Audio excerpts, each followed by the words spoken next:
Dun dun dun dun dun dun. Goddamn, what a good song! Hello and arrived already for Friday. We have. It's about time. Apologies about yesterday. We weren't able to do Thursday. There was basically some geniuses decided they were going to sign up for a weekly tournament when they had to play finals of another tournament.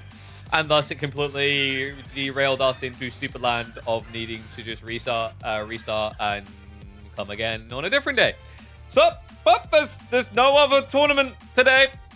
There is no Colonials who are trying to have a tournament on a Friday. That is us now for at least this week. And then, thank God, that's the last time it's going to happen, because if it freaking happens again, I'm just going to start auto-DQing and freaking cancelling because I can't be asked to deal with the extra headaches.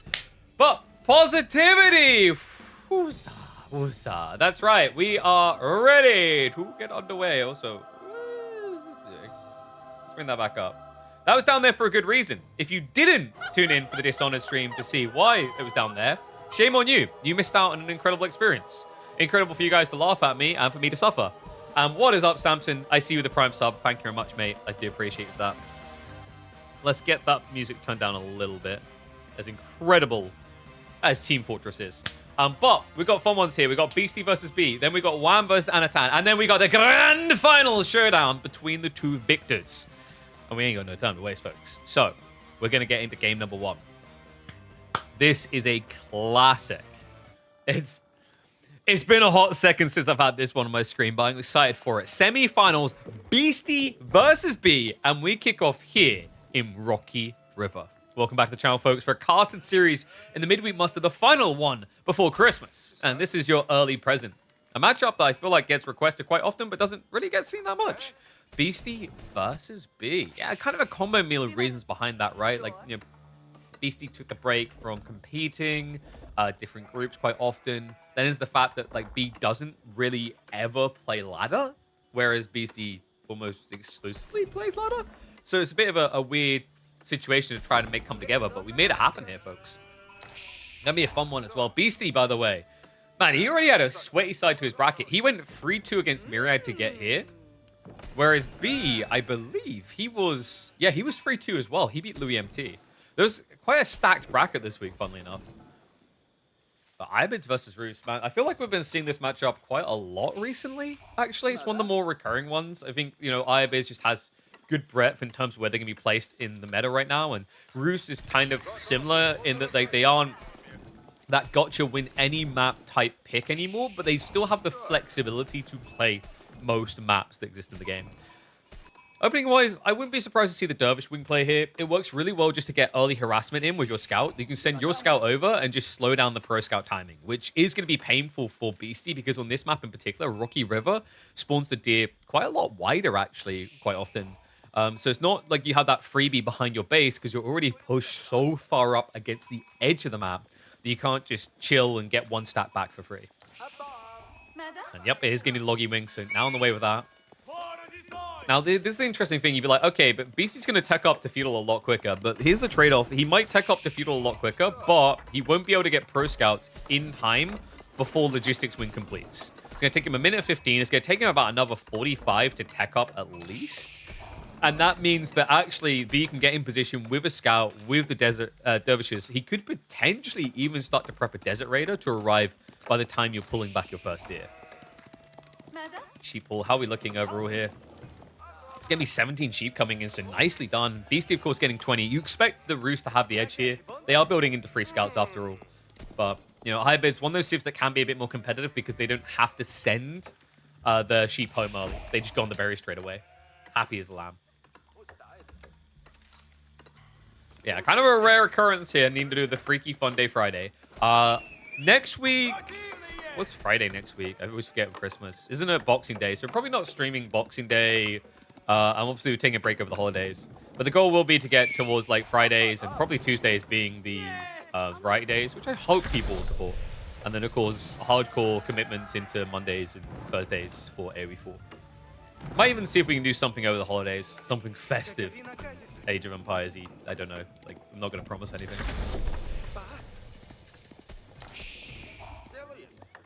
You're waiting on Thursday? Yeah, that's because, like, some people decided to book themselves into multiple tournaments at the same time.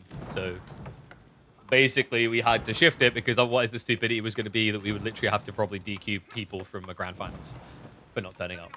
Which is less than ideal, believe it or not. Like, we don't aim to have to do that. But this is the last time that I'm actually going to be the one flexing it all. So... Turns out he actually didn't use the Dervishes aggressively anyway, right? Like, I thought he'd be moving across. Well, I guess the scouts are here anyway, right? So it's not like he's not in position to stop them pro-scouting. He can just stalk them and follow them over. Stables drop is coming in behind this. It should be the one Desert Raider. Oh, he actually queues up two. Wait, is B going for, like, a mass Desert Raider strat against Horse Archer spam? It's in theory no different than it was, I don't think. I mean, it should have been affected a little bit. I think at scale, Horse Archers do better than they used to against Desert Raiders, but in small numbers, it hasn't really changed. DRs are still quite happy because of the debuff and then also the assisting heal. Yeah, so this is just going to be a boring fast castle game, right? We've got the Raxus coming in. That's pretty standard at the moment when we see DRs coming out. It's not easy to actually kill the Desert Raiders, but the whole point is it's a deterrent, so you can get what you need, and also it preps you to deal with Camel Lancers. Because remember, on one of the last patches, they actually changed Camel Lancers to now be inhibited by the effect of bracing. So now Spearmen do actually technically work against Camels. If you have to decide between playing KPM or any other tourney, any self-respecting pro should prioritize KPM. Exactly! We are here, always, eternally watching. All right. I mean, at first, I feel like we're pretty reasonable in this, right? We literally have one day where we're like, no, this is Ironclad. Be here, do this. The rest of the days are like, look, we give you the freedom to schedule how you schedule. I feel like we've been pretty nice with that. So double archery following up. Interesting. So Beastie's going to try to play Feudal Presence. I guess it's because he's seeing the Desert Raider numbers go up. He feels like he kind of has to, you know? Like, we're talking 2 already, third one to come. Obviously, he doesn't have confirmation of that third one, but he has to kind of act with some level of aggression just in case it is. Because otherwise, what can happen is B can start scaling up to 6, 7, 8 Desert Raiders and poke and prod at you. Yeah, at that point, it feels very hard to actually counterplay. Just because between the healing and the count, they can kind of keep you pressed on the numbers and stuck in your base. Which you can't really afford to be stuck in your base here when you're playing pro scouts like this. So first Archer is going to poke his head out and immediately regret it. Desert Raiders are just going to shift across the east side though. He already has scouted out the corner deer, so he knows exactly where this is coming from and will be able to intercept. Yeah, so Desert Raiders... Preferably you want to get them in melee mode, and easy to do when it's a slow-moving target. Even shifts with him. Could switch into the range form, and that is going to be the first kill on Scouts. Turn to the second. Beastie being very greedy, not dropping off sooner than this, actually. He's going to get clubbed pretty hard. Will be a range format switch, but he doesn't click far enough away. And that was buying time in theory, but the third Desert Raider coming in meant he had to drop off anyway. So good harassment. Well achieved by B. He's already sniped, what, 2 Scouts? Gonna take out Spinman as well. Has Eco Wing Industry on the way. This is B's build, man. He is obsessed with industry right now. He's a little Monopoly man from Russia at this point. You know, you got to give him like one of those fur hats as well as a monocle. Because this guy loves playing into industry. We've seen him use it pretty well and quite flexible. Sometimes it's about 2 PC play. Sometimes it's about dropping a marketplace, immediately selling the stone, and then pumping extra lancers because you've built extra stables with all that wood. Raider. Ooh, slip up there by B. Yeah, wasn't really reacting quick enough, so it does actually get punished. Loses one of the DRs.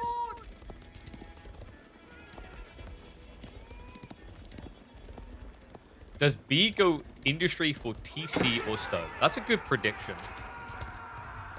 Does B go industry for TC or stone? Or sell stone? You guys need to be faster. You got 30 seconds. Sell, build, TC.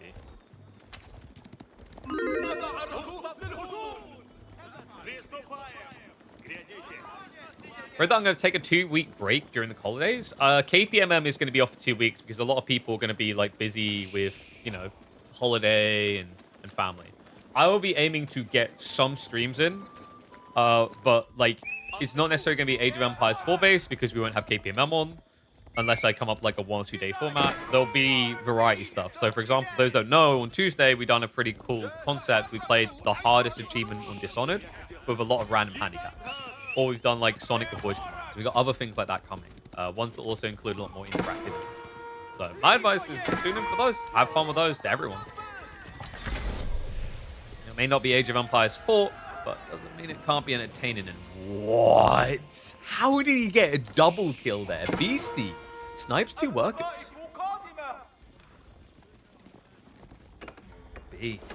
Building up a bulk of production now. It's giving the marketplace drop, so looking likely we're going to be selling stone off here. Even though he's got a lot of gold, I don't know if that fully makes sense, but I guess you could buy across the food, and that is going to be a 2 TC build. So there you go. Locks it in. Prediction-wise, wow. Whoever went for build TC is cha-chinging it. Beastie now prepping his own tech up. High trade house on the way. I mean, he done a good job of getting the kills he did, actually, in fairness. That surprised me. That dive with just a few spears and archers. We really expected to catch him off guard like that, especially considering B had the outpost up, so should have seen it coming a mile off. Dervish is going to get intercepted. B does have another relic coming home, though. Yeah, and he actually creeps by. Archers are giving chase. They are barely faster is the problem. The Spearman could cut across, but B is intentionally steering wider, so he doesn't get in range for a charge. Nicely played. We'll get it home. And in a weird way, this is like played out to B's advantage, right? Because he went 2 TC, because Beastie was reacting to the Dervish play, B gets away with the greed, at least initially. He was able to build that up, no harassment coming in, because of how heavily focused Beastie was on blocking the west side. It was a great read by B. Like, if he had built TC on east side and played for East Relics, he's vulnerable to losing both things at the same time. But by splitting the map, he made Beastie choose one. The Rus infantry style?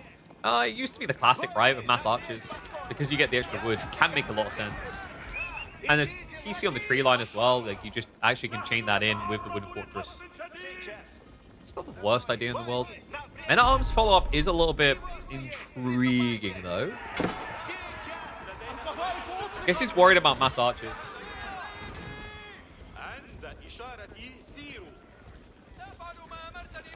Oh, does it still say finals Thursday? Well, you know, it's almost like we planned to go live on Thursday. And then some people screwed the plan. Carmel Lancer, able to snipe out one of the scouts. Honestly, he's kind of been struggling to get a lot of deer here, hasn't he? I guess he's just been pulling from the west side instead. Beastie. Interesting that he chose to go straight into men-at-arms here, though. I don't mind the idea, like, conceptually. My worry is everything you're building gets countered by Camel Lancers only.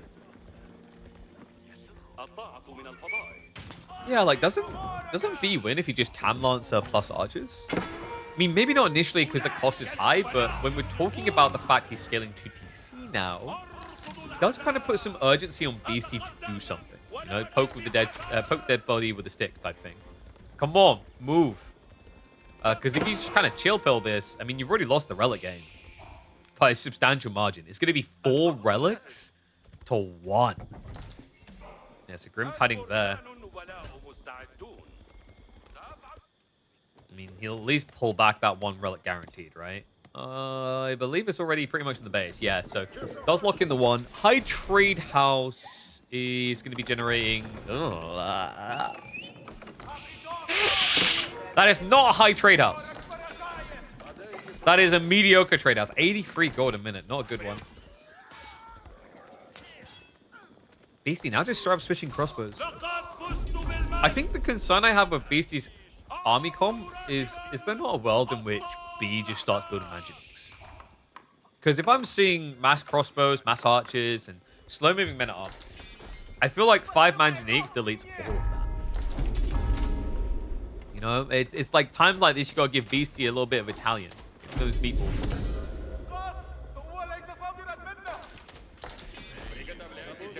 In the meantime, he's going to be looking to secure the forward ball. I think he needs horsemen. I mean, he doesn't know is part of the problem, right? But when you see this army, what it truly is, I wonder if horsemen makes the most sense for him. Dove shenanigans on the flanks. Has at least resecured the east side deer so you can pull them back with the scouts. Man, look at the way B's playing. This is really smart off the 2TC strat. Like, you play 2TC like this, you can actually get away with risking berry workers out on the map. And it supplements the fact you now need more food. I'm not entirely sure BC scout the second TC. He might suspect it based on the fact that B isn't playing with more urgency here. Because I feel like if you kind of chill pill on both sides here, Rus are quite happy because they get close to that idea of Imperial with Spskaya. I would say, like, there's a chance that Beastie knows there's a second TC, but he maybe doesn't know whether it was an immediate one or if it was a after relics got picked up, it was done type plan. And that changes the scope of, like, the time urgency here, right? Beastie on the move in now. There are no Manganiques. This is a problematic fight for B.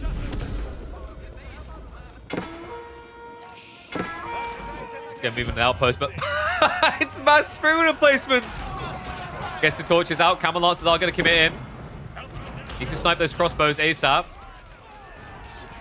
And he's getting body block here. Just wants to try and get some fortifications in as fast as possible. The Sprinkles, though. The Sprinkles! He's wasting so much time on the army. There's a growing risk there won't be anyone left to torch. He's got, what, 13 men-arms? I mean, you should. But if there were fortifications coming in, this would be kind of screwed. The weird part is that B hasn't got any fortifications on the way. Still, the men-at-arms are practically all just chasing down the archers. They're finally going to turn on the towers. Are going to be able to torch through them. It's kind of crazy just how much work Outpost can do, though. Like, if you consider the number difference here, when they got in the fight, considering how big Beastie's army was, he's losing to towers now. Yeah, this is always a reminder to people, you might be a masterful RTS player, but do you TD? If you don't play balloons, are you really a master? Oh, God. This is so toxic. Spring replacements, man. They're freaking ridiculous. Oh, my God.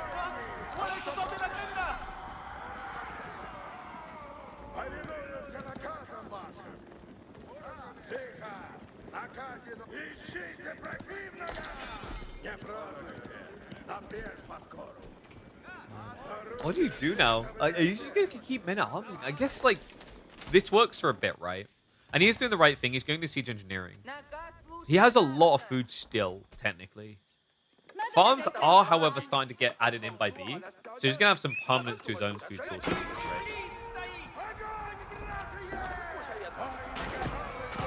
Villagers are going to scramble away. He goes for another outpost. Oh, my God. And you can see Beastie, even now, just trying to scrape his way towards the berries. But this is the thing. I mean, it's one thing to deal with spring replacements, but once they have fortification... What is that? The Camel Lancer count. I mean, with the farm added in, B's going to be able to start surging these vast quantities. The other way is just kind of poking as well. Like, realizing how slow the army is and how kind of discombobulated it is. He just moves in, pokes, moves out.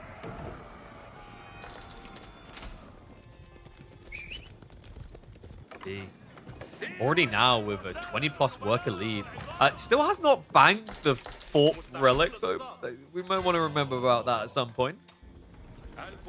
Triple ram now coming in. The Beastie will look to address in the efficient way, but he will have to dive with the rams, otherwise Cam Lancers can clear it. Awkward little trades here. B just trying to creep in, but good reserve crossbowman held back by Beastie. Wait, he's got... Oh my God, he's got Springles. He actually got them quickly on 9. I mean, he doesn't really have a big enough army to guard Manganiques, but Springles can make a lot of sense here. Camlots is going to get in the way. Archer's the body block. Crossbowman trying to target them down. Rams are going to move in onto the outposts. But that one relic, he was holding on to it. He's starting to show up here. Warlord's going to be triggered early. Crossbow's going for the snipe. We'll be able to get the reload and the kill. But these Springles, he may have addressed the outposts. But the Springles, they're addressing the army. They're de-dressing it. What? Oh my God. He's literally losing this game to Springles. First in towers and now in the field. Unbelievable. New wave of men-at-arms just arrived in. But they're not going straight up to the springs. No, they're trying to deal with the archers first. He's still got an outpost up, comes in clutch for the repair. And he's just sacking trash units now, like a few crossbows, a few archers to keep the springs alive. That is freaking crazy. All the while, this economy lead just keeps building.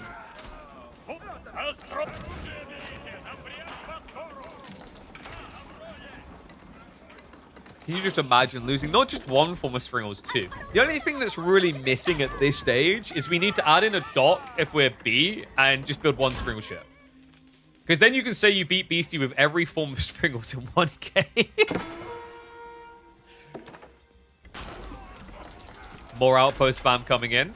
Crossbows go for the dive, but I don't think they're going to be able to stop this. Yeah, garrisons will be successful. Some more outposts galore. New wave army is going to come in. B still behind on the count. I mean, this is the thing. Beastie always keeps the lead, but the destroyed value is starting to trend against him is the big problem. We'll be able to force the vacate of that one outpost. Spring replacements aren't going to be priority first. It's going to be fortification first. It's just so toxic. Oh my God. And also, because he keeps the crossbows away, because he doesn't want them to die to arrow fire, it means that this happens. You just get freebie hits onto the men-at-arms. Losing a few villagers is not a problem here for B. Remember, it's still 2 TC. It's repairing his way through this, man. The entire goddamn time. Men-at-arms front line is dead. Gone. And now he's replacing it with spears. I mean, this is getting a bit desperate, though. I don't think Beastie has a full farm solution. He's, okay, 10 farms deep. That's not crazy, though. Ram will at least be able to address another one of the outposts. But remember, the berries are all here, by the way. Like, there's none down here to play with. So they have to fight on this side. And he's running out of backup options as well. Very quick. Another outpost. This one at least is going to get denied. Springel's still a big pain in the ass, though. And also, Springel's even more effective against spears. Remember, spears have lower damage, so the melee armor more effective. And you just see the ping shots through. Absolute deletion of the melee force. Crossbow and crossbow. Crossbows are going to be able to dive and snipe out the Springles finally, but it's going to come at a high cost. The military gap has shrunk. B on the verge of taking the military lead. In fact, in the retreat, he might do just that. A force just switch now on the way from Beast. But keep in mind the Beast building into Camel Lancers. Not just that, he's starting to reveal some horsemen. That's the other kind of weird part about this. I think maybe Beastie just wants some horse archers to raid with. Not necessarily to, like, hard commit.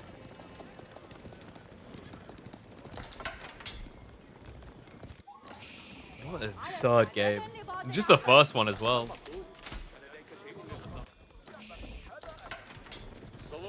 Beastie now just steering off. I guess he's like, okay, I'm probably not getting the rest of these berries. It's not actually worth the squeeze anymore. So he's going to look for the boar instead. Smart move as well, because technically, like, B could have came over and lamed this, right? And then you would have been kind of screwed. Actually, no, didn't they update that? I think they updated that, right? They finally got rid of that? I can't remember. I think they did, yeah. God, the difference that makes, actually. Stone now being gathered up because, you know, of course, more emplacements, guys. Like, we need more Springles. BC up to 41 spears. Jeez. I love this as well. It's like, oh, hey, Springer placements are pretty good. We should build some of them too. BC really is on the timer, though. The farm transition is complete. B doesn't need those berries, but BC most definitely does. Springles haven't been built up quick enough here. We'll get sniped down. Spimmer's starting to break through a little. Uh-oh. Hold on. Has he found his timing? Villagers are shivs out right now, just wasting their time. Crossbows putting a lot of valuable time trying to clear the spears. It's going to be a villager pull here. Love this. Just get shivs out. You need something to body the front line so crossbows can clutch up. This should be good enough. Beastie, half his army isn't even here. He's going to be forced to retreat. Talk about saved by the villager Bell there. Cost him, but really not as much as you think. He's still sitting pretty with about a third lead on economy.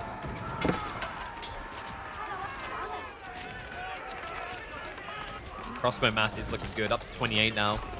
Beastie on a similar count, but I think the big issue I'm seeing here is, like, in terms of count, a lot of them aren't even here. Right, this was half of his technical crossbow count. Because it's taking so long to get them across. I mean, this is where, you know, 1 or 2 archer range in the front line could probably do some great wonders for him. Almost looks like BC's planning a Spiskaya charge. Either that or the macro is getting away from him. And what's up, Polar Opposite? Thank you for the sub, mate. Appreciate you. Can't miss any of these games. Crossbows. I'm just going to keep trading out against each other. I mean, technically, if he just goes for Mamluk's Bravery, it's very easy for B to win these trades. Yeah, he hasn't got Sultan's Mamluks at all, which is quite surprising at this stage. Like, when you're infantry dense like this, it makes a lot of sense.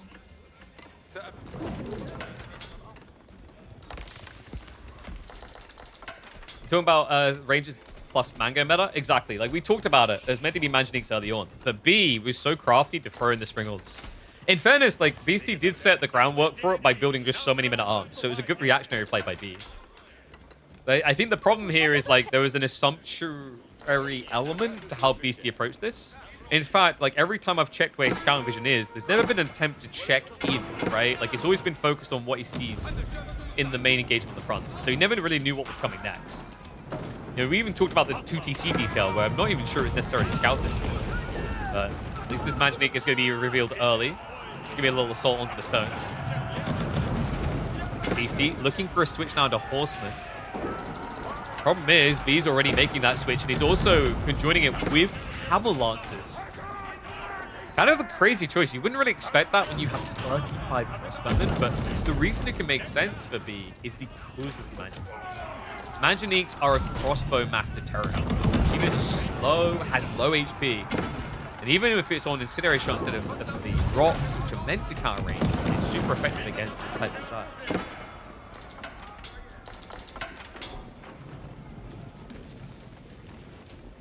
Beastie will just have to back up. Things are looking a little glib though. Horseman about to be vetted.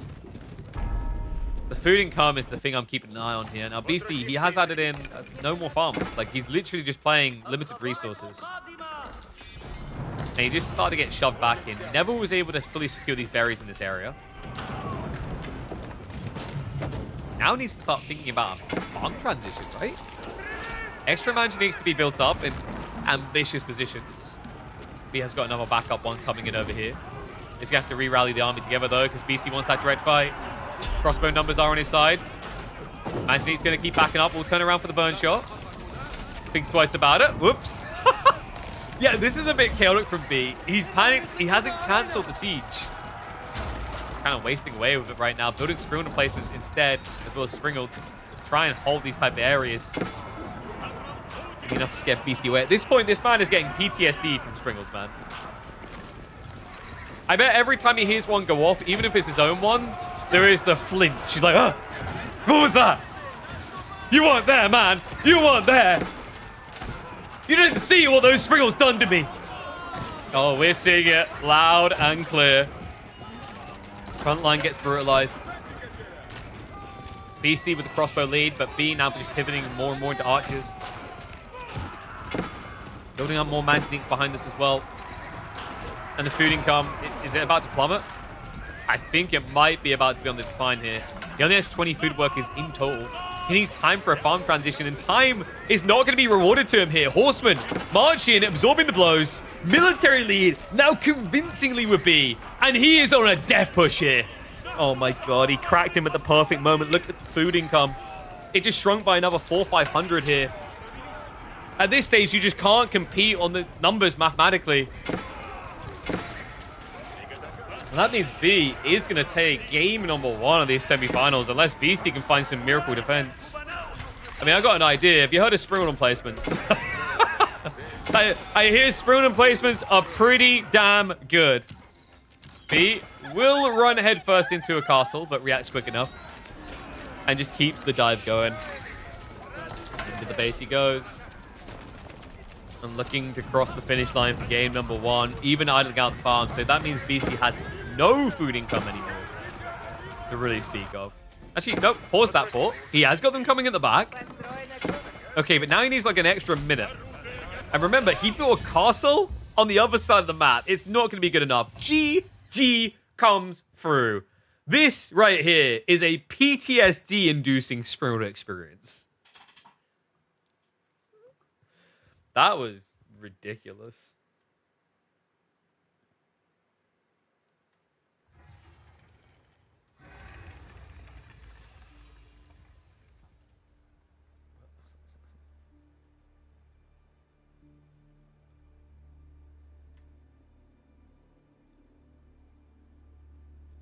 When Springalds cause PTSD, I think is where we're at on that one.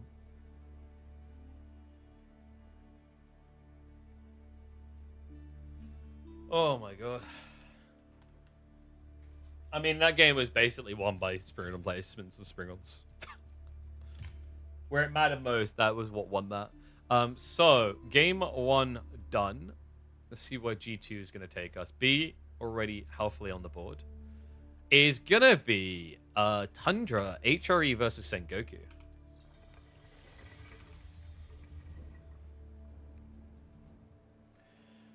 Oh. In my excitement, fall and slap my glasses off my face. You guys couldn't see that, though. Alright.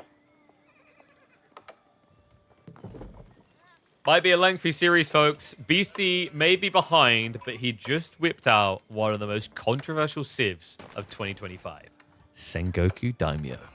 Welcome back to the channel, folks. Game number 2, and B already with a healthy lead. He looks to extend it, with something of a signature opener for him. It's going to be HRE, Dark Age Spears into presumably Mindwork. I say presumably Mindwork because this guy does Mindwork more than, I think, any other player in competitive Age of Empires 4. Yeah, ever since they introduced the All Pikes tech, B's been a big believer. I guess I'm not surprised. I still remember when we done the Season 9 pre-showdown, and we had Beastie versus Anatan, and they both got to experience the absurdity of HRE All Pikes. That was back when it was, I think, free damage at the time.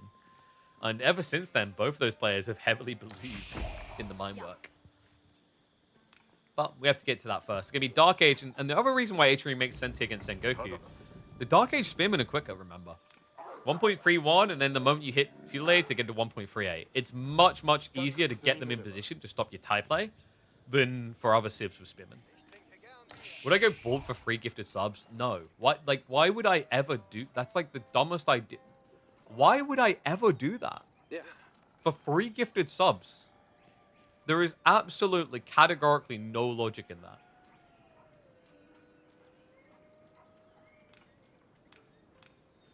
Like, you could probably get Dumu or Vortex to go bald, but they're already bald, so...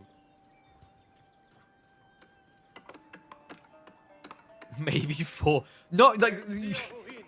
You know what you are right now? You're that guy who, you know, like, when Homer wanted that coin for his collection for him and Bart? And, like, Montgomery Burns is like, $500. Like, 501. You're that guy right now. Like, if we just add one on... We're still technically the highest bidder.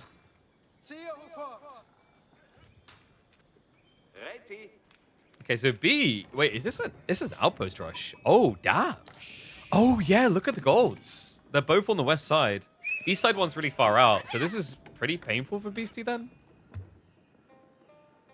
I mean, especially with the way this plays, no? Like, it's actually very crafty by B because, remember, your tie slows down your tech timing a lot. You're spending 125 wood each time to build these Matsuri Yatais that don't directly straight away return their investment. They take like 2.5 minutes on average if you're getting a pretty good placement. So that's a heavy hit initially.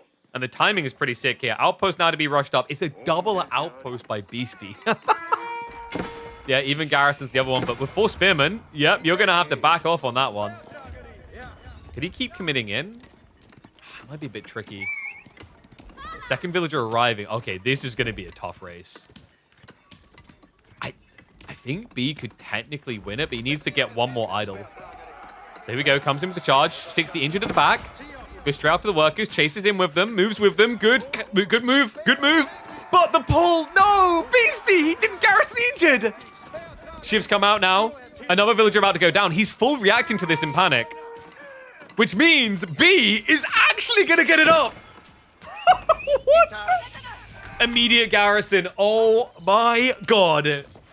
Are you kidding me right now? B showing the majestic power of wearing sneakers to a race. We'll just switch it up. It's going to leave the scout and the outpost try and catch anything new coming in. Now, B, this is expensive what he's had to do here, right? He's had to keep 2 villagers, but here's the trade-off. He killed 2 villagers. Beastie's already -2. So although this is annoying for B, it's not disastrous at this stage. That is crazy. Pull all to burn it down. Most spearmen are dead. The problem here is, like, he's got a bunch of injured workers. So pulling from here takes a long time.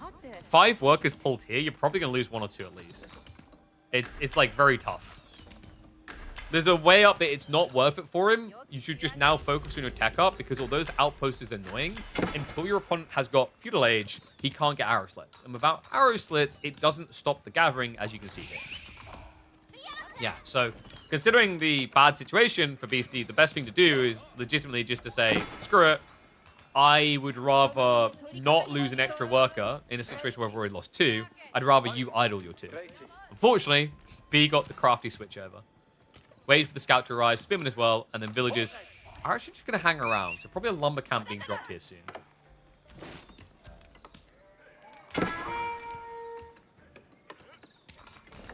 I used to be a man of the people, but ever since I had front page stream, a few puny subs don't seem to mean anything.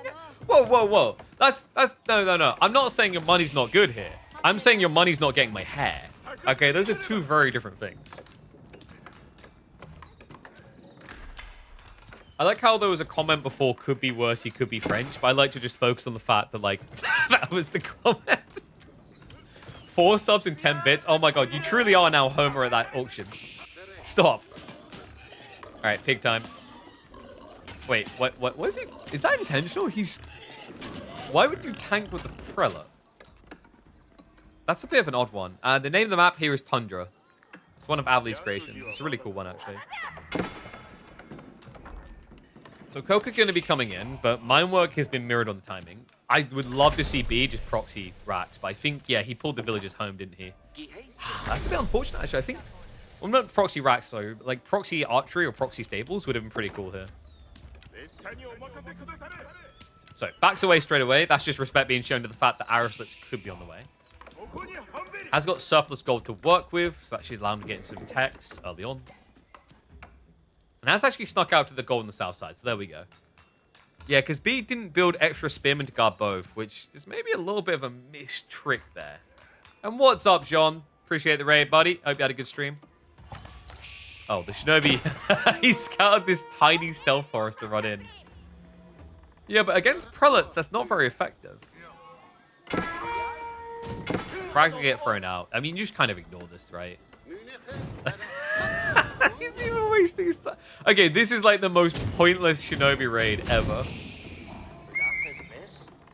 Yeah, and it used to be there's like whatever because low cooldown, etc. But now that's an expensive gap where you're missing them, right, for 80 seconds. He probably wasn't expecting double prelate out there. Maybe he was hoping there'd be one and he could just get him low and then come in afterwards.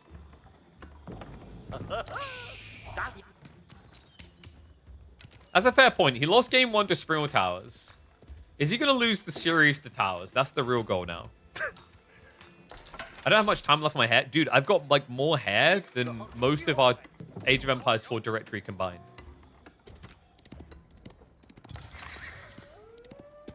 That's not even an overestimation.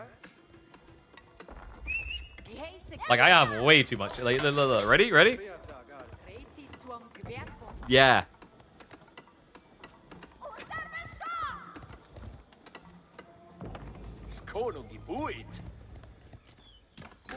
So what's B's next goal here?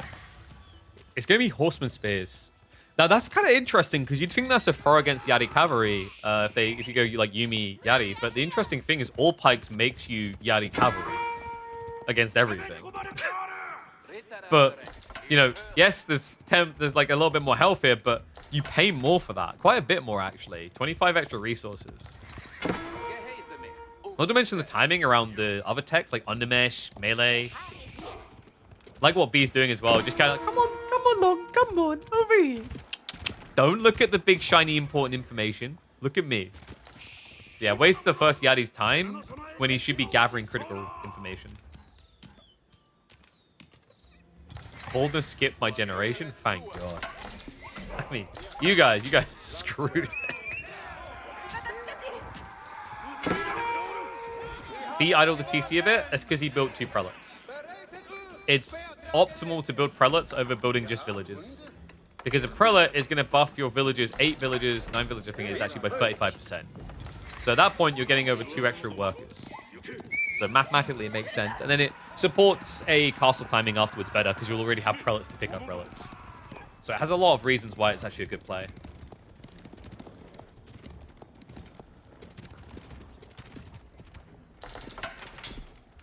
So Yari Cavalry revealed, and he did not like what he saw. He's heavily outnumbered. No. Does he have any archery plan here? Nothing.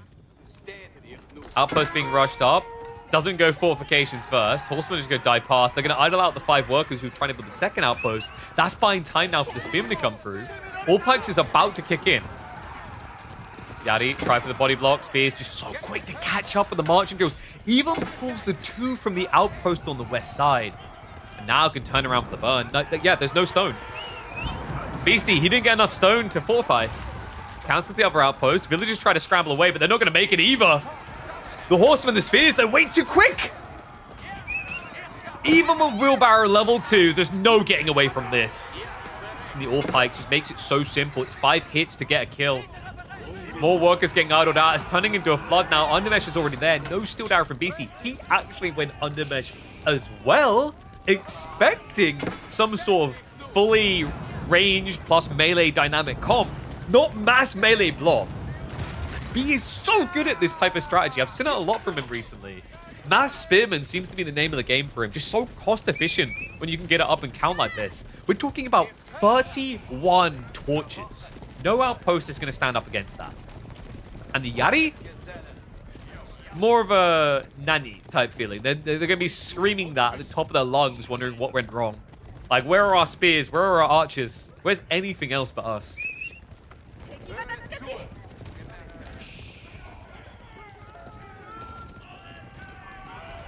Split the army into 2 because you can. You've got enough. Spears just steer across to deal with the Yari and follow them around. Horsemen will just go to burn down what remains of the infrastructure on the east. Could even snipe the Yatai if they want to. And he dives for the gold. I mean, this is... It can't get much worse than this, really, at this stage. BC has no gold access. Ergo, he also has no stone access. So even this switch now to Yumi, which is going to be challenging to pull off, doesn't have the ability to go into the Oda estates at this rate.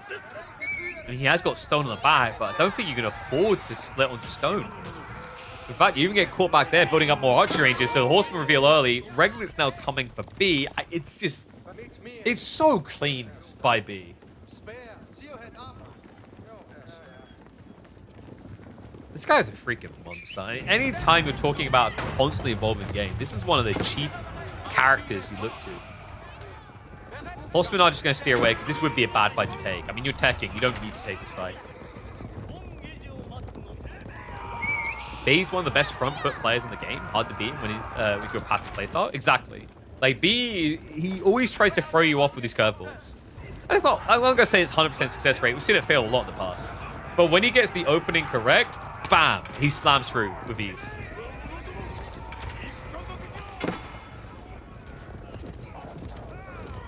Beastie. Displaying the Yati like this. What? I think he wanted to go raiding, but the instant reaction by B is now forcing him to kind of poke at them, so he's not threatened. Look at the switch from B. It's going to be straight play into Knight. Still barding on the way. Horseman, of course, not being upgraded. He freaking doodah. One low. It makes him hesitate. Beastie has to tear south. I know what courses still lose to Yati, probably due to Daimyo guy. In theory, they should because the attack speed, right? But when you're in a horseman on horseman fights, quite often what happens is I can poke, pull away if I need to, right? It's much harder. But also, more important than that is the spearman detail. Like, you know, yes, horseman pure, I can kind of see the idea with Sengoku. But you already knew your opponent had a spear opening, right? So you always knew there was the possibility of more. But you know how Sengoku players are. They're very obsessed on getting Yari out because they have proven to be a super effective unit. So expensive, though, and too expensive here. GG comes in. A series decided by towers? Question mark? Feels like that's the direction we're going in here.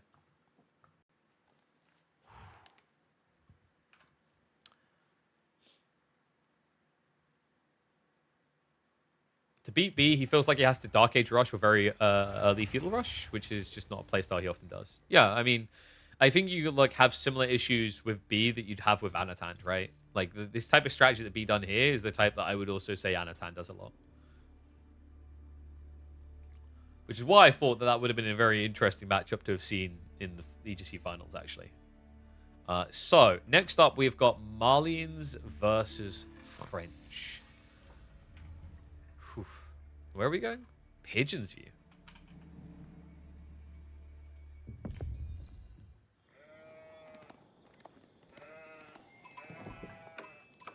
Makes me wonder what he's saving Macedonians for. Maybe Himiyama? Or is it a Dry Arabia strat, maybe? What's the other semis? Wham versus Anatant.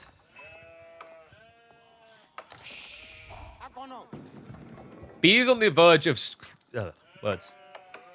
B is on the verge of clean sweeping Beastie unless he can pull off a miracle quickly. So, apparently, the Malian King has been summoned. Let's see if he will call up and answer the call to war. Game number 3. B with the French up against Beastie's Malians on Pigeon's View. It could all end here for Beastie in the semi-finals. B has been just such a dominant force, and I'm kind of wondering if we've got kind of a similar situation again. You know, we're talking about B being advantaged when he's aggressive. Well, what is this? French is one of the most aggressive cities we'll find for feudal timings. Malians has got better at it, but admittedly tends to play more defensive in these type of matchups. So feels like we're going to have another one of those get hit over the head with a stick type situations. Love the beginning for B as well. Immediately walks out onto the deer for the early gathering. Yeah, wasting no time at all. I'm wondering actually, like, is there anything advantageous on this small? Ooh. Double Ford gold is a little bit weird, but it is close gold, so you can actually make that work. And Sheep Hall is going to be important here. 14 versus 15B. Benefiting from the fact that he technically doesn't need to come home now, right? He can just stay out, gather as much as is possible.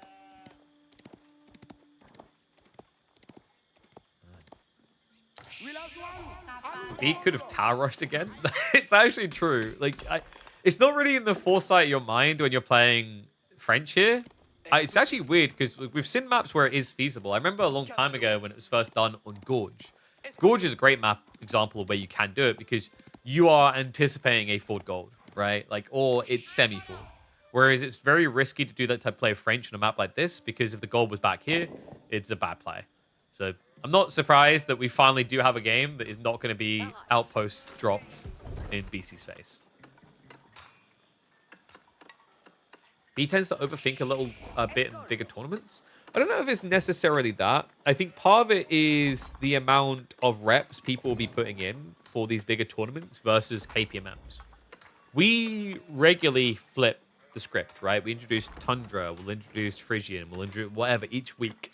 So like, you know, maybe a Marino type player would like to just do, you know, 50, 100 reps wherever he can, Vortex as well. Whereas with the format that we've created, I think it tends to reward people that are more creative-minded. Like the person who discovers strat versus the person who perfects the strat, right? And then on top of that, I would say it can potentially also reward the person who is better at playing aggressive.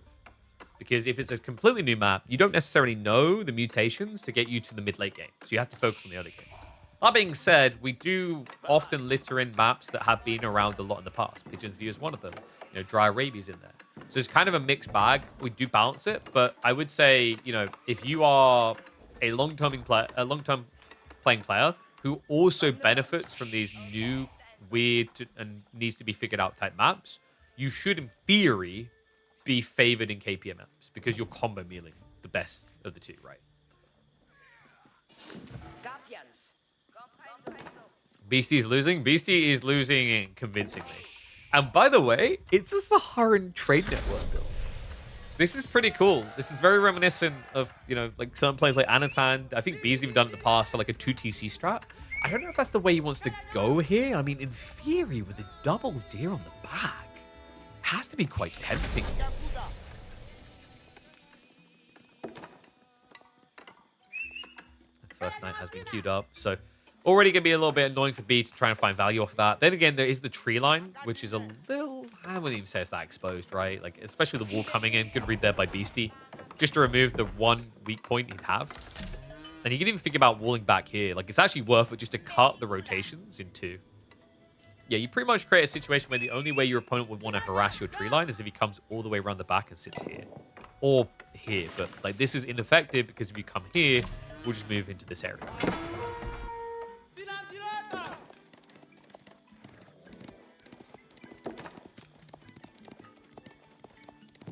Already with good vision control, by the way. He took double abandoned outpost. There was no attempt to contest from Beastie. Final sheep hole as well. It's going to be 11 sheep. B with the 14. Reminder, B is not a big fan of pro scouts. It feels like he actually goes out of his way to avoid it these days. So would not be surprised to see him just move deer to deer.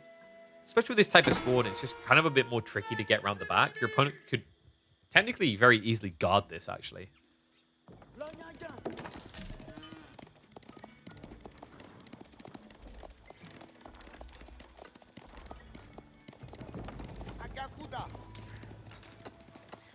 Beastie's truly cursed with these spawns. True, but, you know, like... I think Beastie's been one of those players that says he likes the randomness of the spawns and that element. Because I remember there was a discussion a long time ago about this. Like, what if we had, like, you know, half map and then mirror or whatever? He's a big fan of, like, the discovery and randomness. So, you know, it's like... If you're on board with that 100%, then it's the gives and takes, isn't it? You know, you can't have your cake and eat it type thing. Whereas, like, I've seen some players before that, like, are very open to the idea of mirrored spawns or whatnot. Whether it ends up good or bad for them. Like, the problem is, like, the idea of having these flip mirror spawns, by the way, the reason why it would never make sense, truly, in AoE4, is, like, let's say this spawn got generated, and then, it, like, from the halfway mark, it got flipped. So Beastie would have his golden stone, like, here and here. The problem with that concept is it removes the point of scouting. You would only ever need to scout half the map to know the entirety of the map. And therefore, you would have, I think, less deviation in the early game about how you strategize. Because remember, if I need to know if I can Dark Age rush, I need to scout across the enemy side. So I'm making a trade-off to aggro them that I might get less sheep. Like, that's meant to be the balance of things. That's why mirrored spawns don't really work. Like, you either got to have it all or not at all.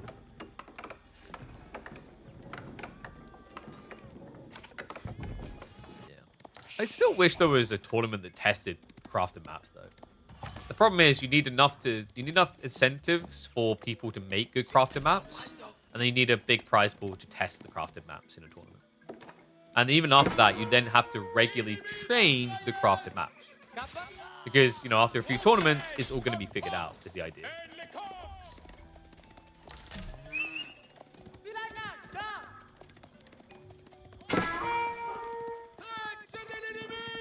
Decent amount of knights already from B. Has taken heavy damage on them. Switching to archers now coming. Beastie just what? Greeding up? Yeah, mass greeding. He's already up to 11 cow. So he's just trying to rush castle. He's prepping the spin with the defense. Walls also look really good.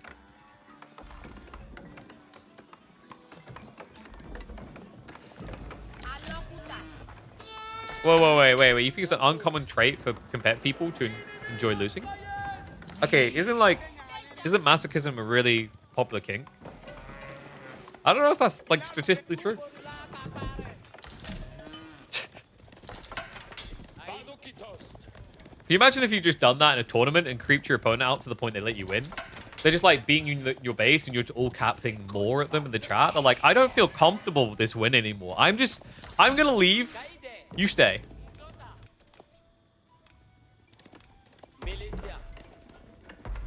Just kind of like the Eminem, pull my hair, kick me in the nuts type scene. Wall coming up on the back will be successful. So B's lost the ability to 360 rotate, which means he can not 720 no scope. He has to try and find some sort of approach here, though, right? I mean, the cool thing is he can just keep escalating because he has full map control. BC hasn't chosen a comp that can raid at all.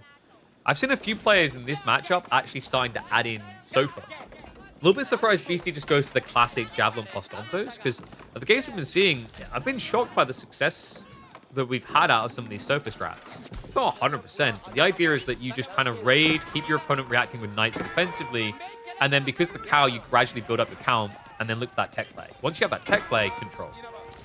But I think maybe his concern here is, like, you know, Donzo plus Sofa, he'll just get picked apart by the archers. So he feels like he needs the Javelin to keep the archers back.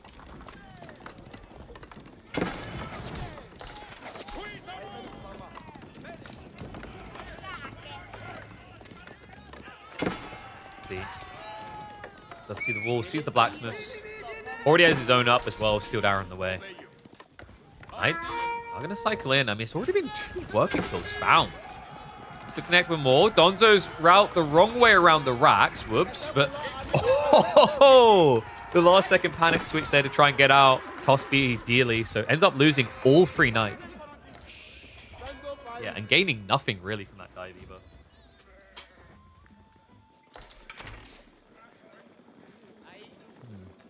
There will be a shift onto the other tree line.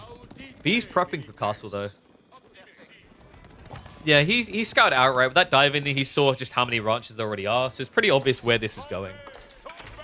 So we'll just look to try and get out ahead of it, which is smart because right now he has good map control. Because his opponent's going Javelin Donzos, he should keep that map control. Especially on a map like this that has no vision. So what do you do with that? You play in a castle, you drop the monastery, you rush the relics. B going castle, you don't believe it? He does have this history of liking feudal. I still remember the way he plays Malians. It's just kind of a baffling experience. A little bit hit and miss depending if the person knows it's coming. But those that haven't seen it, he's the type of player that would just eject cows, eat them, and then go for a double down after losing all of his knights. And the weird part is he can make it work.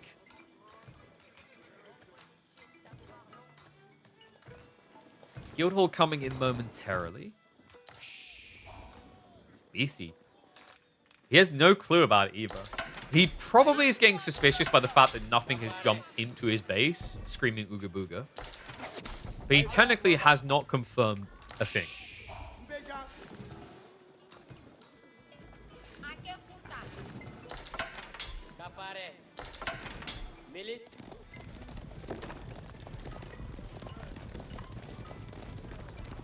Extra gold being moved out to. I mean, this is the thing. Like, the idea on this map is to play usually raiding orientation to punish. Because there is a lot of exposure. The gold, the berries, the deer. Like, these are all sitting right next to stealth forests. But you're not seeing that paranoia setting for B at all. And it's all because Beastie chose a double infantry comp.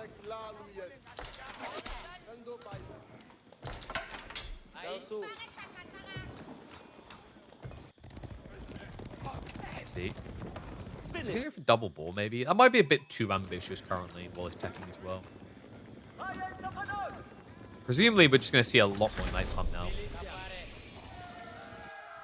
Beastie, hearing the news, now knows what he needs to do. He's going to try to march out, find some sort of pressure point, but also start to prep for a rushed age up himself. Moves out towards the ball. It's a big army. 26 Donzos would be very hard for B to contest with just knights, even if they are vetted. So what does he do? He just goes into the base instead. He creeps away. He did Monastery drop the center, though, which is going to be a bit frustrating, but hold on.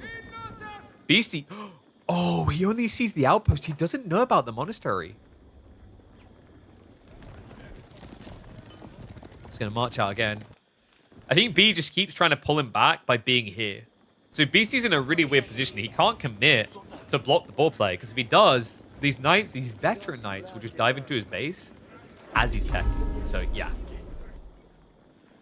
He saw the outpost and ran away. PTSD from game one. He's like, oh, no. No, is there a spring order there? It's like, not yet. I've only just teched up. But are you building one? I cannot confirm or deny the presence of a spring order placement. Deep breaths into a paper bag.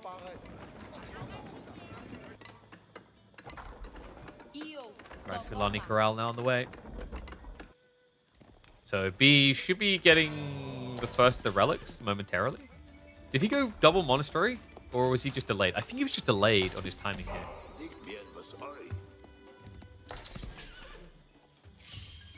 So we'll be able to drop one off. And also Beastie's unaware of that. He recapped on the Sacred Site's outpost, so Beastie's playing blind again. And he's tapping around with his walking stick trying to see what he can see. What you can see is a grand deal of nothingness. Like, he'll know about one relic being picked up, and that's it. Also, other thing to keep in mind here, this is French. So although this is now Fulani Online, B has over time been escalating a worker lead. So he's not as far behind the one TC build as most civs would be right now. Economically, he's not really behind, is he? Because of the boar and the deer, he's actually competing with the Fulani, at least momentarily. Would love to have actually seen maybe a play out onto the deer for Beastie. Prioritizing a lot of wood instead. Army's going to be marching out now.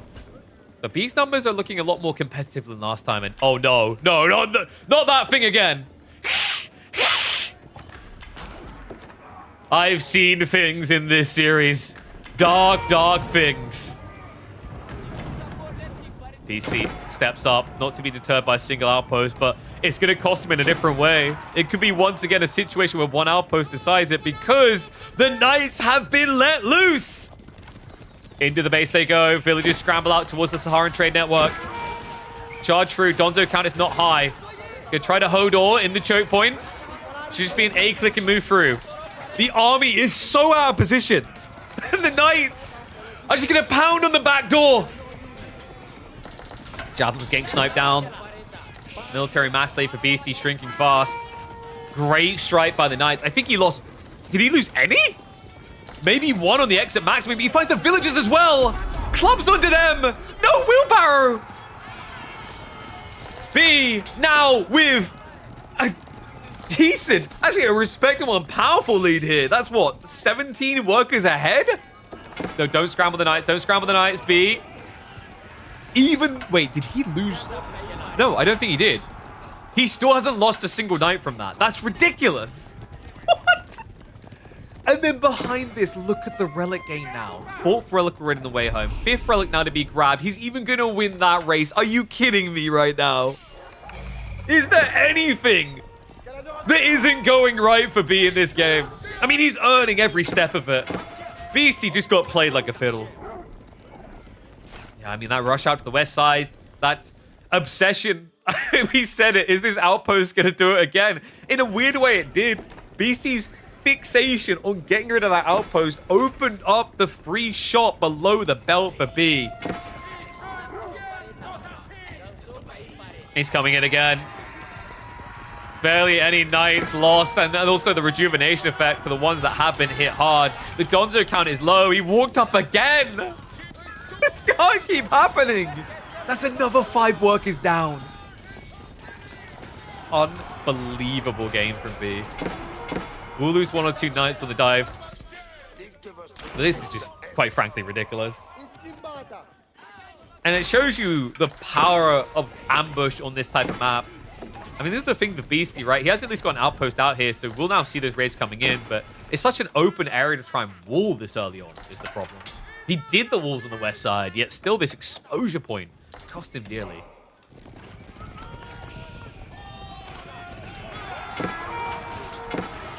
Right. That is, I think that's the first thing you could maybe flag as a bit of a mistake from B. Definitely, it ends up being like, what, 5 Knights going down? 4 or 5 anyway. And not really worth it for the Jav count he killed. Archers are going to intercept. B now with the worker lead, as well as the military lead. I mean, and I mean real worker lead. Remember, Fulani, you add in like 20 workers. He's still ahead. And behind that, remember, it's also a guild hall. Not to mention the castle giving those lucrative discounts on his archers and knights. Yeah, even gathering more stone now. I mean, this looks poised to be a magnificent B victory, doesn't it?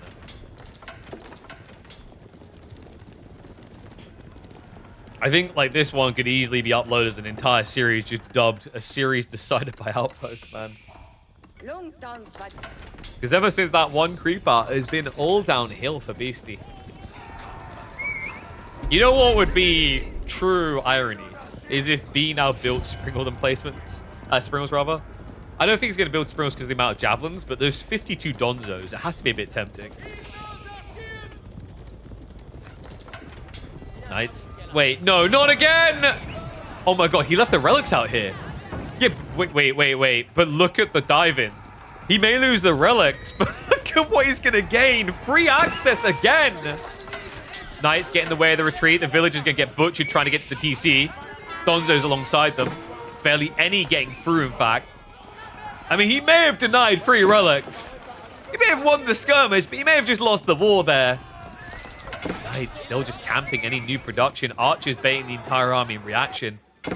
If he just steers to the deer, that's going to be, what, another 20 workers out here? Yeah, 18 workers from Beastie in this area. The scout is there as well. He does see it. Beastie once again caught on this exact same screen. The work is just never fast enough. A double up on pure worker count now. And the Knights keep raiding. Archers, meanwhile, have been whittling away at the front line, just keeping Beastie engaged there. The Donzos finally come home, but to what? The wives have left them for the milkmen. Their children have gone off to college, not knowing daddy's real name. Their great grandma Babushka is dead. I mean, like, there's nothing at home for these spearmen.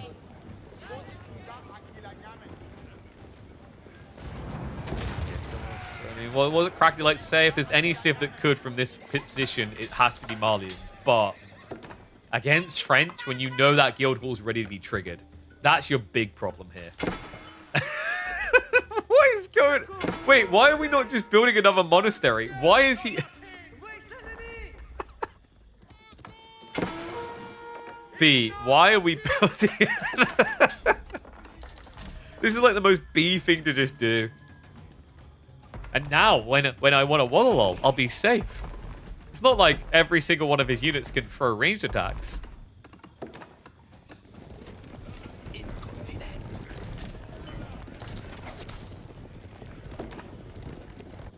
I mean, BC's not just going to throw in the towel straight away. Remember, guys, this is the last game. If he loses this, he's out. Well, this is by far the most one-sided looking game I think we've had. Like, I don't know, this looks more grim than the Actually, I don't know, maybe it's the second most. Sengoku 1 was grim a lot faster. This does look pretty tragic, though, because of what should be happening momentarily. You know, B, he's up to almost 3,000 food stockpiled. He doesn't even feel an urgent rush to get the landmark up. He has just secured a new gold with a keep drop. I wouldn't be surprised if we see... Okay, no, just another keep. This guy and his castles is so good at finding the material to do this.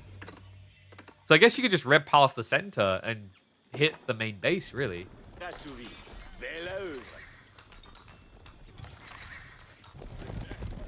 Knights creeping in again. This time, spears are waiting for them. BC's like, wait a second, I'm not falling for that trick again. It's only worked several times so far. Fool me once. Fool me 3 times, though. Definitely not 4. Okay, he plays it a bit safer. Puts the Red Palace a little bit forward, but on the 8k. Yeah, just really needs to lock in this Sacred Site, and then he has a ticking win con.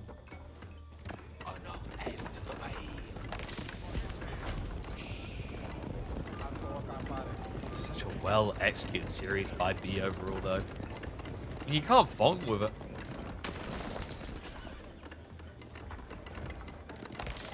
Smelt the weaknesses, used it against him. And now with that age up herd, Beastie, I mean, what do you do with this? He started adding in Sofra and Musafadi. I think he was getting ready to try and raid. The worry that I'm seeing here is like Beastie's not rushing out for a key objective. I mean, he's trying, but he's rushing out towards a castle. So good luck with that. Because look at the timings. Elite tech on the way in 35. 50 out for the archers. He sees the castle. He hesitates. Really understandably so. Instead, he has to go straight down the center. But B is now going to take advantage of the full mobility, the full length of the map here to just retreat. Remember, if you dive his main base, he's got a castle and a town center. Both will have arbalist emplacements. There is no easy target that he knows of. The only one that really exists is the tree line and maybe the berries, but the berries are 6 workers. It's not good enough.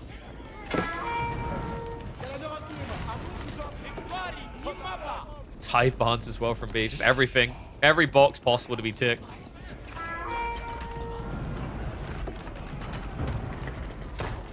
Army's rotating around the back. He's inviting him in. B in position for the backstab as Beastie has to go for the landmarks. Rushes straight onto the guild hall, but the army has now arrived. Knights coming in behind. He's just got the bad news. He just turned up to his own funeral. Javelins try to trade out of those archers, but there's too many. The Knights surge on in. Drags him back a bit, reveals the Donzos to make it easy for the archers to mop up this game and mop up the series. Beastie will fall in the semis. B makes it to a grand final showdown, and he does so without dropping a single game against Beastie. That is quite the flex. Quite the Christmas present for himself.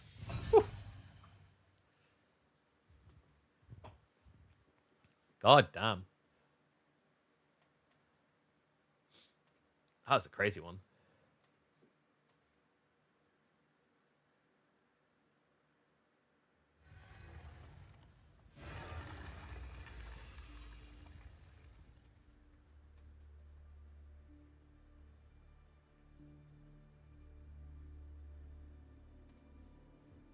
So, 3-0 victory for the B. He will be the first through in the Grand Final Showdown. Now we have got our second semis to look at, which is going to be Wham versus Anatand.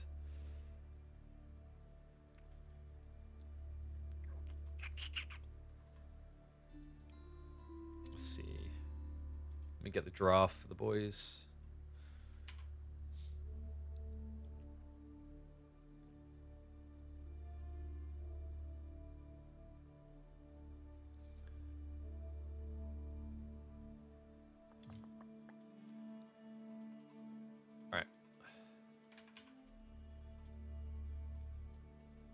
Wham versus Anatand. King of the Hill is going to be drafted in this one. And Rocky River for game number 1, remember. Our beginning map every time.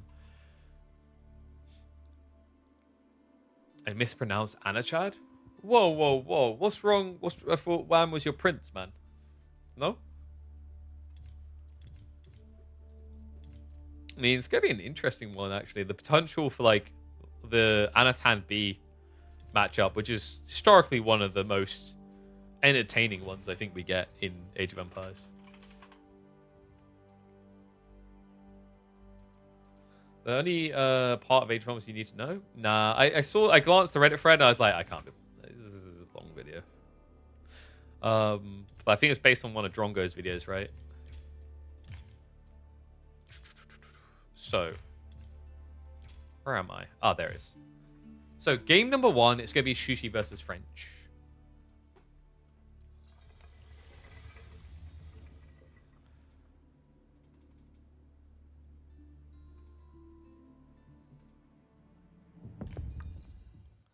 Alright. Let me crack a Red Bull as well. Ah. The sweet, sweet nectar.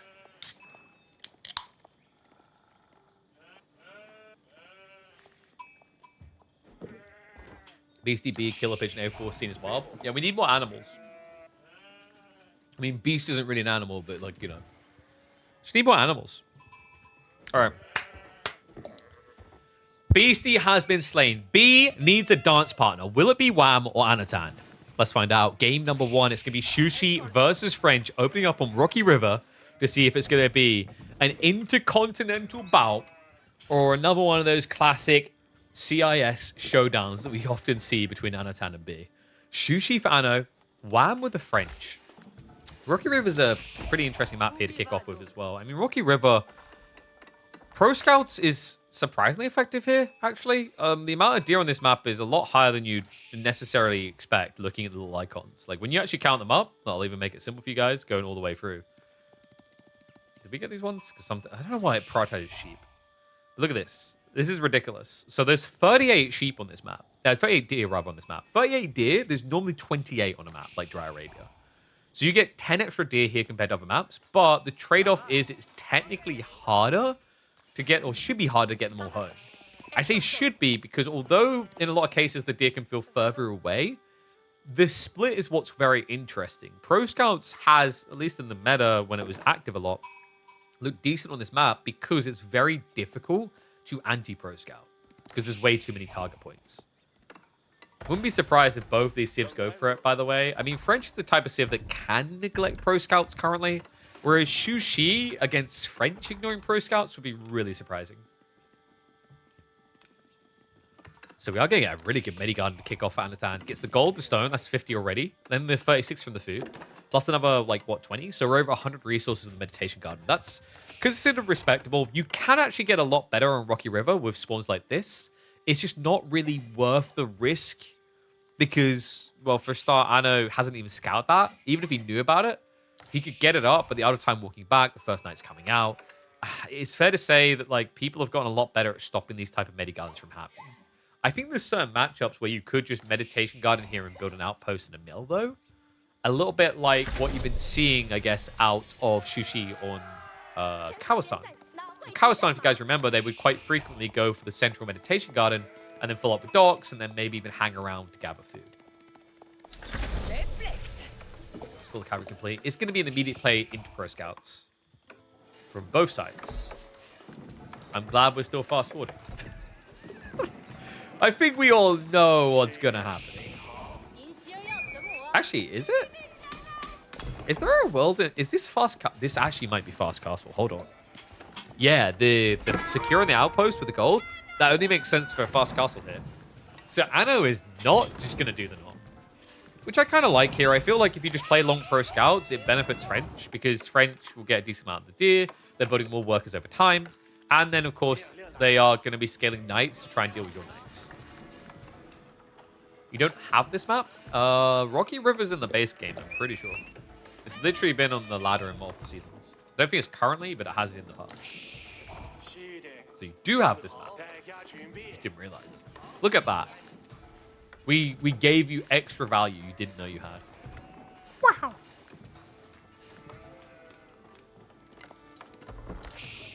Now coming up from WAM. Interesting. Is this in response to the fast castle? I think so. First night is going to be able to sneak in.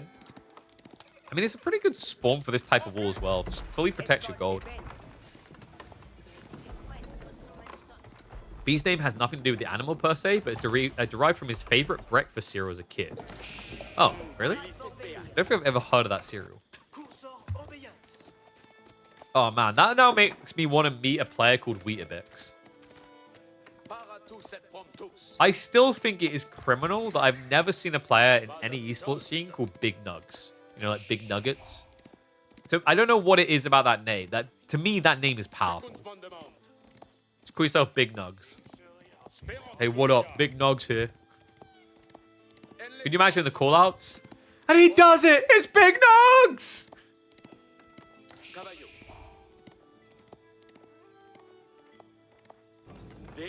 All's coming in, by the way. So it's going to be a full encapsulation.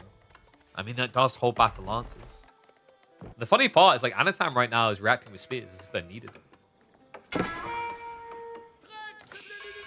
And thank you, Sniper Rage. Appreciate you, bud.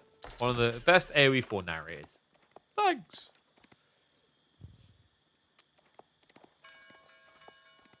I want them to just hire me to literally in-game narrate the next French campaign.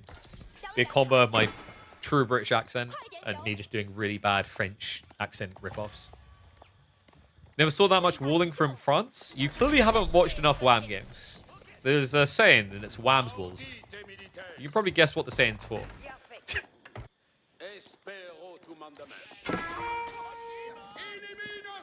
No, he is going to take a triple of damage, but remember, he can go Chivalry here, so you can kiss the boo-boos better. I know, just getting Veteran Receiver Spears straight away is quite surprising here, actually. He's only now starting to add in the Knights. I guess it makes sense, though, right? If you have the Spimmin to begin with, you can guard yourself. It's a little unusual seeing this build in particular, though. Mount the Academy at pre-7 minutes. Like, this is... When you're talking about these timings, you're usually talking about the Shaolin Monastery, but... I do like this choice against French specifically, because although it's good to get those monks out super fast with a fast castle build, against French knights, you're just going to end up losing your monks to the knight raids. Pro Scouts playing this map might have suffered the most from recent nerfs. That's a fair point, because the distance average is much further now, right? I was just saying, like, it used to feel like Pro Scouts was good on this map because it was hard to block it because of all the options. But now the distance traveled to get the deer home is very expensive on the income. Like, you're seeing it here. Some cases losing over 100 food from a carcass. Yeah, these are closer to being sheep than they are to being deer at this stage. This one came from, like, here. So from here, you just dropped it off on the flank there, right? I don't think we can actually click that one. Unless it's this one. I think this one came from the north, and he still lost, what, 80 resources almost? Oh, 72.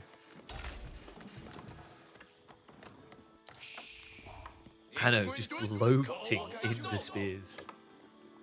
We were saying about how, like, Alantan and B have a lot of similarities at times, and this is one area I definitely feel it in. These guys love spearmen. Like, seriously, the amount of poke sticks these boys have got. I mean, Vlad the Impaler would be jealous.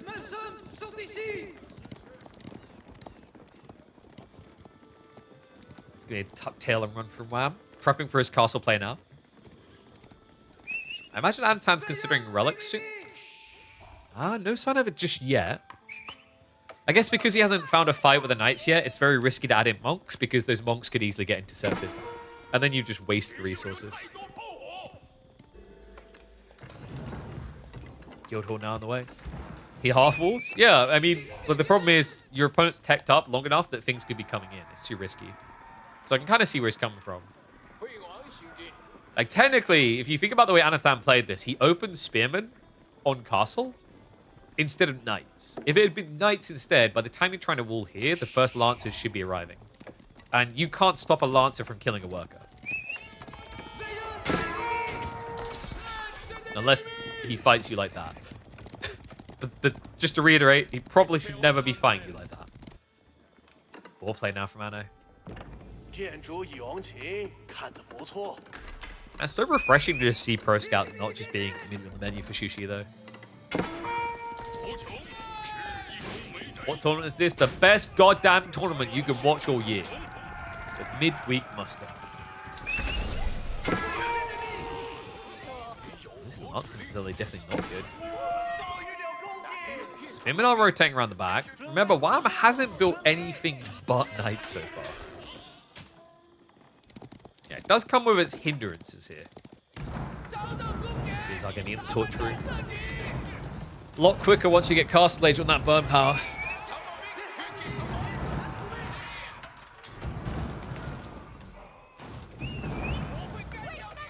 Wow. He's not actually reacting to it, which is a little bit unusual. Is he distracted? I think he might be distracted. Finds the Lancer. Does pull back off the goal. Okay, so was this intentional? I mean, in fairness, Anatan is now diving in TC. Which is maybe a little bit of a step too far. I guess he's happy with the gold he's got. It's going to be a switch into Arbitrary. And he did just drop the stone mine cap. It's cool we put tournaments like this together. Yeah, I mean, we've been putting this together for a long time now, right? Like, this is week 17 out of 40. And then we had 30 in the season 1. It's starting to make me feel old.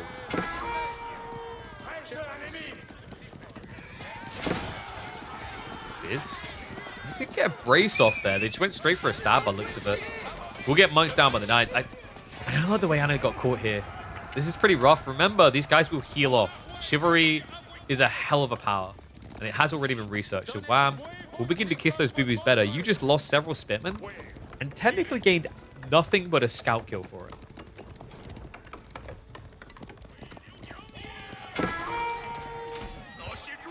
Now, Anno is at least picking relics up off the map, so that's his upside. Also, Wham is going to run out gold really fast with this strategy. He's down to the last 600. So he needs to make sure he's locked in on this 4 gold, which is problematic because Anatan now has a kajillion spears.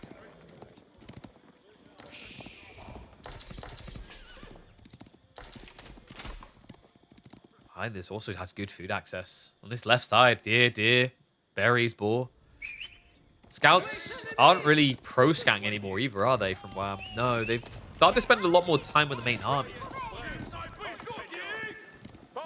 Curious about the one worker on stone. I don't know if there was originally an intent to move across for a castle build, and then he changed his mind but didn't realize with the one worker. I mean, technically, guys, he will eventually get a castle. It is going to take him about 15 minutes, but he will have the stone. Just needs to survive 15 minutes, and then like another 3 to build a castle. So 20 minutes castle strat, guys. Just your normal builds, really.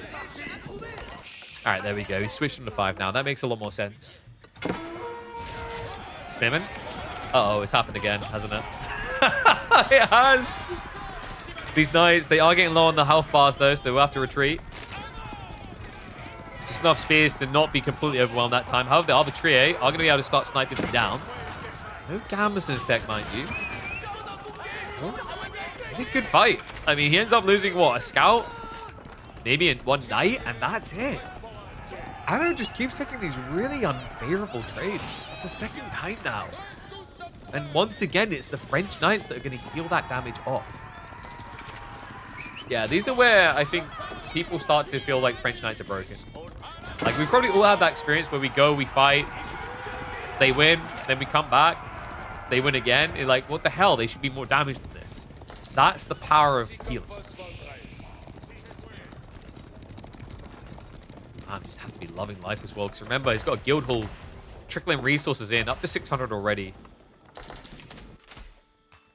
I know, now just looking to pivot into crossbowman. He's massing Springwood emplacements to protect him on the flanks. Deer is being yoinked from underneath his nose here as well. Relic game is still a big win for him though, right? He's going for his 4th relic. The 5th one is being blocked by Wham. But Wham isn't directly going for relic control himself. Now, where that gets scary is with his current comp, if he keeps pumping knights, he's either going to have to go far east or far west for gold.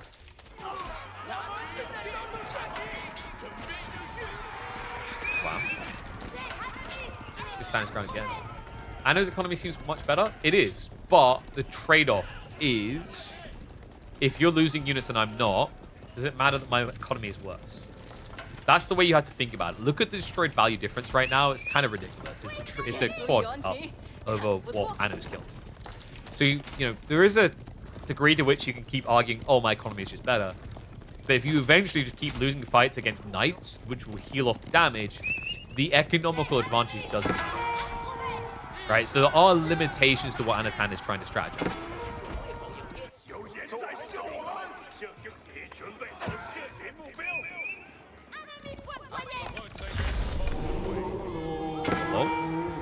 That'll be an easy stopper.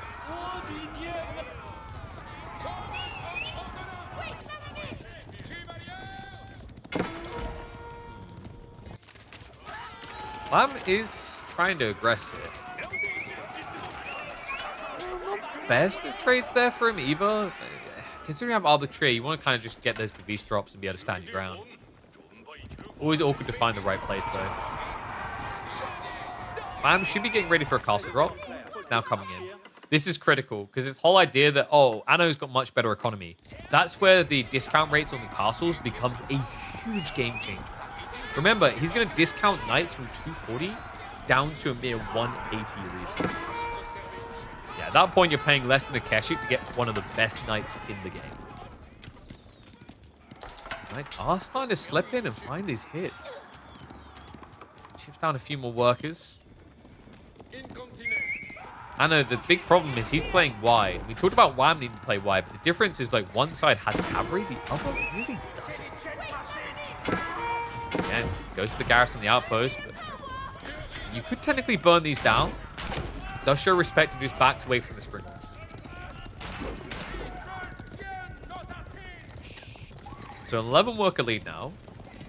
And we are at the point where Anno has to look for a switch into farms. Oh boy.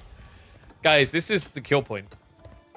If Wham realizes what's happening, which he probably scouted the lack of a boar here anymore, and he knows he's been snatching gear with the pro scouts, he should know what's coming.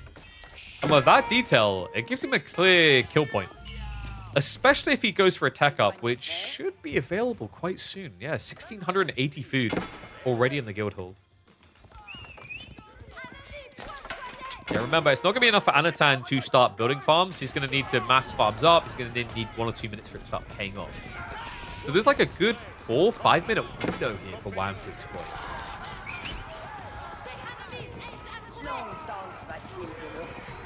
I think he's going to do step 1, tech up. And you can see the way he's starting to float gold. Anna goes to the push in. Wham, a bit greedy, actually does hang around with the workers. Finally does react to a pull away, but costs him a few. Splits the army in 2, however. That spear count is Finn. Hold on a second. He's thinking about entering. Maybe a bit of an early commitment there. The knights do get in the way of the spears, so counter damage coming through, but it's not going to be high enough. Knights start to break through, but they're scattering of bodies there. I mean, that was a lot of cav going down. Yeah, it needs to try and hold them in reserve. Horseman now pulled to the front side. That'll be enough to start chasing away. Anatan has now officially overextended. It looked like a rough fight for Wham, but keep in mind this. He's now ready for Imperial Age. Anno needs to get farms up. This is the timing we were talking about. And it's going to be a pull to the west side. So Red Palace for the 8k gold. I think Wham might just go for a mass archer strat here. You know, littering some knights, but like mass up archers and prioritize elite tech there would make a lot of sense if your food income is about to plummet. Which, I mean, he's got boar, he's got sheep. There's only 1 deer left there. He could just pull for the extra sheep. The extra berries, rather.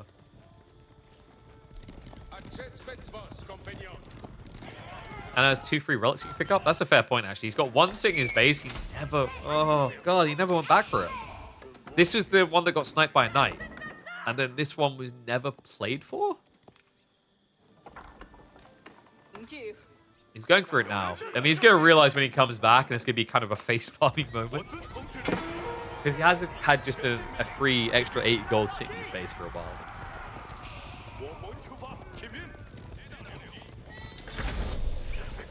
Tech up complete. I mean, this is it. This is the moment to win. Jiangnan complete, but 0 farm Song Dynasty for Shushi. How do you play the game like this?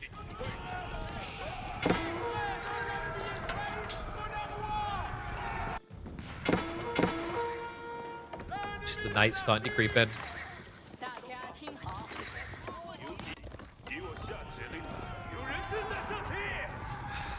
Mass spears, I don't blame him for it, but remember what we said about elite archers as a strat here.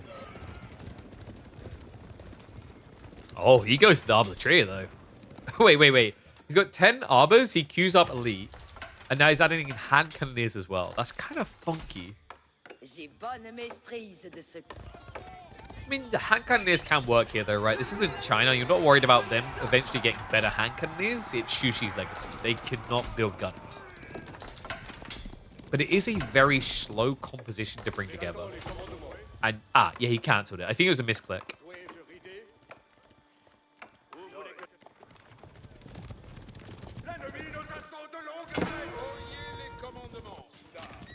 Him on the horseman. Anastan's still not making that farm transition, guys. He's just trying to play for hard-to-reach resources. And it's truly going to be mass arbitrary now. The hand cannoneers do more damage than crossbow versus heavy units. Then arbitrary, I think not, because you should be doing. You can see their base is 27. Then you get crossbow stirrups for quicker attack speed. So you're able to trade out pretty similar to hand cannoneers. The argument is against high ranged armor. No, that's where you kind of suck at, right? But you have to be fair about the mathematics, which is you'll get 2 arbitrary for every hand cannon. And that's where it's flat out not arguable. The arbitrary are better. The difference is, are you at pop? If you're already at population cap, then it makes sense to start thinking about hand cannoneers if you can truly afford it. Nice horseman raid. However, there is a bigger striking coming through here from Wham. Hesitates to hang around due to the screaming placements. Weird retreat here, actually. These are elite horsemen after all. Obviously wants to thin the spearman herd just a little bit. I know. Sticks everything into this fight. The horseman raid has been flopped dead in the end. Knights are going to start moving in the center. While Anatan has been dragged all the way to the far west, where he's likely to struggle to defend this. I mean, how do you? You know, you're outnumbered, your opponent has elite. Which means you're at risk of just getting yeeted out of this game. It's not like you've got premium units for the castle either. You've got spearmen and horsemen. Technically Callion, so in some ways makes sense, but the raid on the gold as well. I know, it's all beginning to unravel. The problem here is his whole army has to react to this, which means that Wham could just creep in knights, horsemen on the east to start running Anno out of town. And he's finally hard committed. Blobs in for the fight. GG gets called. Game number 1 will go to the Canuck. Well played to Mr. Wham. Gets on the board nice and early with the French pick. Let's see. Where are we going next?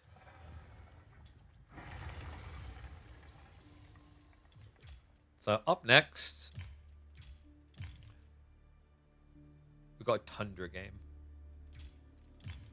If it will load. Why is it not loading? God, my freaking throat feels really rough, actually. I got a bad feeling.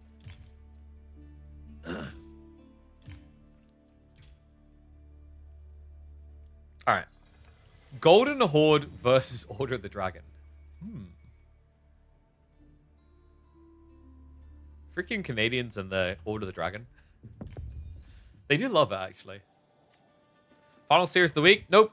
We've got one more series after this, which is going to be the grand final showdown between B and either Understand or Wham. All right, so let's get ready to hop into this one. Oh, wait. Flip that. Here we go. These Canadians are obsessed with being giant dragons that live in German hills. I can't imagine why. That actually does sound kind of awesome. Welcome back to the series, folks. Game number 2. Wham with an early lead. Now picking Order the Dragon into Anatan's Golden Horde. The question is, are they going to be golden or are they going to be bronze? Actually, yeah, this is Gilded versus Golden, isn't it? Ah, the perfect matchup. Tundra is going to be the map. This is one of the newer creations by Avali. Pretty cool map, actually. Has been well received by the pro community. Only feedback was whether there should be some neutral field sheep, because in its current format, all of your sheep spawn in your third of the map. So the idea behind that is that sheep RNG is really bad for competitive. It's kind of hilarious that some players have like queried they prefer it a different way. When I saw that feedback, I was like, huh? Really? I wonder what build we're going to get from Wham, though. He's a big fan of these 2TC OOTD builds. Have to imagine that's where he's going. And, you know, Golden Horde, some big question marks over them now, right? Like, with the recent nerfs, they had some weird exploits around the Kipchak bug, which was giving splash damage to the Horse Archers. Then there was the absurdity of the fast Imperial Stone Armies build, which got substantially nerfed. You know, where does that leave this Civ now has been the big question mark in people's minds. I don't feel like we've seen too many people experimenting to figure it out either. No, it's a bit of a reluctant pick, isn't it? You know, there's some players that selectively will just spam into it with ideas. And we see this with other civs as well. Like, Macedonians is quite untouched, but Wham is a pristine example of the exception. So he, for example, is regularly doing these kind of like mass spearmen or mass archer builds at the moment. Whereas most players are just kind of neglecting and avoiding the civ. I think Golden Horde has looked pretty good in the hands of people that practice it. It has some interesting strategies. Like, Louis is probably going to be the lead person on how Golden Horde functions in pro play in 2026. Because he put in so much time choosing the Kipchaks, but even after the Kipchaks weren't allowed anymore, he was the most consistent person I saw on the ladder, just testing out these wacky Golden Horde strategies. He cooked up some interesting ones, like the crossbow batch production strat was pretty cool. Stable's opening, by the way. Okay, that is interesting. What is Anno up to? Oh, wait, what? Is this a 1-1-1 strat? We've got building cards. Wait, what? Mind work coming in on the other side, though.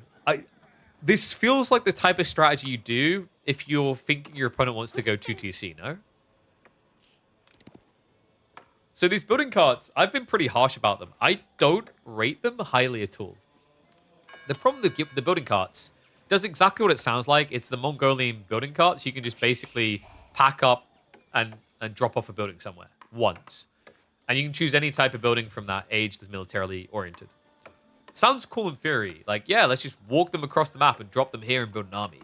The problem with this build is that the building carts are like old men with walking sticks. They don't really budge. They're way too slow, in fact. If they actually bothered to speed it up, it would be pretty cool. But in its current format, like, I think their issue is they're worried if they speed it up, it's going to become way too toxic and rushy. But in its current format, I think the thing I said about this build is, like, the best use for it is technically going castle. Because you can build a monastery with these. So you can tech up, build a monastery. Even if you don't have any building carts left, remember, you get one per age. So you can build a monastery straight away and then pump for relics. It's like, yeah, kind of a building carts plus relic Ubers build, in my mind, makes a lot of sense. He's going to be batch producing the early horsemen. Is he expecting pro scouts, maybe?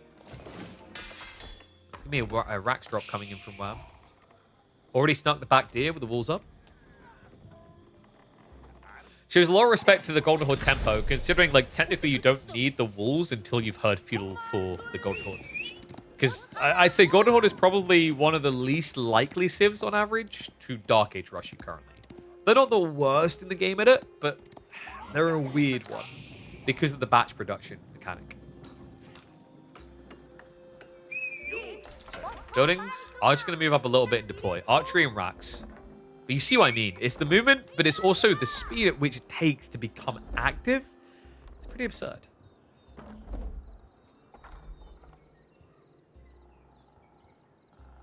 So do we not get a card in this build then?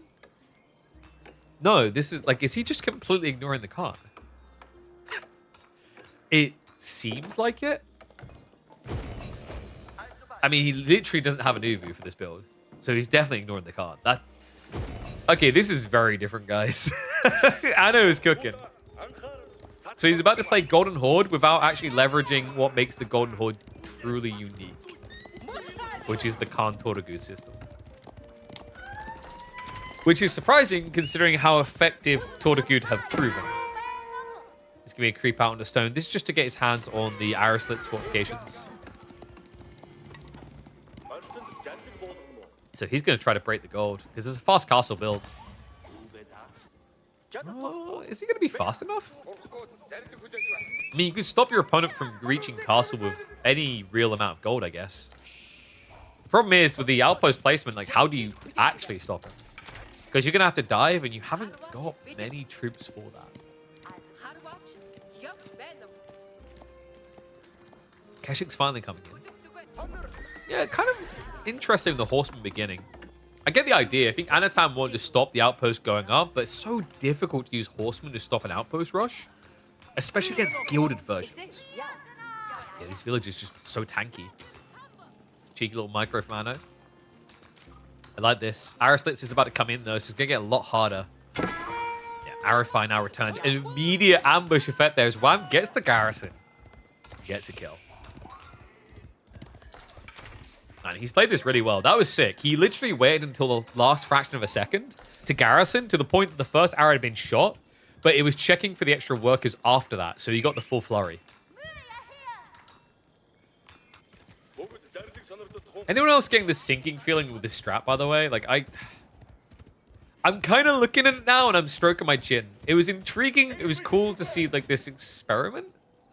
But has he not technically missed the window entirely?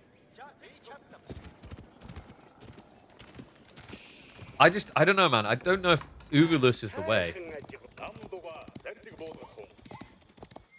Uvulus equal maidenless, I think is the fair point to make. Burgrave now coming in. It's going to be a cheesy men-at-arms strat. He's already got the Golden Cuirass queued up with the Undermesh. And probably Gilded Crossbows behind, because at that point, the only answer Golden Horde would have is Knights, the Keshiks. Good creep out into the ball. Anno's going to need every ounce of food he can get. And he needs to get himself one of those 60-ounce steaks. What is the measurement of ounce to, like, other things anyway? I never remember.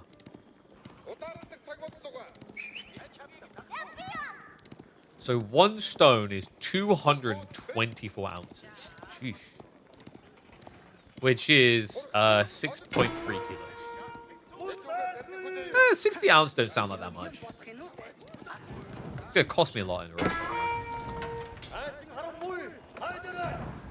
Can we use simple kg? No. Wait. Why have you used the word simple and then put a complicated measurement system? Can we not use simple stone? Stone is technically the simplest form you can come up with because it is literally... Do you know how we came up with stones? People would look and go, that looks about the right size for a stone. That was it. It doesn't get simpler than that. It's so simple, it's stupid. This is where you backpedal. Like, I didn't mean simple. I meant vastly complicated.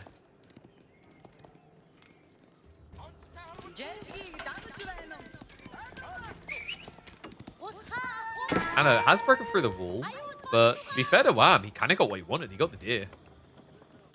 He's a little bit stuffed on food to a certain extent, but he's got 12 sheep, which should be good enough. Okay, Anna, so what's our game plan here? You prefer feet, pounds, and miles. I mean, I like miles over kilometers. I think kilometers are dumb for roads. The reason I think it's dumb is because collectively within society and media, it's been accepted enough miles that like kilometers just needs to move over. Fahrenheit can suck a dingus though. Fahrenheit is like for people who just want to be dramatic about the temperature and where they are right now. It's like, oh my god, it's 78 degrees Fahrenheit. Because it sounds a lot more dramatic than like, you know, 30 degrees Celsius.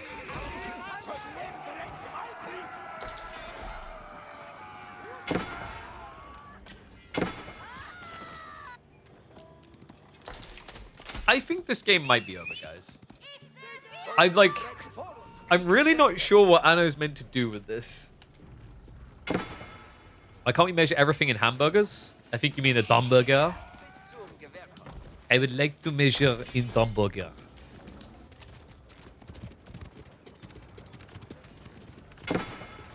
Metric bashing? I mean, I'm just saying, like, in some formats, it's fine, but in others, come on. All right, here's the other thing, right? Like, here's the other thing. What country is the most consistent with his measurements? I don't think it's us Brits. I think we do better than some other countries, though. Because, like, my thought is this. We're like, oh, yeah, that's that much foot. You know, 5 foot or whatever. But, like, for example, I'm going to call you out, America. Use the footage system for your height, no? But then you immediately will not use it for anything else. And why do you do that, man? I'm curious. Why would you prefer to use footage over centimeters for measuring certain things?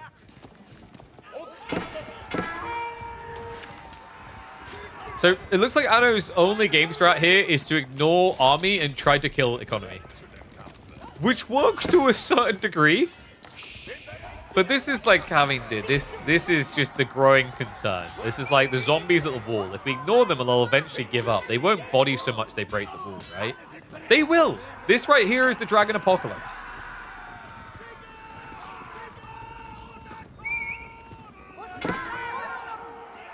Foot's used in length, distance as well, not just height. What, in America? I thought you guys used the metric system for length and distance. At least whenever I've talked to Americans, they do.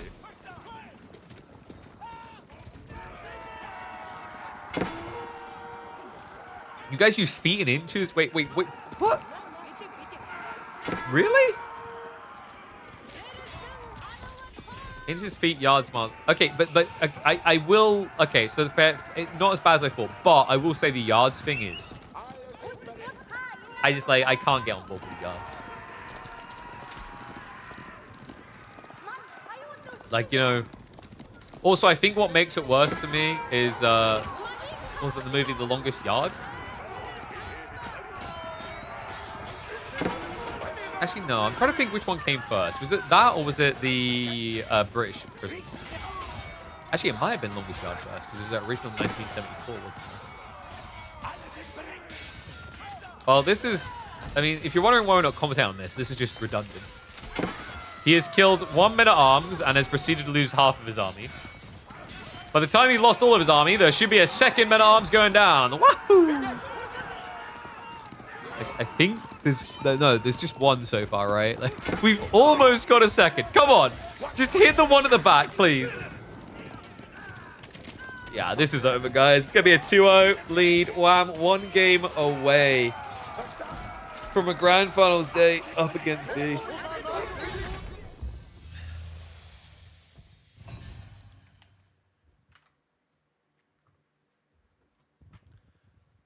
So I'm just double checking. So what was the movie? Prison movie, Jason Statham.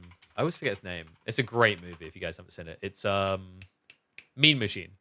Okay, no. You guys did come first then. Mean Machine was 2001. I was about to say, like, yeah. Because, like, I didn't know there was an original Longest Yard until I'd seen The Longest Yard. I don't know if the original one was actually good, though. If you guys have not seen Mean Street, but... not Mean Street, sorry. What did you call it? Mean Machine. If you've not seen Mean Machine, highly recommend it. It's worth it just for the Jason Statham goalkeeper scene. It's such a good scene. All right, so 2-0.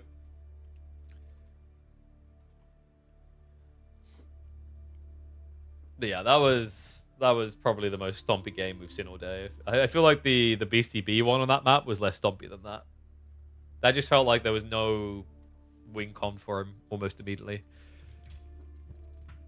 I think he just kind of gambled on blocking something out, like blocking maybe the outpost going up. And once it did, it was like, okay, this literally doesn't work now.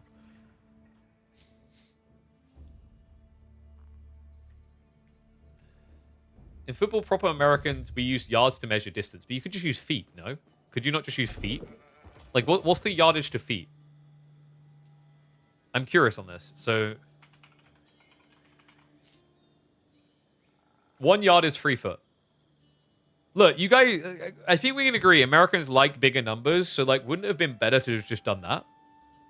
And what I mean by you guys like bigger numbers is if you think about all the major sports you have over there, the most popular sports, the number scoring is absurdly high, no? It's like, for example, in Europe, football is, as in the real football, is the most popular sport, right? And you're like, hey, if there's 10 goals in a game, that's a lot. But in basketball, hockey, baseball, if there's only 10 scorings, that's pretty lame, no? So I don't know, man. I feel like you guys have an inconsistency there. You like high-scoring games, like, doesn't it feel cooler to say, he hit a 400-foot shot, right? Like, than just saying that he hit a 130-yard shot. The average NHL game is 6 goals this year. Really? But like your pointage is higher, though, no? Average NHL score. Because there's a difference between a goal and a touchdown. That's what I'm saying the way you do your scorings, no?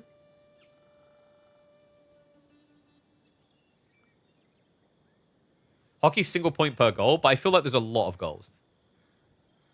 Oh, sorry, yeah, NHL. Sorry, my brain. I don't know why I thought football there. Wait, is it only 6 in NHL? Yeah, I don't know. Sorry, I don't know why I thought. Like, it's because I'm used to seeing like the moment I see N, I just start thinking NBA or N. I forget the football one now.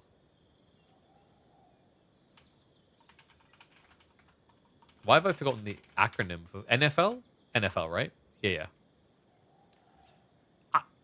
I'm surprised it's only 6 though. Did it used to be higher in ice hockey? I haven't watched ice hockey in a few years. I quite liked it in like 2008. I feel like it used to be a lot higher.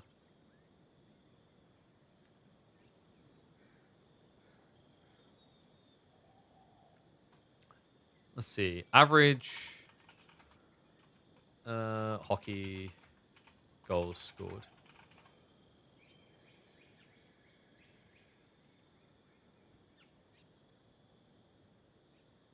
No, it's always kind of been around there. I guess I just imagined it different. Average goal per Premier League is 3.2. Yeah, like in fairness, yeah, like football is still a lot lower for sure. Because like I'm not gonna say draws don't happen in hockey, but I feel like draws are like consistently more rare.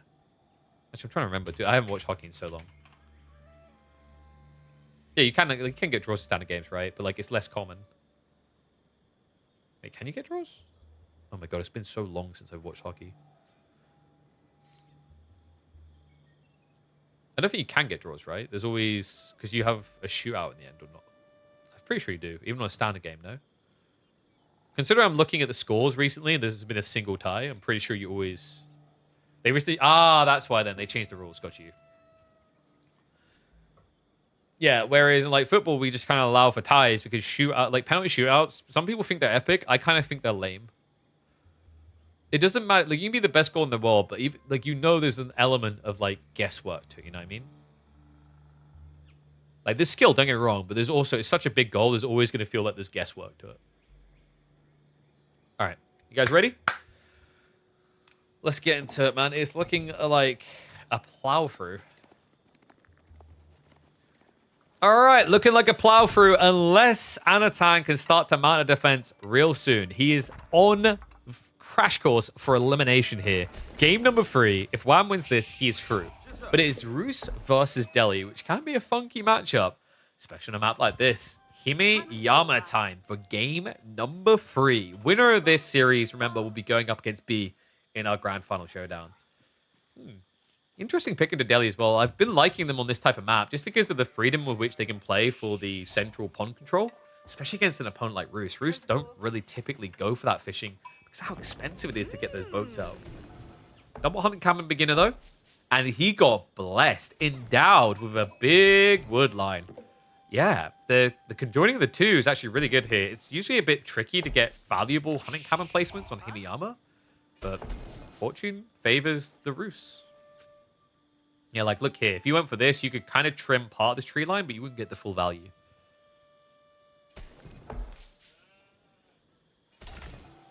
All this talk about shootouts. Yeah, I don't know. Like in football, I think shootouts. Some people. Okay, so here's how football in penalty shootouts work. Endorphin rush is incredibly high when your team wins, but when your team loses, you immediately have that sobering feeling of it's the dumbest thing ever. Penalty shootouts is basically like, in terms of in-sport mechanics happening, the clearest like comparison to gambling you can think of. When you're winning, it is epic and the best thing ever, and it's incredible. And then when you lose, it's like, what have I done? What did they do? Why do we have this? It's dumb. Why? It's so ridiculous how polarizing penalty shootouts can feel. Like, yes, I get, like, winning versus losing. You're like, okay, KP, of course people are upset when they win or lose. But it's to an extreme with penalty shootouts that I don't think you see in any other element of the sport or many other sports. Better than flipping a coin to determine the winner? Oh my god, don't get started on that. Wait, I remember we had that in Dota 2. We legitimately had that in Dota 2, and I think it was either an A tier or an S tier tournament. They'd created an infinite tiebreaker situation. And eventually, they just decided to say, screw it, and flip a coin to see who would win. I think I remember that happening. A Kremlin drop coming in. I mean, it's only one villager, so this is a pretty crafty move by Wham, actually. But Anno, look at this. The shivs are out. Uh-oh. Actually, no, I remember where we had a coin flip in Dota 2. It was to decide who would actually get the favorable placement in the playoffs brackets, which is really important, at the Saudi event. And we came on stage, and my Saudi co-host flipped a coin. And that we zoomed on the camera. Oh, it was so meaningful. Damn, what a read by Wham, though. He brings extra workers over. Helpers are already on his side. Should be able to get the shivs out on the injured. Oh my god, what? He pulls all. There's only 3 workers that aren't here from Wham's side. That is ridiculous. The scholar pull, I mean, it makes sense. What is happening in this game? More villagers coming in. Remember, Anno has got the scholar, but he needs to position it right. Otherwise, he loses. But my god, is he looking like he's winning right now? Torches come out. He gets in the way. Shuffles away the injured. Skull's going to keep healing. Has he not lost them? He's already lost one a bit earlier, but since then has been holding on to them. The Scholar needs to get back to healing. I think... Has he done it? Yeah, he cancels it. He realizes it's not going to work. It's just not worth it. What the hell is this game? Anno Chad gets a much-needed up. He even hangs around to try and actually gather deer in the area. Shivs down a worker finally in response.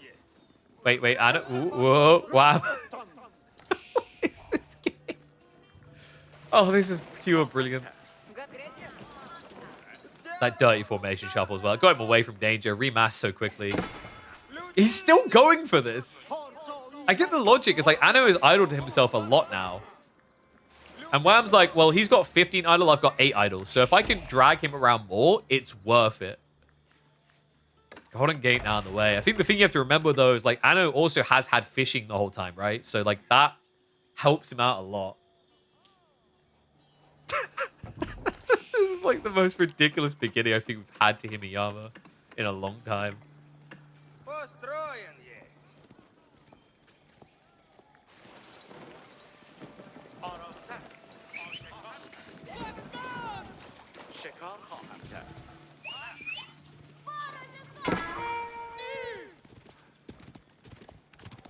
Wait, Wham, dude. I mean, I assume that's just because he's pop locked. Yeah, like for a second I was like, that's not a hunting cabin. I mean, you wouldn't build a hunting cabin here anyway. So yeah, he will walk back now with deer in hand. Dome of Faith now on the way.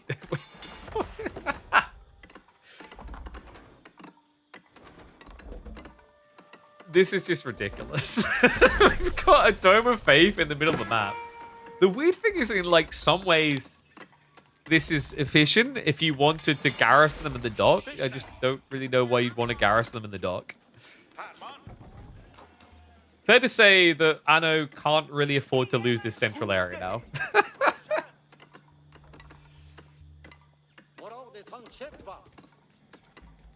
Oh my god. I feel like there's so many predictions we should have had that would have all been like, people would have got them wrong. Like, which landmark is WAM going to build this game? Where are they going to build that landmark? Who's going to win the villager skirmish? Where's Anatan going to build his landmark? Oh, bloody hell. Now, this is where the Delhi can sometimes feel weak, this type of build, by the way. Because he went fishing, because he's so delayed getting into this type of like play now, he has inflated his food income, but it's come at a cost of his scholar efficiency timing.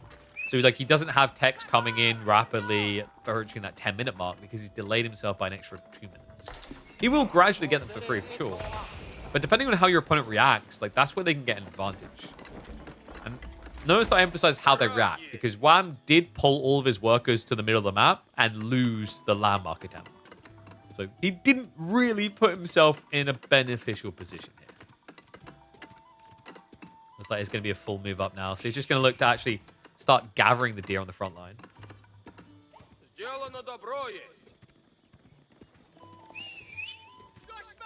What a weird and wonderful game this has become. Even castle turrets is pretty cool. Remember, this gives +2 to every garrison spot. Pretty cool idea. It just means that the fishing boats come anywhere near, you have an opportunity to snipe them. And you need that as well, remember, because the Delhi fishing boats are absurdly tanky at 150 HP.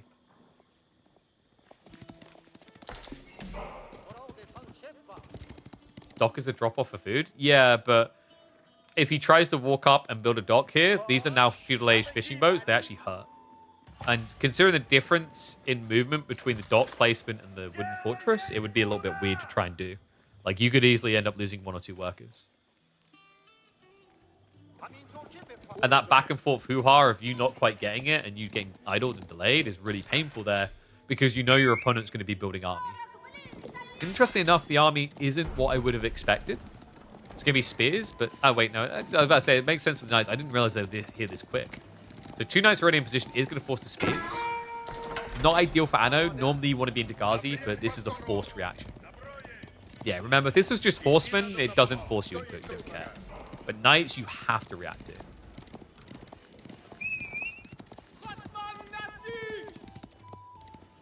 And just look at the delays you're feeling, though.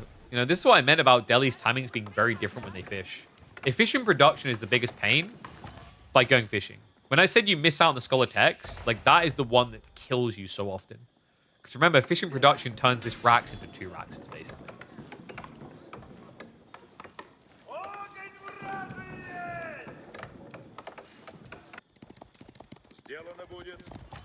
Sounds being repeated? I think that's you. You're a little bit crazy. Combo switch now. Yeah, it does mean you're gonna have to add in another hunting cabin though, which is a bit annoying. High trade house is on the way though. Look at the speed at which WAM is playing for these age ups now. Get your numbers in. It's not great. It's not terrible though.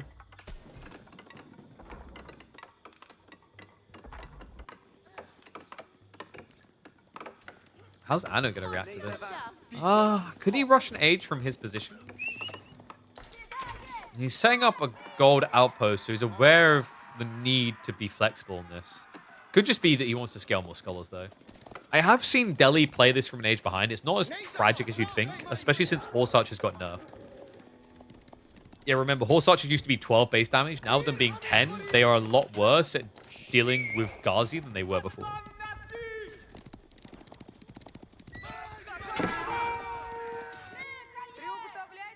You know what's kind of weird is when you get games like this, it's like this epic, oh my god, what happened with the landmarks? And it's hilarious for like a minute.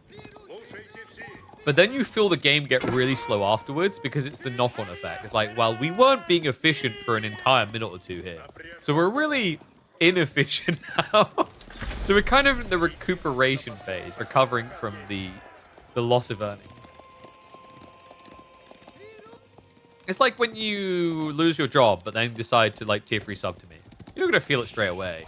In fact, no, you'll never feel it ever. You should all tier 3 sub to me. You'll never, ever feel the aftermath for that after losing your job or anything. If you have got a job, you should tier 5 sub to me. I don't think that even exists, actually. Didn't they remove the... Was it 1,000 gifted subs thing they added to Twitch? I think they took it away. I can kind of understand why. I don't know if anyone should feel comfortable getting gifted 1,000 subs. Because that feels like the type of thing that would just get refunded straight away.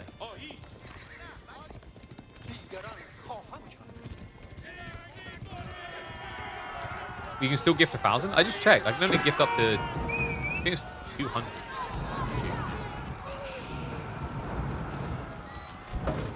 Dive in here, by the way. Whoa.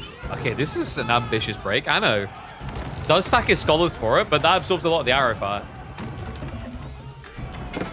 Yeah, we've got the fishing boats coming across as well. More scholars are on the way. I mean, he's breaking it. Spears are getting sniped down. That's intentional, by the way. He needs the spears gone so that knights can fight.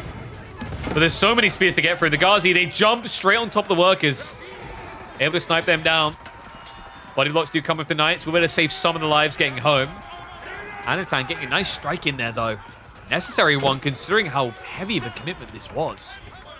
Light Trade House is providing 119 gold to WAM. But the problem here is he only has passive gold income, which means he can't get many knights. Yeah, this is like a weird one. His High Trade House has ironically given him gold while blocking out gold.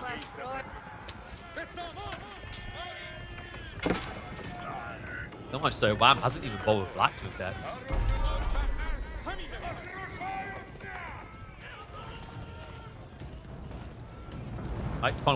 Wait, you have a better credit score than me? That's true. But if you want to keep that credit score up, you need to max out that credit card giving me money. That's how that works.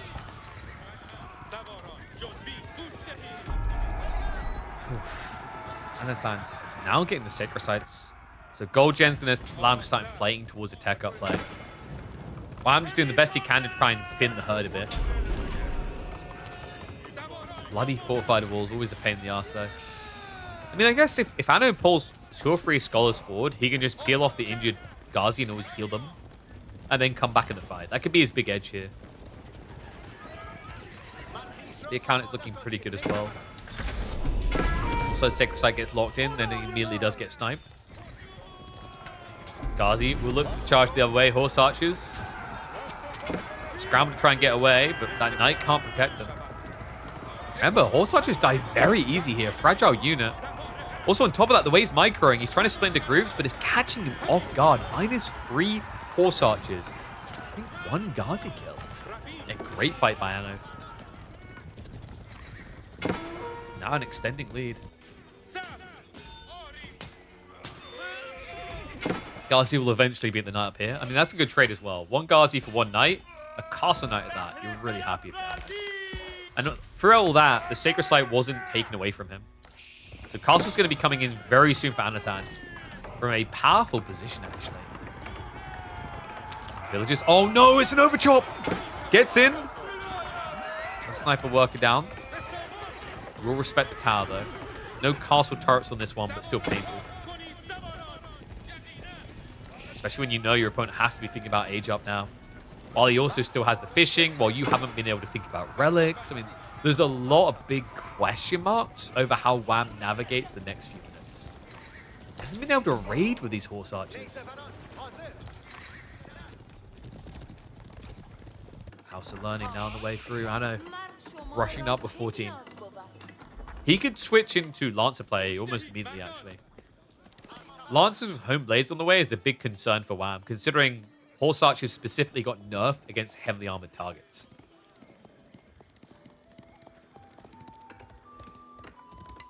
Oh yeah, it's true. Like, what was that? When I looked at the gifted subs, it's like 200 plus, like, save £200 and you're gifted. I'm like, oh my god.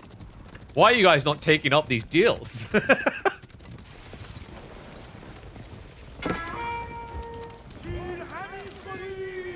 Safety sort inside the dock. Is he only queuing Pro Scouts now? I think so. Did he get the other techs over it? He did. But he also, I think, kind of forgot about it. Considering the amount of mills extra he's had. Punching for berries so fast here. Almost looks like he's going for Imperial, but that wouldn't really make much sense with only 11 scholars. Presumably we're going to be seeing a War Elephant. Yeah, just got queued up. Ghazi are going to keep raiding on the flanks. Relics are starting to be claimed now by Anno. First one already home. Others are being guarded by Wham. Actually, they're really not. He's only guarding one relic in total. All the north side ones are open and grabbable.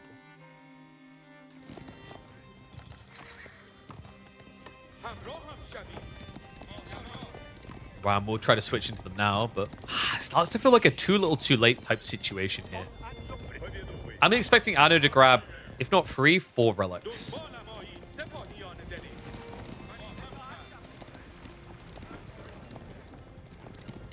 Already has got the veterancy on those Ghazi.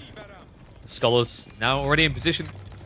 He knows where they are as well, right? Yeah. He's scouted them all. The only one that shouldn't be feasible is down here because his army is positioned full north. But Wham is reacting there now.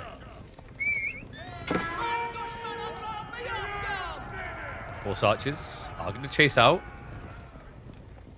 Decap comes in on the north side. First War Elephant has been deployed. Okay, Wham actually may be able to get the space here to yoink back. It's just a little bit weird. Like, when you play War Elephants like this, you're not going to win straight away, but gradually you have a big advantage. It's just, in the meantime, you have to get punched in the throat a few times. You know, that's just life, guys. You try to mug an old lady, you're going to get punched in the throat. But after a few punches in the throat, you build up the resilience. You've also mugged enough ladies successfully that you can actually afford your own baseball bat. And the baseball bat is going to be swung. War Elephant marches in on his own. A bold, bold boy.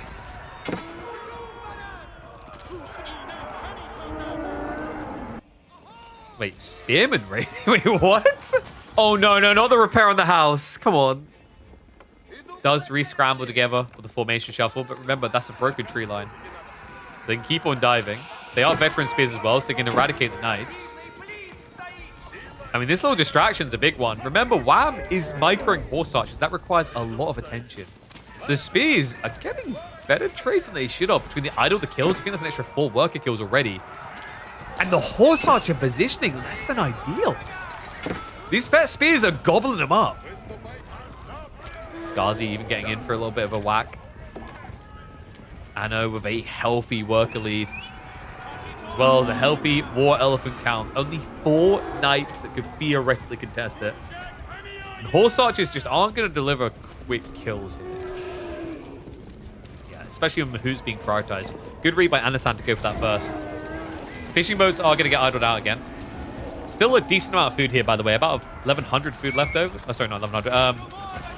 What, 700 food?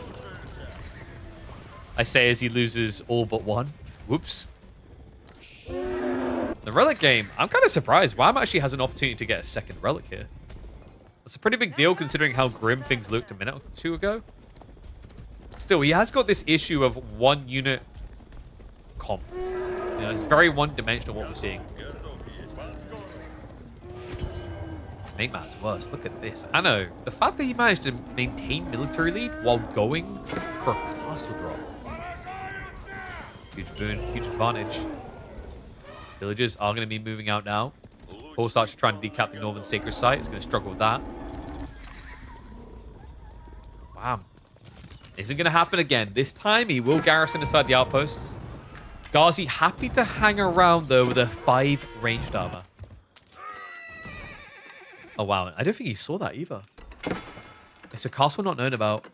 That's a bigger problem now. That little raid on the south side has forced Wham to react. It means the castle for Anatan will be going up.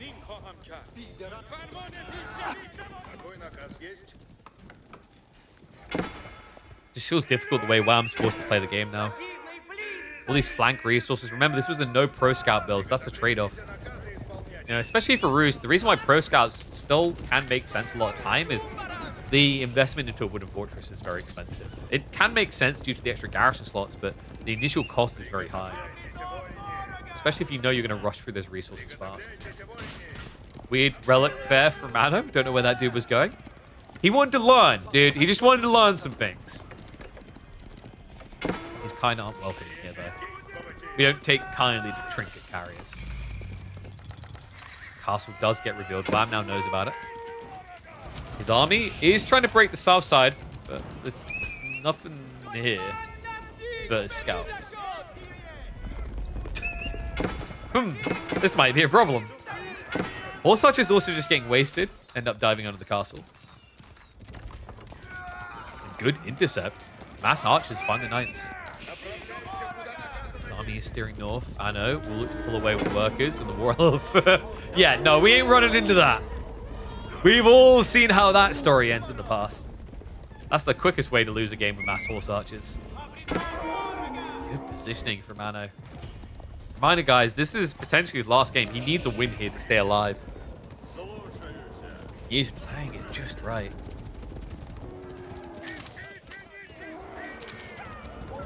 It just kind of feels weird how hard it is these horse archers to now find their target. It should be, on a map like Himiyama, fairly easy to raid it. I think Anno has just been ahead of him, reading where those raids are going to be and also clearing the areas of resources before they could arrive.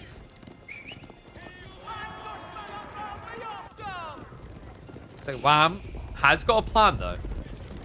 He's going to stop piling more horse archers because he's going Imperial. Spaskaya seems likely here. And he will oblige 26 to now rush the landmark up. Anno, however, is looking to mirror the play. Yeah, he's going for the Imperial too. 22 scholars, in fact. Pretty good count for it. This is not a quick kill, by the way. Just to really iterate that most of this army is doing 1 damage per shot.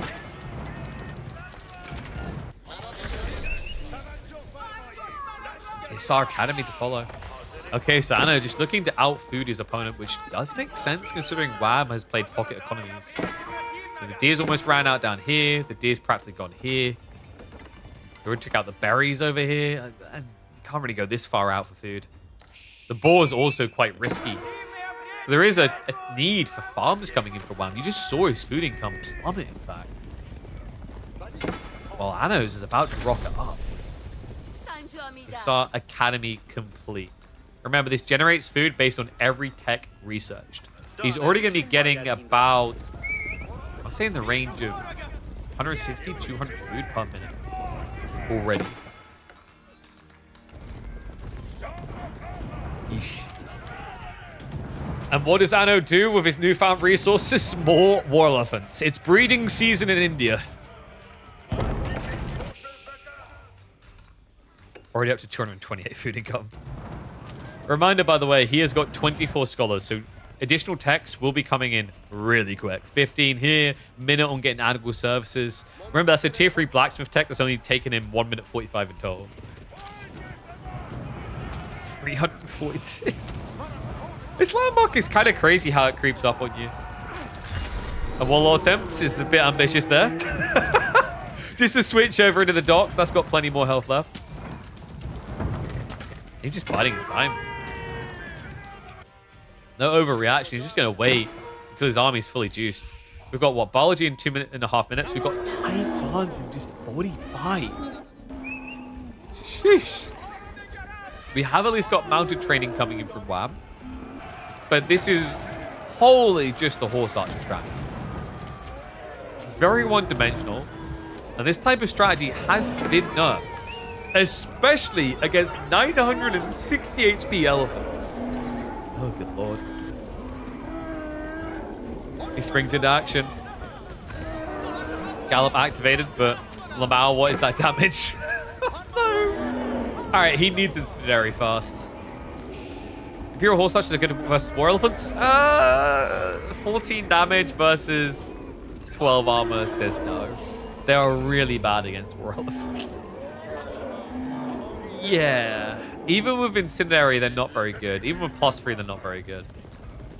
This is just not an effective counter. I mean, the cannons is a cool idea. Bombards can be. But you aren't high armory, so each bombard is really expensive. Meanwhile, war elephants, very cost efficient.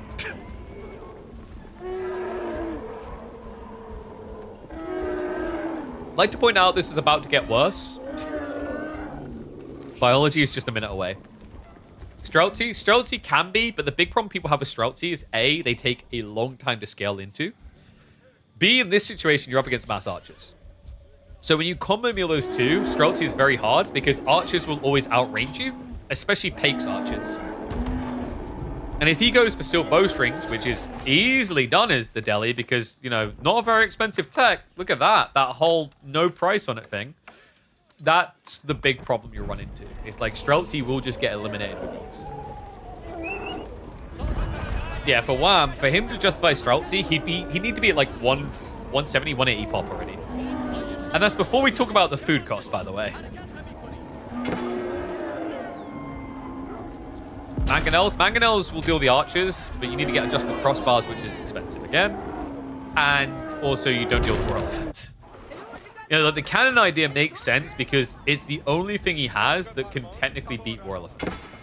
But even the fact they get bonus against elephants, they do 105 damage. And these elephants, they would take 12 hits to die. It's a lot.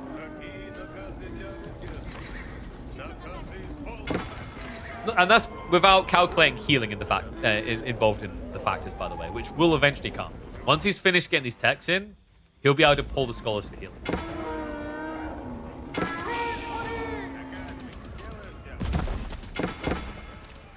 Oh, you mean War Elephant plus War Elephant plus Mangoes? I think if you do that, you lose to mass bombers.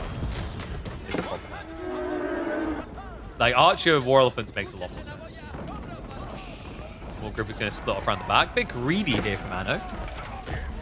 But even with those losses, it's still 38 archers and way too many war elephants. Yeah, this right here. This is the medieval tank. You used to always say that, like, what, cavalry was the medieval tank, but no. This is the true medieval. This right here is the King Tiger tank of the medieval age. In they go. Bombard's hiding at the gate. As incendiary, this is as good as it's going to get for Wham. It's taking ages just to kill one of these. The A clicks are helping him a lot, though. Like, Anatan's wasting a lot of time hitting the base. Does move over now. War Elephant's getting range, though. Uh-oh. Do splash damage, this stab. It's a problem. That one elephant just chasing off the bombards. Will get sniped down. But Anno, look at the numbers. He just has so much military. And the idol, you're feeling it. Wham, he has no food, no wood. No way. Elephants. Remember, even if you don't headbutt them, the spearman is going to attack the bombard. So he snipes two of them straight away. That pretty much is your answer gone. Like, even if you now clear out these elephants, there's a Ghazi wave coming, and Wham has 0 dimension to his comp to deal with that. Pretty awesome game. Anno, after denying a Kremlin drop that would have screwed the pooch for him, he's able to mount the elephant into a victory. Yeah, no doubt about it now. There's really not much left for him to do. Wham just with huge idle economy and nowhere to go. Nowhere safe anyway. Means that Anatan will get a stay of execution here. He still has to keep playing perfect Age of Empires 4 to stay alive. But the mountain has begun to be climbed. The question now is whether he's actually locked in the harness and is stable, or if he's about to fall into the abyss.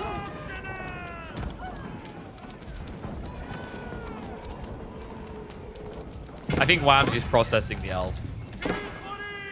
Because he hasn't been hit with a final blow yet. But if you look at the map and everything happening, it's pretty obvious what's about to go. Oh no! Did you shoot that elephant with a cannon? Oh, be careful, you might make it mad.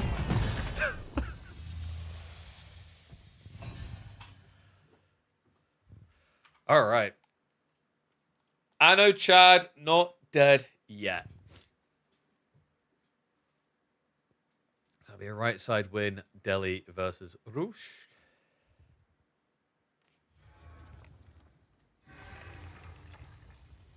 What do we call that one? I reckon that one's going to be quick, everyone.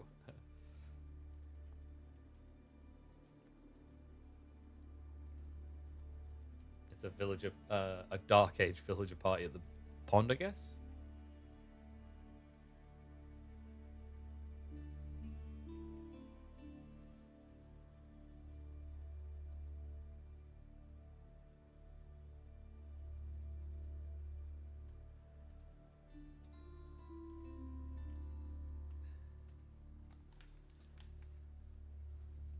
All right. Let's see. Next up, we are heading into Dry Arabia. Byzantine versus Ayu.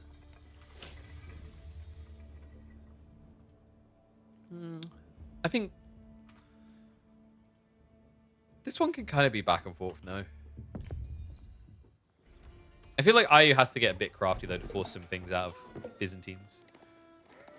Not sure if it's the one where you just naked fast castle, but let's see if he tries for it. All right. Welcome back to the channel, folks, for game number 4 of our semi-finals between WAM and Anatan in the midweek muster. We've got Byzantines going up against the Ayabids on Dry Arabia to see who is going to book themselves a date up against B. It should be an interesting one as well. Ayabids, a fun civ right now to see, actually. I think we've been seeing a lot more diversity in strategy. You know, in some ways, they're still kind of linear. And also, big shout out to Necrophos for the sub, by the way. I do see you, buddy. Thank you very much. We have been seeing some more diversity in the way that they approach their landmark choices. But I do feel like it's still now starting to anchor in quite heavily towards Dervish into Industry Wing as the majority play. And that's a play that can make sense here. Dervish with like a Desert Raider opening, but maybe force Byzantines into, say, Javelins.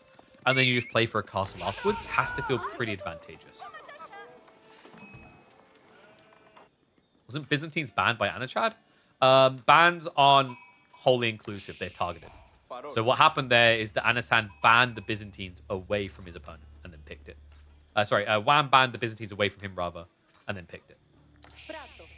It's going to be the Loggy Wing. I'm just going to stick on the 2 XP for the early game. WAM's just going to go for the scale up because when you are playing against a non-Dark Age aggro civ, you always want to be looking towards the assistant timing. So we'll be going for the tier 1, tier 2. Should have tier 3 easily by the time he's brand winery. Question mark is, how does Anno want to approach this? He's got 3 on the gold right now. He's switching trees, so we will see some units coming out in the second age.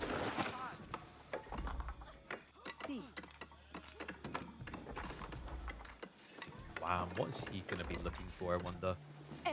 This type of spawn, I mean, it's a pretty good one if you can get some Wham's walls in on the back here.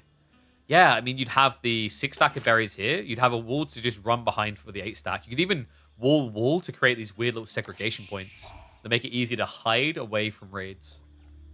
Like, overall, I quite like Wham's spawn from the south side in the mid-game. Anno's not too bad either. Getting a back... Wait, what? Okay, that's, like, insane, actually. That feels absurdly close to base for Deer. I feel like... Because normally the way this meant to work is there's meant to be a minimum range around your TC you wouldn't spawn on Dry Arabia. It almost feels like it checked this tiny little pixel spot and like, yep, that's the one, select that, when they really should have been more, say, out here. Damn. So some good food reserves for Anno.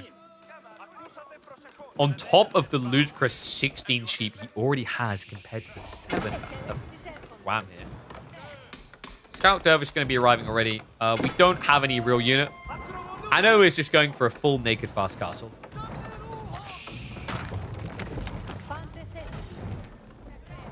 Wait, did he accidentally start building an archery? I think he did. Alright, so Merc House now coming. I think Wham knows that this should not be aggro play because he would have probably seen a Desert Raider coming out by now. So with that info in mind, he's even scouted to confirm it. It gives him a bit more versatility if he wants to go Javelin or Western. It is still going to be the Javelin, though, from the Silk Road. I know, even adding in archers, that actually makes it even better for WoW than you're going Javs.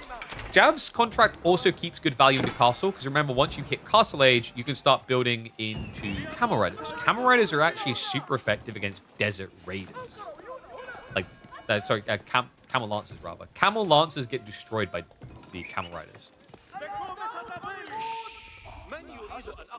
I know, he's going to be doing that fabled industry wing.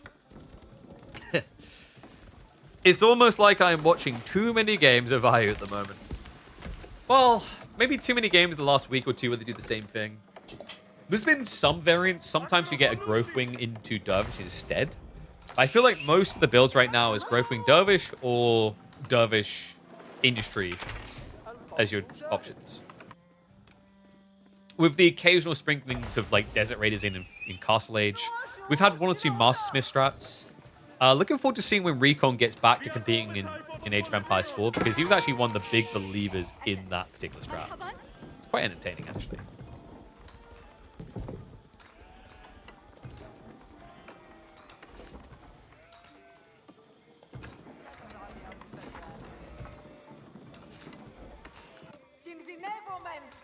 You got your ass handed to you in an IU mirror when you went infantry and the enemy went growth? There's just a phase. Growth is better. I'd be curious to know what happened in that game, because I feel like industry actually has a lot of potency on its push timing. Whereas if you go growth, I can technically all in on your gold. Like what you just described, I think is more specific to an Ibin mirror, because you're both basically fast castling, aren't you? But if you're fast castling with growth, you're a lot more vulnerable than if you fast castle with industry. Because if you fast castle with growth and I attack this gold, you're screwed. You're up Crap's Creek without a paddle. But if you if you industry rather with growth, you can sell all the stone and then you have gold to get your initial units out, and I could be the one in trouble. Growth should grant a pack TC and feudal. No, please stop. Get out of here. I can tell what you made. Great trade for the Javs. And that's going to be gold I'd allow. And its hand. I feel like a little bit baited here. Going into archers on opening. I mean, he didn't scout the javelin plan, right? Because he kept scaling archers. Still is. Maybe he just felt like he needed it against Limitane, which does make sense. You know, technically, Byzantines got buffed in this matchup recently when they changed Camel Lancers to take damage properly from charge. Because it used to be that bracing didn't work against Camel Lancers. Now they get stunned. That's a huge nerf, actually. On a Lancer, which has 20 less health than a standard Knight, now getting affected by brace, the impact was huge in that dynamic. And it means these type of timings where you rush across with javelins and Limitane should technically be a lot more successful now than they were in the past. I don't know. As a result, actually hasn't gone Cam Lancers. It is going to be the Gulam strat. Okay. Gulam's an interesting direction here, because usually what happens is if your opponent has tempo over you, you can choose Gulam to try and rebuttal that, because otherwise you get all in.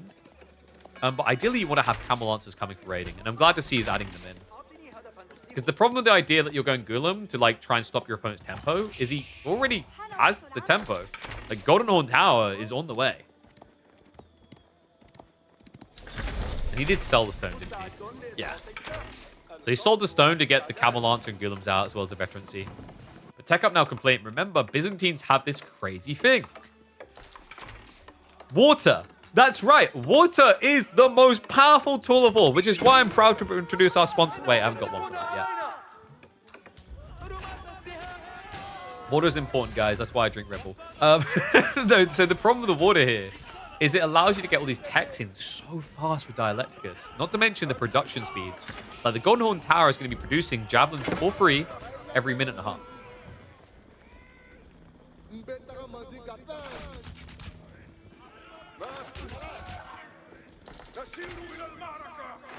And even Gulams feel a bit sucky against Javs, don't they? The problem is half the damage by default goes through your armor. It's not like when you're up against archers. When you're up against feudal archers, it's comical because they have 5 damage and you have 4 armor. But 8 base damage means that even though the javelins attack a bit slower, you don't really care because you need to kite out Gulams anyway. Did Wham get Military Academy? I'd be surprised if he did. No. This is just the production rates. Like, remember, with Conscriptio, you're double effective. So he gets Limtane out in 9 seconds, Ranjin in 13. Military Academy is a little bit overkill at this point because you don't really have the economy to afford it. So it's kind of a waste of resources. Unless you're looking at a specific timing around things like cataphracts. Lamb's Wolves have arrived, guys. I think he's quite kushki. Want Military Academy for the free units? Does that affect Golden Horn Tower? I'm pretty sure it doesn't, though. I could have sworn it does not affect Golden Horn Tower.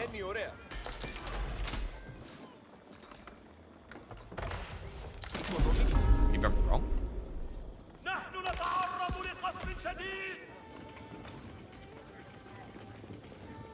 I don't know why it doesn't, but I'm pretty sure it didn't affect it. I think it's just balancing reasons that it does not affect it. Yeah, so can confirm it does not work on it. It's even on notes for the like Wikipedia page. To be fair, it would be really broken if Golden Horn Tower was affected by Military Academy.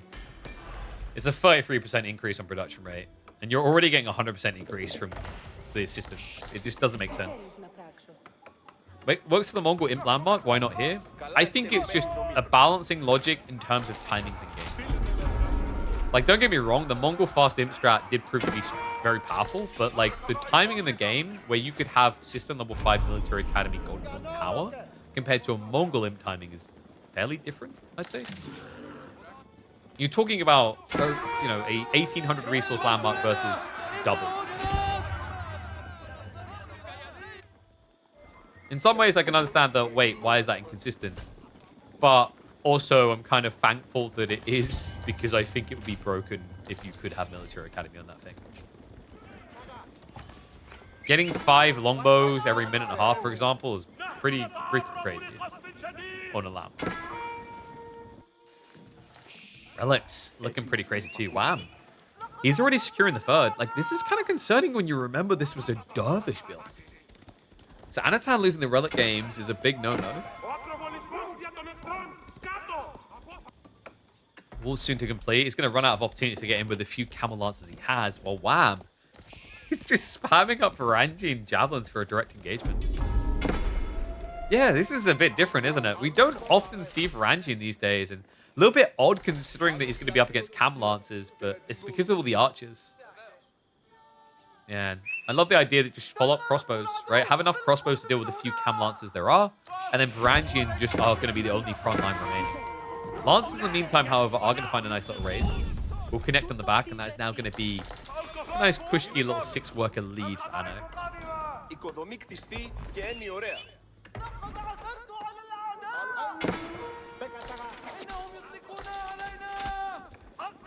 Cam Riders. Oh, they are going to creep in and find some kills.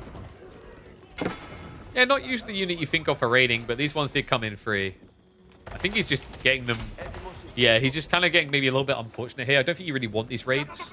I know I said that Camel Riders can beat Camel Lancers, but the bigger thing you're focusing on here is the direct engagement now. So having more javelins to deal with the archers is going to probably feel better. Ironically, the Lancer is now stuck in the base. Oh, you will creep around on the south side. No one gets in. Wham is hemorrhaging on the flanks a bit here. Yeah, not really connecting with targets in return. But remember, because he has got the system effect, he can afford some losses. I don't know why he's making so many Iabid archers. Because he's expecting javelin plus spears, I think. He hasn't seen that many Varangian, right? I think he's seen like 2 or 3. So you might just think it's that strat where you add in a few men-at-arms with your spears so the archers can't easily target. So it does feel like we're heading to that situation where it's going to be a big surprise moment. I think maybe Anno is growing suspicious now. He has started adding crossbows plus horsemen. But for this fight, I'd favor WoW. Yeah, just look at the limited damage he's doing there against the Varangian. And now the chase is on. Javs able to trade out nicely. Archers start stepping, but not even worth turning around for here, really. You just need to get the hell out. Lead is building. Anno, has he got enough food income to keep the horseman pump going? He's starting to run out on the deer. And this army is quickly approaching, man. Horsemen get revealed early. Crossbows can be there, snipe out the cams. Horseman line is not big here right now. Varangian have slightly overextended. Wham is going to begin the retreat. Dervish healing makes this awkward. Like, if Wham doesn't get kills, it turns into a really bad trade. The Riders are going to jump in at the end. Just the front line. And the Javelins, nice target fire there. Splits them up to go after multiple archers. Does force the camels back. Dervish is to be sniped. Wham just needs to be careful not to overextend. You saw where that started to go a little bit bad for him. He needs to kind of back up, remash, go again. Otherwise, you're trickling weaker into a growing force. Still, the big problem here for Anatan is going to be a lack of food. No, no! An extreme lack of food. He never built the mill. He's only got a few berry workers down here. His food income's about to plummet. While he's going horseman, this is happening. The berry's about to run out here. Still with 14 Varangian. I mean, arguably that's enough to just block out a horseman raid. At this point, Anno wants to be able to be in a position where he can project 20, 25, 30 horsemen. With the weirdness that's happening over here, I don't know if we're going to see that. Was that an intentional pullback off the deer? Or was that now a reaction to the... Alright, this is getting a bit weird. Not just that. Look at where Wham's army is now going. Did he scout it? The gold, the berries. He has backup gold options, but it's the food that Anno is going to desperately need here. Archie's back out to the deer. Okay, can we... Crap will get off the pot, lads. 30 villagers idle walking out there now. 4 are going to sneak off the south side. That is a smart move from Anno. They're going to die, but they'll buy time so that he can gather on the opposite side of the map. But no! The Varangian! Wham! He had a few waiting. Disaster strikes, and now it's going to be Anatan with no food income. Oh my god. And only 14 horsemen to his name. Army re-rallies north. Camels finish off the workers to the south. And the army looks to dive straight on in for the killing blow. Wham. Just one good fight away from booking a date up against B. Even starting to stockpile resources. I mean, I don't know if you really need Imperial for the win here, but it feels like it's his game to do with as he chooses. Varangian may die, but they've still kept people off the deer. Anno now has 0 food income. You know, I know it can sometimes be hard to find food in the desert, but we gotta eat soon. Whereas olive life is good. Yeesh. 4 is going to get assassinoed. Javelins. I'm just going to start poking the workers, forces the engagement. Rides on out. Camel Rider debuff is going to matter for those ponies, though. And the mass range don't even care that they're meant to be the counter. This is it. End of the line. GG called. It will not be the entertaining B and Anatan series. No, instead, it is going to be the clash between Wham and B, as Anatan will go out in the semis. Oof. Alright. So we have our potential champions stepping up. Wham is pooping off. Yep, he's just pooping all over the place, man. He's like one of those untrained cats. On the counters, on the settee, under your seat, on your lap. He's pooping off everywhere, man. Someone get this guy an adult diaper. We must stop him. The final's going to be live games or pre-recorded. It's going to be live. The draft is literally now happening. Also, I'm just going to be the guy who says it. Who cares? If you haven't said it, it doesn't matter. It doesn't matter. It's games, entertainment, confetti. Let's go.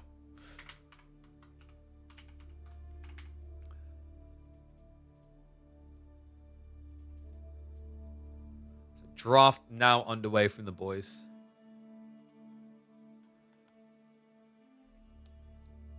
That's not what pooping off means. That is definitely what pooping off means. You mean popping off. Pooping off as in he's... No.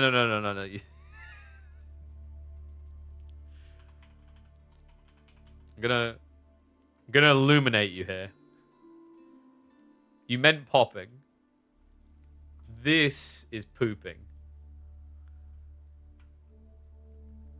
Pooping or defecation. There you go. Pooping off. Poop off. A popular non-toxic biodegradable cleaner for removing bird droppings from cake. So what you're saying is Wham is cleaning out my toilet real good. Which actually just sounds so wrong. It sounds like something else entirely. Definition not enough. Need a practical demonstration. All right, let me just get up on my table. You're pooping off every day? Exactly, dude. Like, you know, like this morning when I came down from the toilet, I went to Emma. I was like, yo, I'm really pooping off this morning.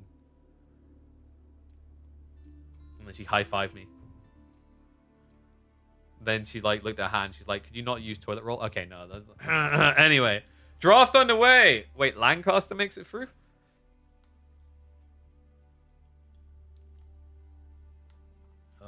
An essential process.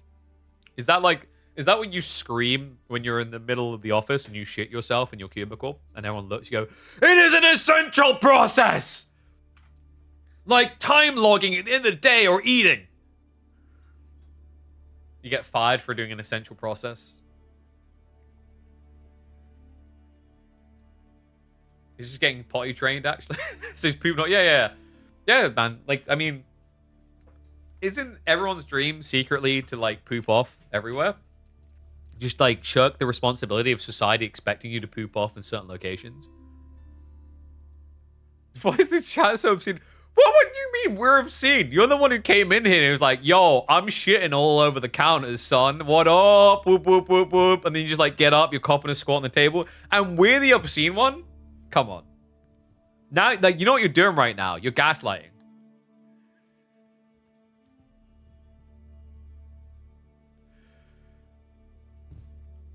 It's just a misunderstanding, but that's the thing. When we get a misunderstanding, have you not clocked on yet? When we come across a misunderstanding here, our goal is to then take it too far. I thought that would have been obvious. Like, maybe, I guess you're new around here. Let me introduce ourselves. We're like a dog with a bone. Only it's a poop bone in the situation. Ibis A tier, I feel like they have very few weaknesses. I'd say they're like low A tier. They're pretty good. They have some really good matchups, some really good tempo control right now, especially with the industry wing builds. Like, it gives them good opportunities to poop off. It's not a guaranteed win. It's not Sengoku tier. You know, not even Marlene tier, but it's pretty good.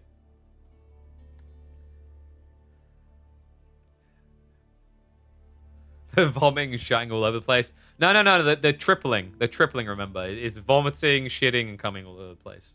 They do the Holy Trinity. You guys ever heard that saying, tripling yourself? I still remember hearing it from, what was that TV show? I'm trying to remember what it's called now. Misfits. From the Irish guys, like, have you ever tripled I tripled myself. And they're like, what's a triple? It's called winning bowel syndrome. Exactly. Like, IBS is indifferent bowel syndrome. That's when you, like, aren't sure if you won or lost. One day you ate beans, you were vomiting and crapping at once. So, like, when I was a little kid, I used to really like Power Ranger spaghetti cold. I just liked it cold, man. You guys are probably wondering where the story's going. So, like, one day I'm just sitting there as, like, a little kid. Like, maybe, I think I was 7 years old, 8 years old. I'm just, like, having a crap on the big toilet. Like a big boy. Which I think I was, like, 5 or 6. And I'm just like... And I just vomit out onto the bathroom floor. Like, fully configured. They're not even, like, digestive. They're just, like, they're still in their shapes and everything. Power Ranger, good old cold Power Ranger spaghetti. Mom! So there she is. And she's like, I don't know whether we wipe your ass first or clean up this mess. I think she was tempted to make me have to like balance myself over the vomit while getting my ass wiped as a like educational moment. But she was a good mum. She cleaned that up first. But it's almost like thinking of it as a child back to that moment. Like you're just sitting there while these full grown ass adults are like kneeling before you, having to clean up your vomit. Is like a weird power play. It was an unintended power play. But you're like, now that I think back to it, it's almost like, behold, peasants, I am on my throne. Now clean up the Power Rangers. Why no farm transition? I just don't feel like the pasta would have grown very well on the plastic floor. Fun thing, actually. First time I ever puked when I was a little kid. My mum turned around and I was sitting there and I was drawing in it on the tray. Because I must have been like 2 or whatever. And you don't, this is the interesting thing with babies. You discover that they see the world in a very different way, right? And like, I think the more obvious one to some people, actually no, because most of you guys have wieners. Like, if for the 1 or 2 women in the audience, the first time you have a period, no one's explained what a period is to you, right? It's like when you think back to these type of things, it's like a really weird experience of how the innocence of not knowing what something is changes your perspective entirely. So yeah, I was just drawing art in vomit. You're welcome, Inept. I'm glad I could have provided that. I don't know why it cut out. It like laughed for 1 second then disappeared. That was weird. What was that all about? Thank you, Inept. You're welcome, man. I'm glad I could provide this sharing moment with you. You know? Just turning up and vomiting on your tray in life. So you're part of it. Story got you in the mood to play some A before ranked? You're welcome, man. Like, I just inspire people. See, here's the thing. For everyone who's now like, oh, KP's disgusting. You could now get vengeance on me if next time I do one of our variety streams, I do one of the Twitch plays. I will point out a lot of you guys missed out on that. The Dishonored stream, we had a bunch of sections where Twitch chat got to take control. And you all missed out on that. You could have proven yourself a master assassin, but you didn't. You stayed at home. You watched the latest season of Arcane. You probably sat in the dark doing things we won't talk about, but you could have been there. You could be, I'm going to really stealth run and had me stab someone like Smoothie did. That you weren't part of the Smooth Brains. Shame on you. By the way, guys, reminder, we're still working PC Specialists. If you guys haven't checked them out and you're thinking about getting yourself a present for Christmas, what better present than a gift wrap? PC! Exclamation mark PCS. You can use my code to get 40 quid off. It's a good time to do it because the prices on RAM and other crap is just going up, up, up. It's going up quicker than the Power Ranger spaghetti comes up my gullet and out of my mouth when I was 6 years old. All right, that's a nice visual indicator. But something that is sickening is the fact that PC Specialists, they've still got such good deals on their pricings despite what's happening in the rest of the world. So take advantage of that quickly before the schmucks realize that they're scamming themselves on making everything so cheap for you guys and inflate their prices at the speed of light. Go quick. And we can get ready to go into game 1. Because we have got a series, a grand finals, Macedonians versus Golden Horde. All right, these guys are entertaining. Rocky River, Macedonians versus Golden Horde's a really cool one.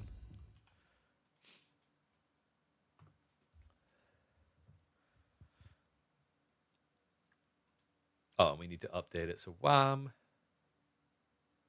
No, we done it right. Okay, nice.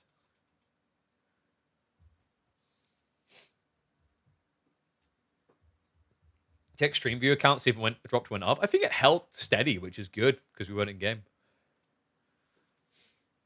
Imagine having sub to KP during the front page stream because you like Dishonored gameplay, then you come here and see. See, this is the thing. Like, I'm just gonna, like I said, I'm not gonna shift the schedule. Next time we have a KPMM, people need to be available Thursday, or I'm like, we already had this twice in the last month. We had to reschedule. Next time I'm just gonna DQ because today is meant to be the variety stream days. And we've got some fun ideas cooked up. If we had enough people, I would allow you guys to play Peak. We would share a character together and play Peak. Which I would regret. I would deeply, immensely regret. Oh, yeah. I realized, by the way, chat, those that were there when we did the green light, red light segment, for whatever reason, you couldn't hear there was audio tracking for green light, red light. So what you guys couldn't hear when you were watching me do that piece is I had this playing very loudly in my ears. You guys ready?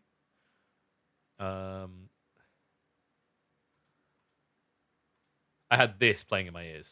Ready?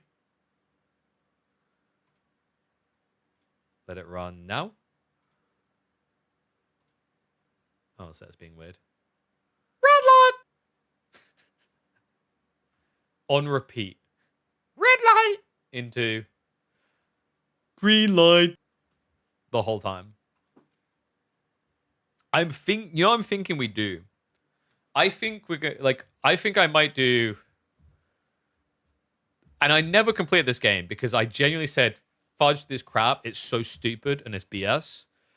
I might look to do an Aliens Isolation playthrough, or at least some of the game, with the red light, green light challenge. And I'm gonna regret that, and I know I am. That's a terrible idea, but a good idea, right? That's a good, terrible idea. Green light sounds like what? Yeah, because I want to differentiate it. Like, I could have done like both of them kind of like that, but then I think it's like, if they sound too similar, you know? So you need them to sound different, so you're like, oh yeah, it's time to go, or whatever. But like, I've even structured one for when we do Twitch chat, because like basically I thought what would be a cool one is we could do peak, where you guys control the character for like 15 seconds, I control it for like 45 or something like that, or like random images. And I already know what you guys are going to try to do. You're pretty much going to try to kill me. I'm not expecting anything helpful out of you guys, but that's the point. I mean, you guys could impress me and actually be helpful. I would be flabbergasted, but it's possible. It's unlikely. It's technically possible.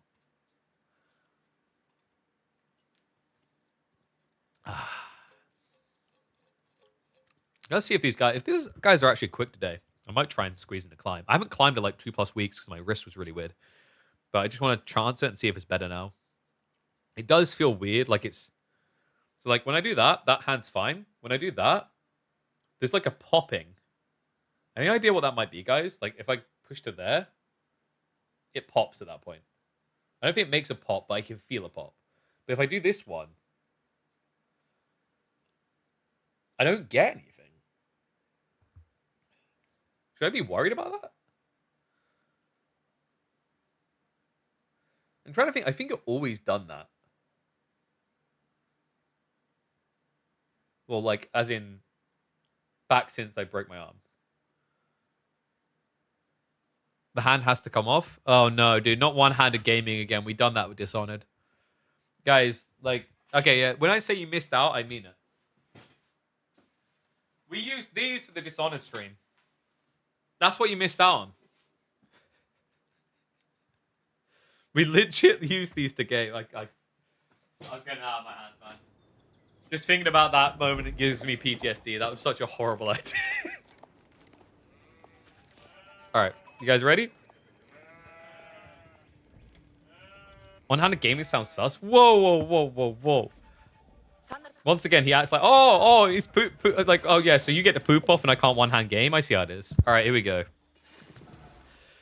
This is such an epic way to begin a grand finals. Brand new civs and ones that do not get used very often. Golden Horde up against Macedonians and no, it's got the cursed writing. Let's fix that. All right, we're going to have them the wrong way round, but at least we get an entertaining one. Let's get into it. Grand finals time. Your early Christmas present. B on the Macedonian nuts. Look at the show them nuts to Wham, who's playing as the Golden Horde. Have to see if they're a Golden Herd and get a lot of sheep on the opening. Feels like this civ... I don't know, I think in a weird way they don't care about the sheep as much. Like, adding it in stockyards early doesn't feel as critically painful for this civ as it would for a lot of other ones. The Macedonians versus Golden Horde. I mean, this is... You try and play feudal as Golden Horde, or you just play tech. I guess playing into your Toragud is fine, but I'd be surprised if we get anything more than the heavy cav. Because I think Macedonians are pretty tricky to try and deal with in the feudal. That's such a weird bug. Yeah, like the backwards writing thing, I don't know why it's still a thing. And also, I can already envision this being a problem. The devs legitimately need to fix this before Red Bull 1 lol. I guess we could script something so that you don't need to use the internal thing, but that feels like we're just basically creating solutions for problems that shouldn't exist. And I always hate that. Don't get me wrong. I'm all for being the person to answer questions that no one asked. That's what we do on our challenge days. But that's kind of different.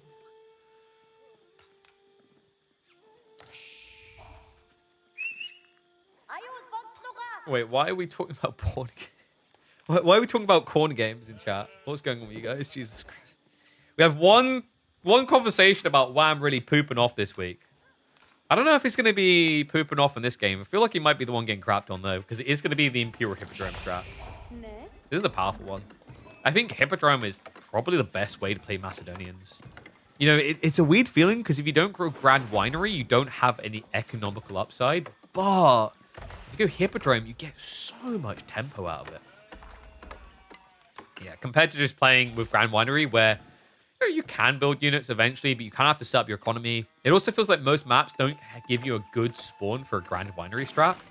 You know, you'd like here, you'd have to ford it to get the berries, and then whatever sheep you get, and that's it. It's not like, for example, Hill and Dale. I think Hill and Dale is the type of map where I can maybe understand Macedonians going for the Grand Winery. Because on that map, you can get the deer as well as your sheep, which is a huge advantage. So, like, when we have seen Grand Winery, I think a perfect example, this is the guy on the other side, Wham. He was trying to strategize these pro scout strats, which I think had mixed results from really what I remember of them.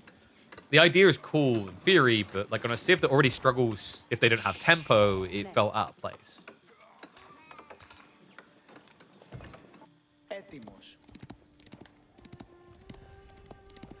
Khan and Torgud is going to be on the way, so no unusual strats into the camps, the carts rather. We did see in the series just before this between Anatan and Wham, there was an attempt at building carts. It was an attempt. I think that's probably the politest way to refer to it. It didn't really do anything, unfortunately, for him. It was a cool idea, though. You know, we'll just call it a failed experiment and leave it at that.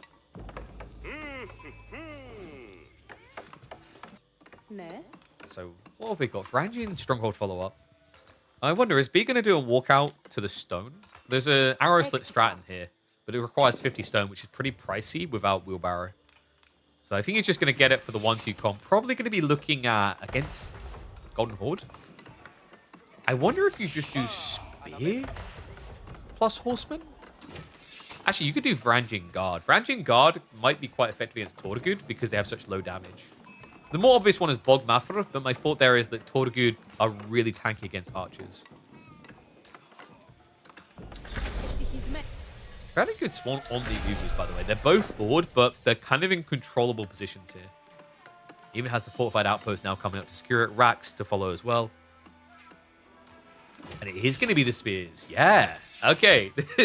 It's not just that this is an unexpected but can be effective strat. It's also this is such a B-type maneuver. This guy loves spearmen more than almost any other player.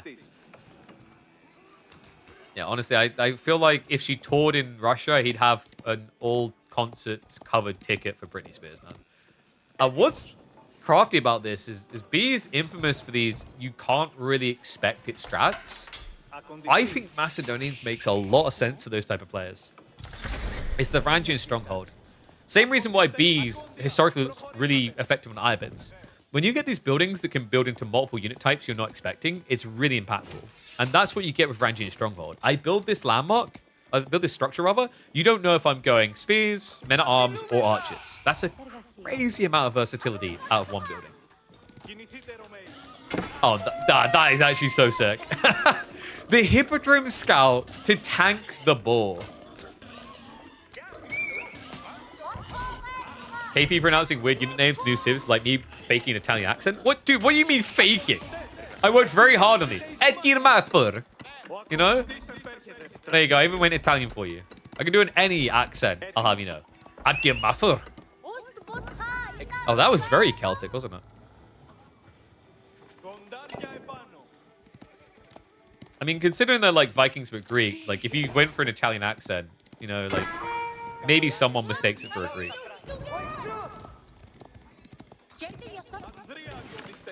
Considering like archipelago, you know, even though it's like Greek pronunciation, it kind of sounds Italian when you say it like that. I've insulted both Italian and Greek people. I don't know why I would have insulted you guys. You should feel unified. I've done something great for the world now because now both of you countries collectively hate English people. I've found a way of unifying.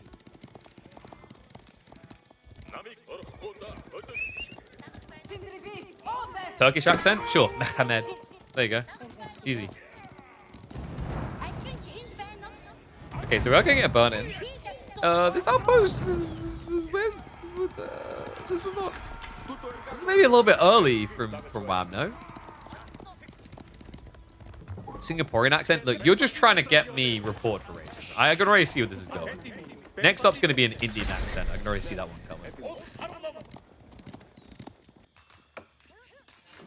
So B's just going for castle. The board makes a lot of sense. What would have been sick here, actually... Oh, he done it. Yeah, that's awesome. So that was really cool. With the ball pull, guys, remember, he gathered the stone first, and then he built the mill, and your first drop-off can be anything into a building once you structure it. So he dropped the stone off at a mill, and then that gave him what he needed to essentially get better arrow sleds against dives. Is it the classic or panoramic view? This is the pigeon view. We're not doing Indian and Pakistani. Not enough of you subscribe for that. So the weird thing is, when I was a little kid, I could very easily do the most accurate Indian accent. And I feel like I lost it as I grew up. Because at some point I was like, oh, this might seem offensive. I was too cognizant. Do an Australian accent? I feel like Australian's not that too hard. You just got to kind of nasally it a bit, and then you got to make sure your pronunciations are right. Mine aren't really that right now, but I'm going to blame that on the cold. Usually, like, a lot of people just have trigger words to get in form as well. It's, like, usually, if you want to do an accent right, it's just about learning slight dialects and, like, the A's, the U's, the R's, and whatever. I'd give Maffa... I'm just gonna go chasing here. Tech Up's coming through. Golden Horn Tower is gonna be secure. This is looking pretty good for B. But like, if you want to do Australian, like a good trigger sentence is usually "crikey, mate." Because like, mate, it's the mate. Gets it right. I think the best way, one of the best ways I've ever heard it explained is like, if you want to get an easy, cheap way of doing Australian accents, you inflect at the end of every sentence. So every sentence sounds like it's a question, even if it's not. I was like, that's a fair point. Right? You see that? Like, yeah. I wonder what they're doing. How do I sound like Colin Farrell? Colin Farrell is more like this. He's got an Irish accent. I don't know what your ears are doing, but it might be a good time to pull the genitalia out of your ear. You know? Anyway. We have got Ridari on the way. WAM is going for Muscovy Yasak, which is... a little unusual against Ridari. I don't think that has much value, but it's going to at least be good against the crossbow. Yeah, I love how these rarely seen civs, it's just kind of turned into an attempt at poke, and then immediately let's just both go castle.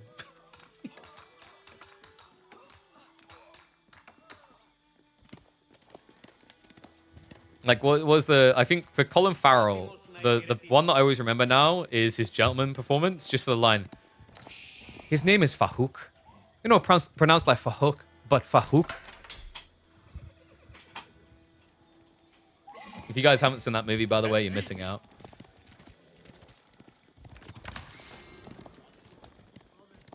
I'm wondering how WAM's going to deal with this, by the way. We've seen that Ridari aren't unbeatable, but most of the strats seem to revolve around the idea of get away from castle as quickly as possible. For example, we had the Rus Macedonian game, if you guys remember, where the strat was just build lots of horse archers and gradually play into the next stage.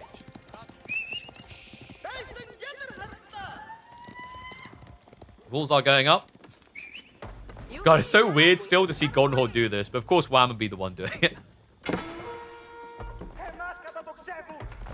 So WAM's wall's completing. Yo, what's up, Kaseba? Appreciate the 5 subs, rather. Legend, look at that. Gifted subbage? Now, I've been kind of wondering, would you guys like notifications and text-to-speech on, even when we're casting games like this? I'm kind of tempted to just switch them on. I like it. That's another thing we have with the variety streams. They're always on in the variety streams. You get to listen to a Welsh accent. Originally, I didn't do it because I was like, this is a professional cast. Now I just don't. Jeez, that horseman. Holy crap. Shish kebab by Tom, Dick, and Harry. Ridari. Aren't gonna hard commit here, though. Yeah, just showing respect to the spears. We do have... Wait. This unit isn't bugged anymore. We've got Kipchak archers. Huh? Rogan? You watched our Toaster stream, you know what TTS can lead to? Uh-huh. I've watched Doug streams. I definitely know what TTS can lead to.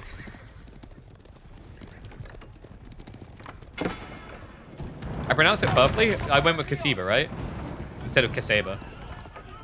Kasiba feels like it should be two E's, though. Not to judge your name too much.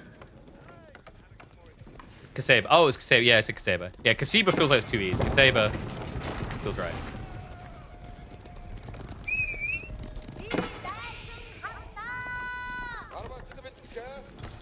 The crazy knights can throw axes? Yes. And they don't believe in Jesus, so I don't know why you thought that. You should have went, they can throw axes? Odin. By Odin. By Odin we axe. Your question. Kipchak goes down. Yeah, the problem is you don't actually want to be in range form now. You kind of want to just hit people in the face because it's faster, but he's kind of stuck to it. Now, Kipchak do have a lot of health at 105, but very expensive for that. 150 resources each. Yeesh.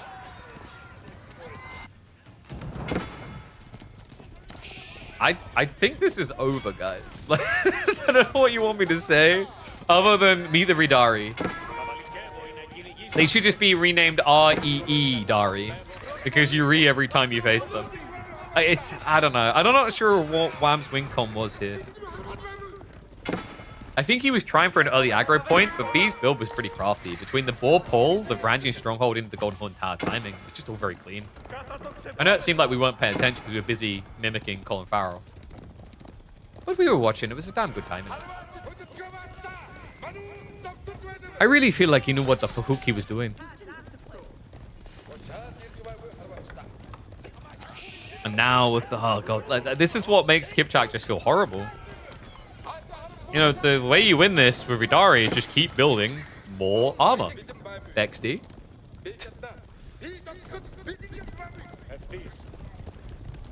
Not just that.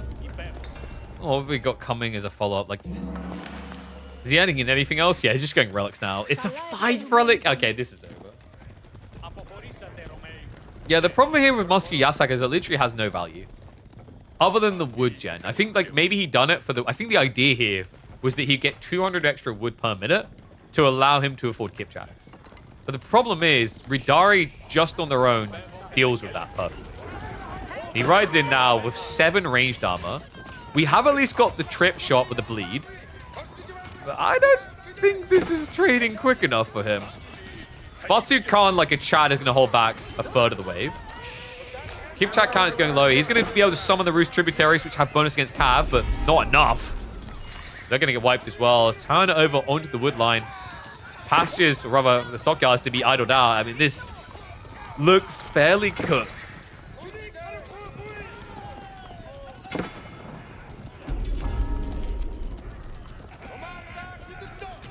Trip reductions and endgame tech. I mean, the idea of going for it isn't terrible if you get breathing room, but there's been no breathing room. Game 1 looks like it's going to be a win for B. I mean, he just needs to make sure he's pumping enough Ridari, but it's not going to matter. Curtains closed. Golden Horde, Kipchak strats aren't cheesing you anymore. Macedonian Ridari, on the other hand, is bloody fantastic. That was a bit of a stomper.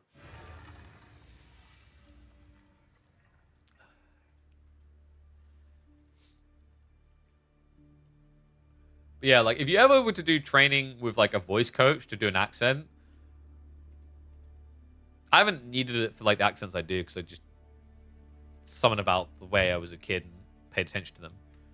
But I remember talking to a friend about this. Like they teach you the way to pronounce vowels at the core of it. If you like learn how to pronounce vowels correctly for a different like accent or region or whatever, that's how you learn most impressions, really.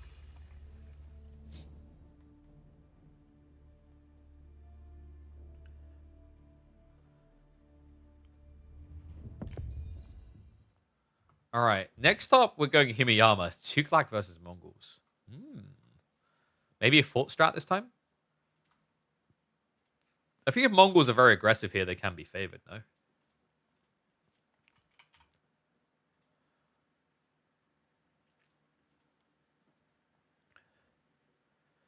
Oh, you're talking about the Civ. English is decent. I think it depends on the map.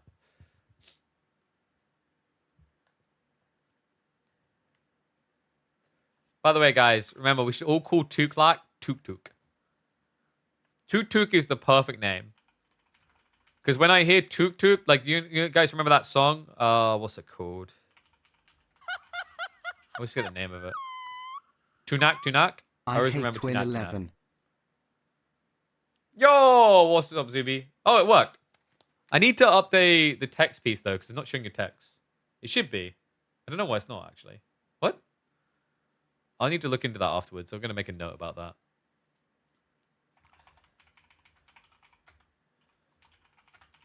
We updated it the other day, so it should be.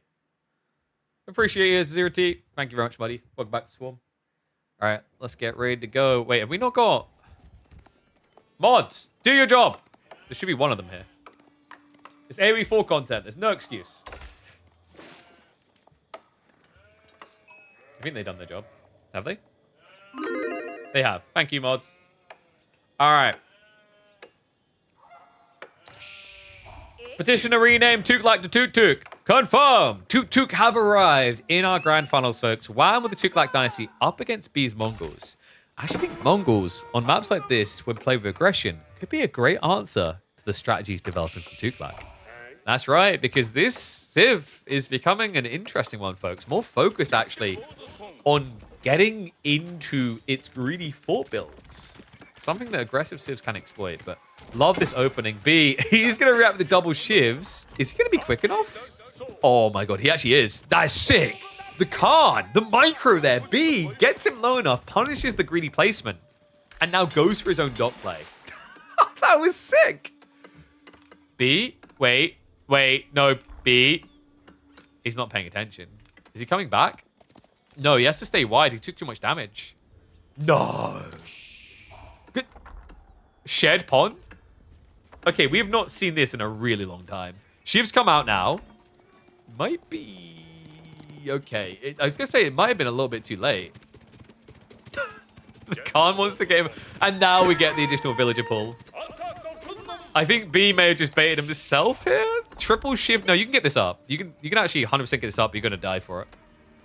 So, worker is stuck. No, wait, what? He's not stuck? How? Okay, he's Houdini. I don't know how he got out of that. So, dock on dock. I don't actually remember the last time this happened with Himiyama.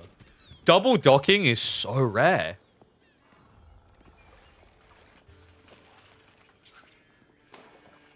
It's kind of weird because, like, a long time ago on Himiyama, we saw this all the time. But then it just stopped. I think there was this respect of, like, X has priority, Y has priority. It's like the rules of the road type logic was coming into effect. But laws of the sea, I guess. But now with this coming out as a double dock on each side, you'd think Tuklak are favored because they have the short range, but it's very hard to get kills is the problem. And again, keeping the villagers around will make it a lot better. Is he trying to get the body blockage? That's not going to work with one fishing boat. It's actually kind of wasteful. Wow. Once you have 3 fishing boats, it's just like, okay, I see one would be annoying here. Yes, Tuklak fishing boats, just like Delhi ones, can shoot. But it's very ineffective, especially in the Dark Age, because you only do 4 damage. So, like, if there's healing in range, not so good. Because it's got changed quite a while ago. If you guys remember, a long time ago, Dark Age rushes with mass fishing boats was a thing on maps like Confluence. But then they changed the damage to scale per age. Because I think it used to be 6 base or 8 base. Actually, it was 7 base. Now it scales per age. It goes up to 6 in Feudal Age. The other change they made is it used to be the shots were inaccurate, so people moved, they could dodge. Whereas now it's impossible to dodge Tuklak and Delhi fishing boat shots. Which is why they've proven a lot more effective at playing fish recently. So it looks like they're going to let it lie on each side. Wham's tech up is later. What did he do? I'm trying to figure out why he's later on his tech here. I guess the idle time would be the main focus here. The villagers, like, although they're gathering well now, they took a long time to pull out here. He also kind of missed macroed. You can see he's got 100 extra food. Finally has the gold necessary. Dome of Faith, going to be on the way. B has the edge then. I think Wham's going to want to run home really quick here. Because once that tech up comes out, your opponent could try to pump an archer ship.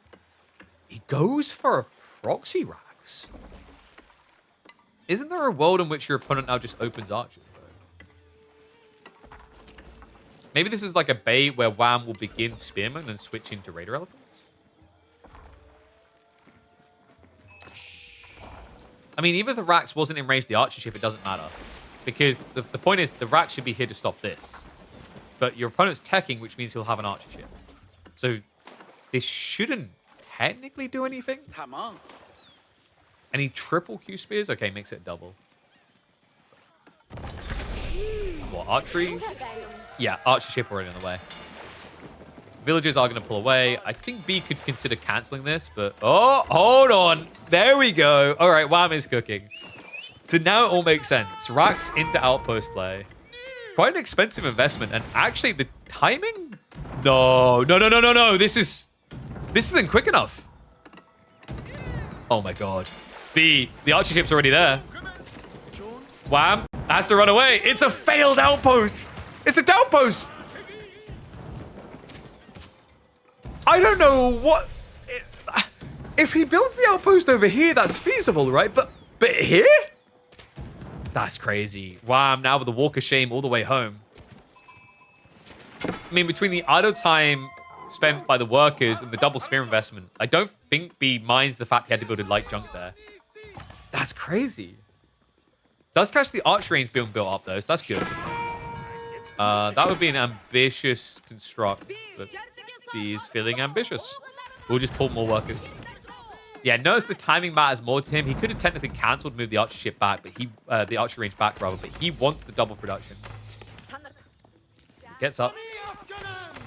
Double archer on the way. Wham already stirring into the Elephants. Does need a house though. Really needs a house. He's even adding in springle ships now.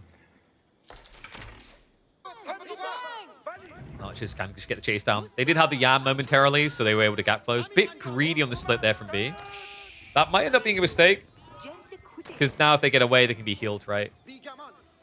That's the thing. You can't... You kind of have to be kill focused when you play against healer civs like this. That you can't split the damage.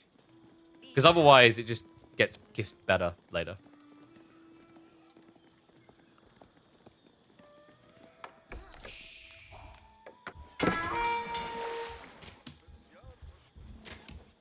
Elephant now on the way. Wait, did Wham? He cancelled the springle placement. The springle ship, rather. Elephant's going to come in and try and deal with the dot, but remember, it's only one elephant, so he can't stay here. He is at least buying time. And B now gets the war junk too. Okay, yeah, this is his pond.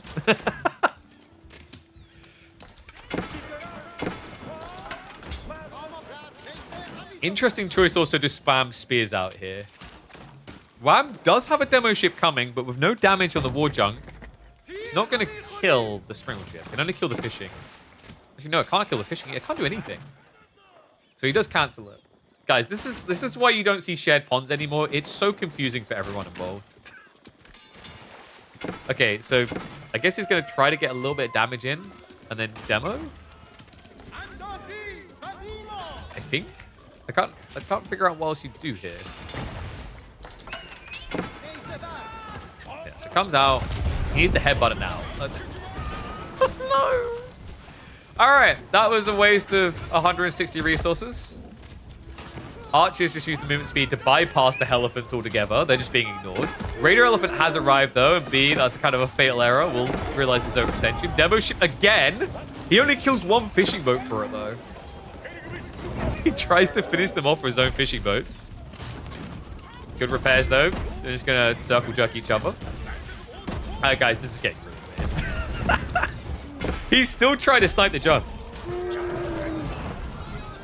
All right, this is looking like a very expensive attempt. Demo is gonna finally get the kill. It only took 3 of them, which means he spent more than the war junk cost.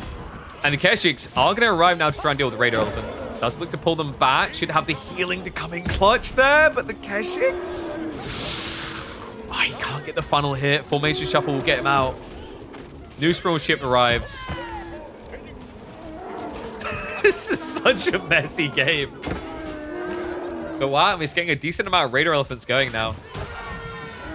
Elephants need to be careful because I don't think they actually have enough healing here. No, they're going to get engaged. Keshiks come from behind. Demo ship connection would be big, but doesn't clip hard enough for the Keshiks.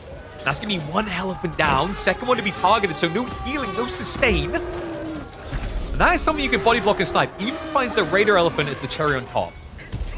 Okay, this is getting really expensive now for WAM. I mean, just look at the destroyed value. It's a double up. Raider Elephants need to be careful up against Keshiks. Now, he did get rid of the dock, but it's going to be a redock, and it's going to be a loss for him as well. Yeah, Keshik's just going to pull the torches out now. That's the healing. That's the irony that you use against Tuklak. He gets the burn bounty. Damn. This has been one of the wackiest openings we've seen in Himiyama. We just remember in the other series that WAM had, we had the attempt at a Kremlin drop. But this one was just as crazy. All over 3 small fishes, right? I mean, I don't know. People go crazy for sushi these days. You'd be surprised what people do for sushi.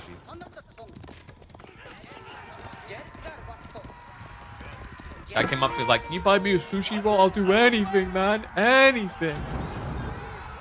Anything? Maybe go prime sub. Burn on the outpost. Oh, he's going to get it. Oh, that's a huge win. 50 resources, minus 100 for WAM. Ends up losing, was that double Keshik in the end? It was. Kind of expensive there. This is such a scrappy game. WAM has been creeping out into the flanks, by the way. Even Raider Elephant's now looking to creep into the base. A good time as well as B is shifting onto the second tree line. If he gets a single trample, that could be devastating, actually. Single trample with extra elephants, that's just going to be 3-4 workers dead. Problem is, WAM didn't bring a scout. He didn't even build a new scout. Dived in by both players. Keshiks responded to. B, a lot slower though. Headbutts come through. Good hit. Finds himself a worker kill. I actually find a second. Just dodge the loss. I don't know what that one's even doing. Keshiks are going to get a re-engage. Spears running headfirst into death. Okay, that makes it worthwhile for B, despite the worker loss. Khan is feeling a bit overly ambitious. Look at the resources for B, though. 700 food in reserve. Connects for another worker kill. There's no wheelbarrow from WAM? Raider Elephants always look like they want to have a P. Wait, what?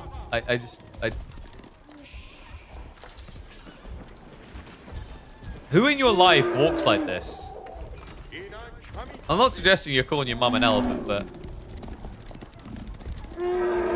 Like, I can kind of see where you're coming from. They do look like they've got somewhere to be urgently. Like, compared to these guys, it's like, yo, what up? Don't mind me. Just been hitting the bong.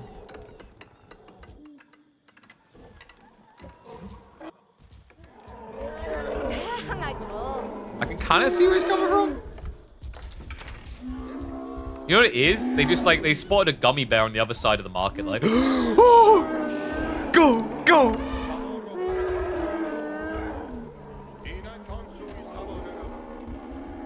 You can't seem to make Tuklak work. That's the problem with those elephant unions, man. Once they get in place, they start striking, they never work. Honestly, if you want to win with Tuklak, I think Raider Elephant's probably your like best generic bet. Doesn't work every single game, but works more often than a lot of the other strats.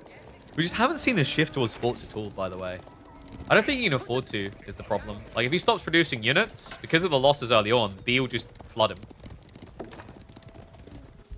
Whereas if this had been a game more even, maybe you got a slight edge, you could see a world in which instead of being this problematic position, he can maybe play for a cheap fort and then get some perks. She's charging again. Just ignoring the Raider Elephants. The spears are the higher DPS here. Just get rid of them first and steer away. I like the way he's approaching this, though. Just using mobility and staying away from the healing.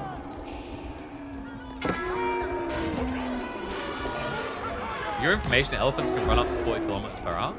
Sounds like someone's mum should enter the Mum Olympics. See, now I'm still in the mum. I can't stop.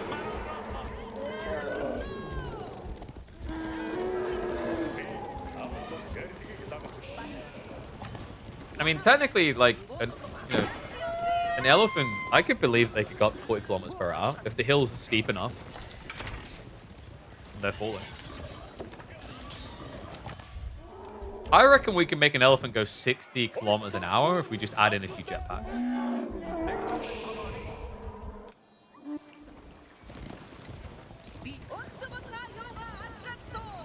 See, now I feel like we need a cheat code that legitimately gives jetpacks to elephants.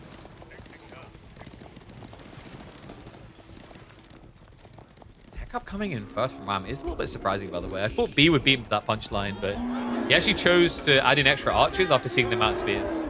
I guess his concern is, like, if this is staying feudal, I need to have an army comp that works. But he's not going to be too far behind. Kurotai going to be the choice. Charge in.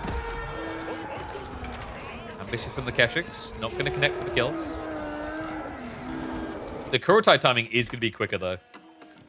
Not just that. I love the way B set this up. All the pastures are ready, so he's got permanent food source.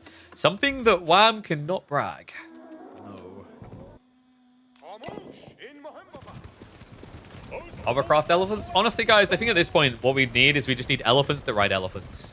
Not like that. No, wait, no, not like that. As in, like, little baby elephants that ride on the back of the big elephants. You know? So, like, you put a little elephant here. We'll call the pyramid elephant? The pyramid elephant? We need a word that works. The Ellie pyramid. The Ellie pyramid?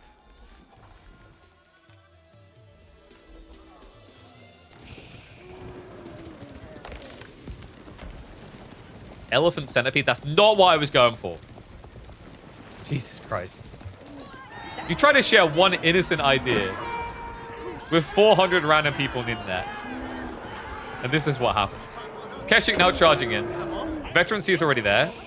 Archers and Spearmen really not far behind, actually. The weird thing for Wham, he needs gold. He can get his techs almost immediately, but they're more expensive. Hasn't queued it up at all. He goes straight for war. Hold up. I've seen this story before. War elephants is actually the solution. Nothing about this stream has ever been innocent. That's not true. They never found the bodies. Ooh, gets the brace with the veterancy. Oh, wait. I just remembered. Raider elephants are stupidly tanky. Nice bounty, though. If he gets paid. Wham's elephants. That's true. Wham's elephants are probably going to poop off soon. That's the jetpack. We just need, like, laxative elephants. That's how you get jetpack effect. Catch it. No, he finds the gold. No reaction out of Wham yet, either. I mean, there is no easy reaction here. That's going to be just -5. Type of boon you need when your opponent's switching to war elephants like this. Even brings the Keshiks up north to make sure even the elephant dies. That's your god slayed.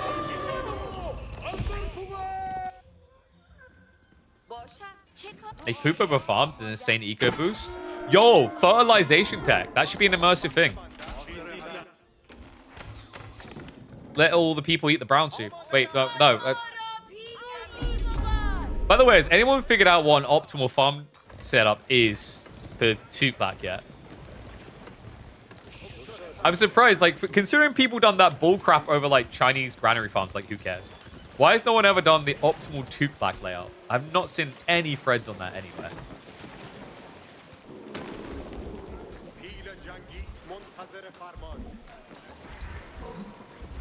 I'm going to split the crossbows, by the way. I think this is a hard fight for Wham. Even with double war elephant, the crossbow count is decent, and the Kurotai effect Reminder, bonus damage is impacted by Kurotai. Look at how much damage the spears do per strike. They do 45 damage, and they'll have the Yam to gap close. Crossbows are going to do a lofty 28 damage. And the Kurotai is indeed always healing. Wouldn't optimal be 4 farms around 1 work relevant? In theory, it should be. But people don't often do that. I feel like a lot of people, instead of doing the elephant and then putting 8 farms around them. I think 6 farms might be optimal. 5 or 6, actually. Oh, wow. He dives in. The army's not here right now. Hold on a second. Wait, no. Not spilled in placements again. B, you can't keep winning games like this. Oh, my God. Look at the damage on the elephant. He's already half HP. Army turns up.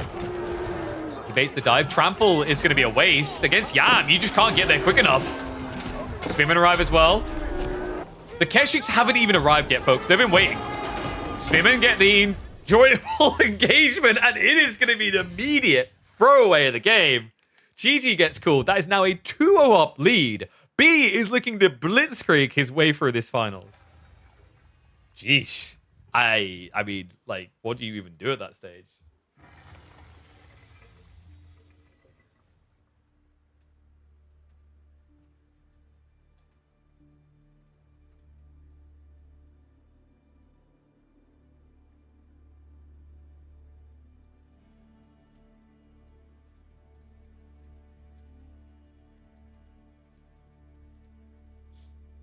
All right. How's B keep winning KPMMs? I mean, he actually hasn't won one in quite a while. There's this thing called Vortex, but he's not in it this week. I think Vortex, because he was mindful of the fact he might be in like the Outback Octagon finals, chose not to sign up, which was very thoughtful of him. But a 2-0 lead, man. Yeesh.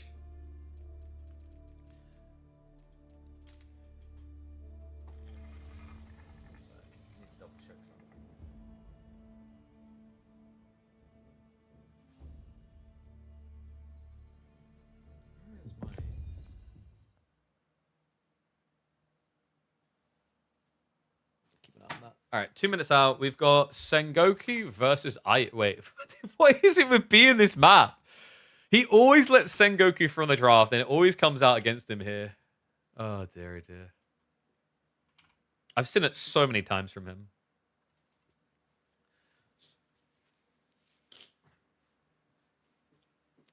There's a limit to how many work elephants you can have. Yeah, but it's 20. So, like, if you math that out, if it's 4 farms per work elephant, like, half of your work elephant count, and you're at 40 farms. So, like, in theory, yeah.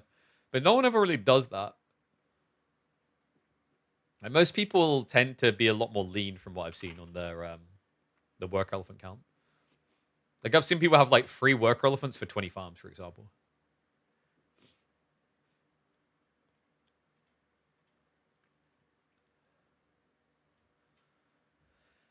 Oh, dear, dear.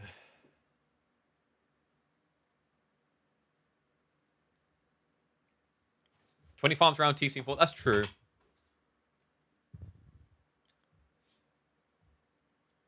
Beam up the 4 people who finished above him is pretty impressive. Yeah, I think it's like I said before, it's the experimentation element. Like, you know, you're regularly changing certain things. Like, also, it's a completely different format, right? Like, we don't use the snipe format. I still need to, over the holidays, check with players and see which they preferred. If they prefer the snipe format, or if they prefer, just pick. Anyone seen pigeons this map? Me! Look, guys, I'm on the map right now. There you go. There's no false advertising. It's perfectly accurate. I'll do the push-ups on the waiting screen for next game, actually. Gummy bears. Yo, if this is a quick series, I get to go climbing. That has no impact on you guys, but I get to go climbing.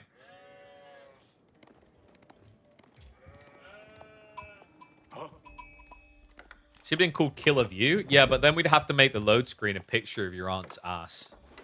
I'm sorry. I have to beat you guys to it. All right. This is crazy. Every single time Sengoku gets picked against him and it comes out on this map and he keeps losing to him. Is it finally the day? Is it finally the matchup where B can actually beat these pesky Japanese variants?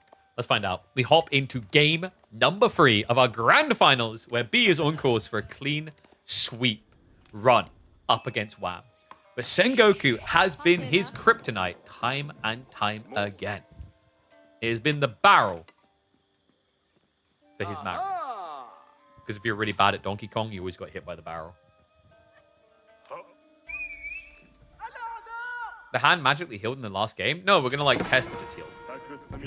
Because that's the only way you really figure it out. Is by trying to break yourself.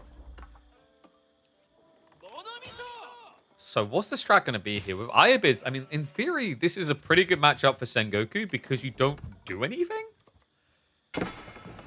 They just get the ties for free. Even if you go for the play into like a desert raider timing, it's quite slow, isn't it? Also, do you really want to be building desert raiders against ninjas plus Yari cavalry? Polls say no? I mean, this has got me curious. Like, and this is the cool thing about always having new civs come in. I know one of the two players are highlighting, like, what was it? Wasn't Marino done an interview where he's like, oh, a lot of people are just playing bad right now because we don't know what's what, we don't know how things work or whatever. Was it Marino? I think he maybe says something along those lines in an interview. It's like, we just don't know. And some players back that up. But I'm kind of okay with that. I don't know. Maybe I'm like a built different in the brain. But I like the idea of just having all these new avenues to be explored and figured out and reacted to rather than having the chess-like approach of like, I've played this for 20 years and I know the strategy going for, and it's like basically it's a path to perfection rather than a path to reaction, if that makes sense. I think what I'm trying to get at is I'm a much bigger fan of the exploratory phases of metas than the ironclad phase of metas. Because to me, ironclad, like I want to be able to get into games and regularly feel like I'm seeing different things done and explored.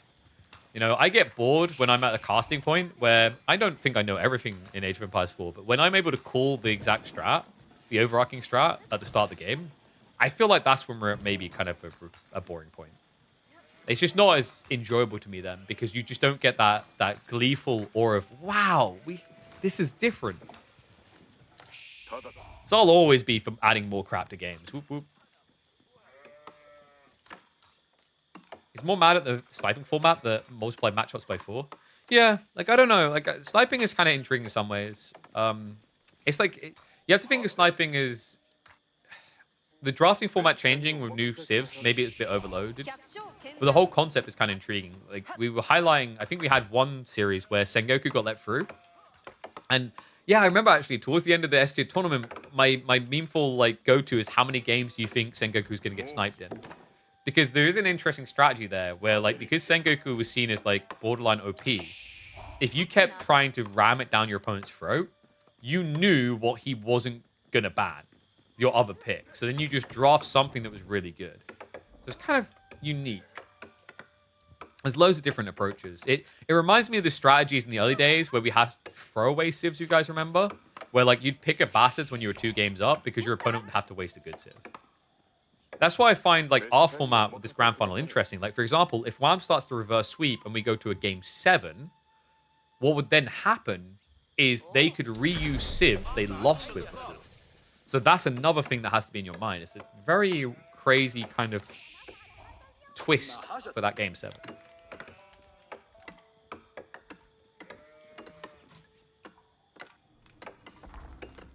So Stable's coming in from B.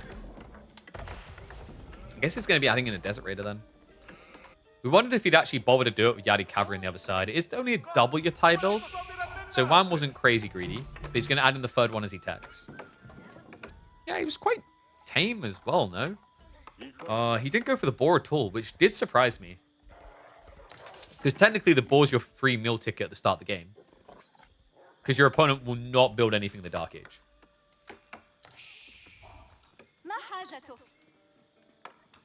Io has the same plan, Dervish into Castle. Does it have any other unique plans? We sometimes see Growthwing into, like, maybe DR, Growthwing into Dervish is more typical.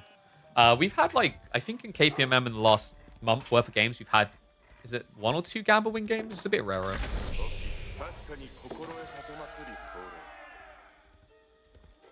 Looks like Dervish is going to be able to scout out exactly where he is. Bit of a blind punt of faith, actually. He's going to run past it, so no one knows where the Yatai is.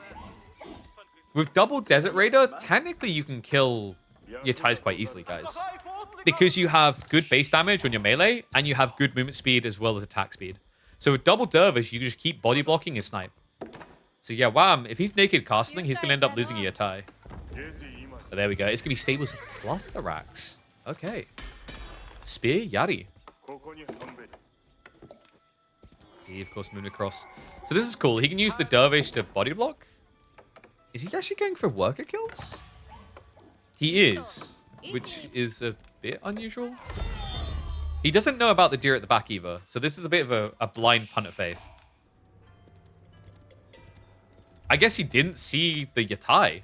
Shinobi spawn. And Yari Spear arrive. If that grenade connects, that's a dead camel. Does dodge it, though. Okay, so, like, I guess B's kind of happy with this. He's adding in extra DRs. He's poke raiding at multiple angles. His opponent has already used the Shinobi defensively, which means he's got no pressure onto his base. So he can just now extend towards a castle play without an immediate counter assault. Oh my god, seriously, the healing. The healing is kind of a game changer against the ninjas, actually. Does need to be careful. DRs could start to poke engage, but you've got to respect those Yari. Third Desert Raider should be the turning point. If he just comes in with a fresh one and melees. Yep, turns for it now. And wham, quick reaction to get away.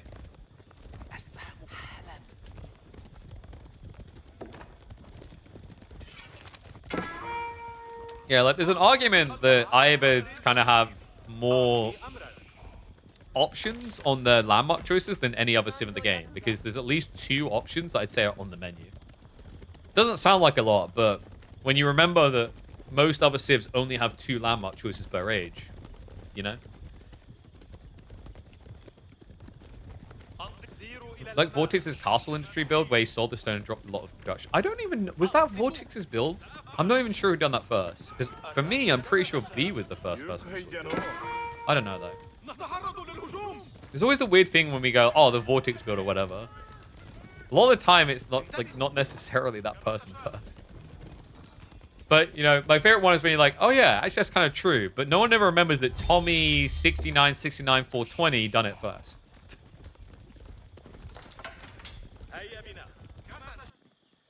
Industry wing now coming in from B. So it is going to be, what, will he go 2TC or just go for the cell?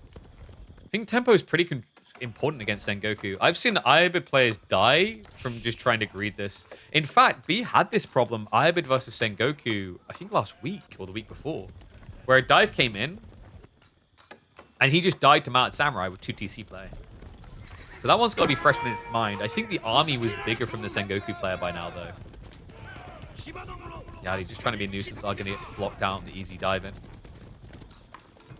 Allows for the extra gold gathering. The more gold coming in, the more likely this is going to be the 2TC play. Because it means he doesn't need the cell as much.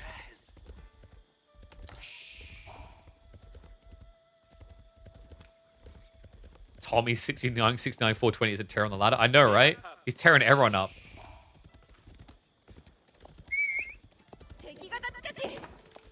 You know, he's pooping off all the time up there, man. Like, no one can stop him. He's crapping on everyone below. All right, Sake Brewery soon to complete. Matsuri's not crazy, no? Yeah, it's only 10%. It's pretty weak. He only played third hot dog stand when he aged up, right? I feel like he should be at 15% already. But the food gathering hasn't been crazy, especially on this one, as they started to dwindle the sheep count, you know? Down to 43. And then obviously the southern hot dog stand has only been at 32. Well, been higher than that before with the extra deer, but never insane. And it's the difference the boar makes, really. And here's another one for you. Another difference maker. Relic game. 5 seconds out, and then B is going to be able to vacuum 2 relics straight away.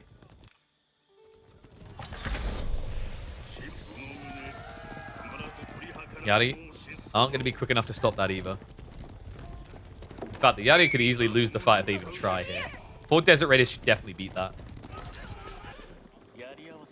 Spear is so defensive as well. Veterancy is on the way for them. Good old Doko Koji's. Gold gathering on this is kind of crazy. Nice. Wololo blocks the raid attempt. Allows time for the outpost to go. Remember, he can play into emplacements here. It's quite a popular play, actually, with this type of stone gem from the industry. Just give you the defense at home so you can play full raid. Remember, Pigeon's view is very much about raiding. With all the stealth forest, all the angles of approach, Raider tends to win the game more often than not here.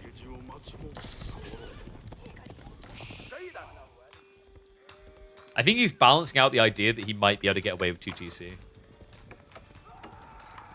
Until he sees what kind of commitment Wham's going for, it doesn't make sense just to build the Springolds unnecessarily. Especially with the amount of gold he's been eating up. It's already down to 1,400. So I actually like the discipline here from B to not just click the buttons because he can.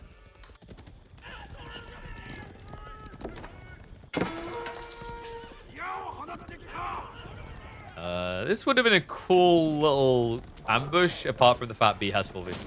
So yeah, he can just back away. Even baits the Shinobi. Okay, you got 40 seconds to do something magical. Wait, what's the scout doing, though? Wait, what? Oh, he's trying to drag attention to buy time for the relic grab. Wololo's going to come out. He can body block this. Needs to body block it better, though. And the Wololo... Oh! Panics him a little. Does end up killing the units instead.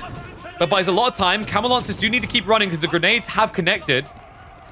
Pulls back towards the outpost. Has got a Springald placement there, though. And that's going to be enough to scare him away. I cannot believe that. Cam Lancers now recommit. The Spearman in a bit of a scramble here. Yeah, the Dervish hangs around with the bonus heal. That's going to allow him to beat them back. Oh, man. We're going for a dive, but now because that's Springald, you won't want to go any further. That was a madman's fight. B, with a healthy dose of Camel Lancers still to follow. And he did get this Springald back up over here. So gets penetration value, shoots into these arriving cavalry. Still has the relic running around with him, by the way. Oh my god. B's a madman. Nah, that's 4 relic gaming. Make it 5. Oh my god. How the hell? Oh, okay. No. Now this makes more sense. I was about to say, I was like, look at the map. I was like, where did this one go? Yeah, the wall. I don't know actually why he would have pathed there. I guess it kind of forced him. So it will be 4 relics. Wham can at least get 1. Even has queued up the Iko Iki. The fabled Wham's walls have arrived. We know them well.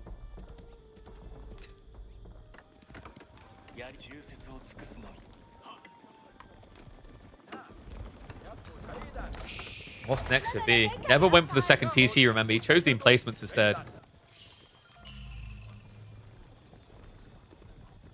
Cam Lance is going to try to creep in. Wait. He got it again? No. Wololo? Oh, he didn't quite get the blocker. Shinobi are going to spawn as well. Camel Lancers need to bail on this. Not easy to do so, though. Spearman also arriving. The body blocks are there. Wham moving with the formation. Does get another clip. There's going to be a few more Camel Lancers going down. Great usage of the ninjas.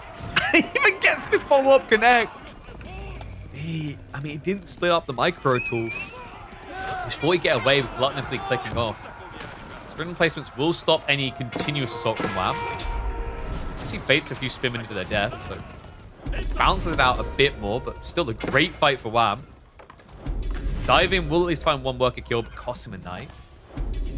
Behind this, we have now got, what, almost a max out Masuri? Yeah, just 5% to go.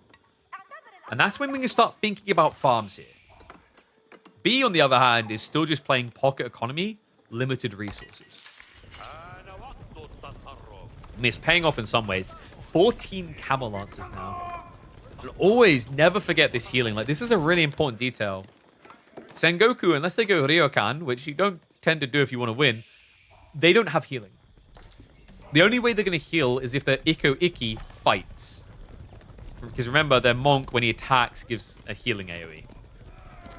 But that's a weird situational element that's hard to achieve. Whereas the longer you don't fight, with the Dervish play, Ivids essentially become like French knights with chivalry. Man, just trying to creep that ball now. He's up half a dozen more knights. He getting the archer count together to try and deal with this spearman wave, though. That will only cost 3 trees to build. It's kind of impressive, isn't it? That you could get all of this from this tiny anemic tree. Like, they must be just compressing it, and it's just a paper wall. There you go, guys. For all the people like, the game needs to remain realistic. I would like to checkmate this moment. Because if that's 150 wood, I didn't know that wood could look so much like stone.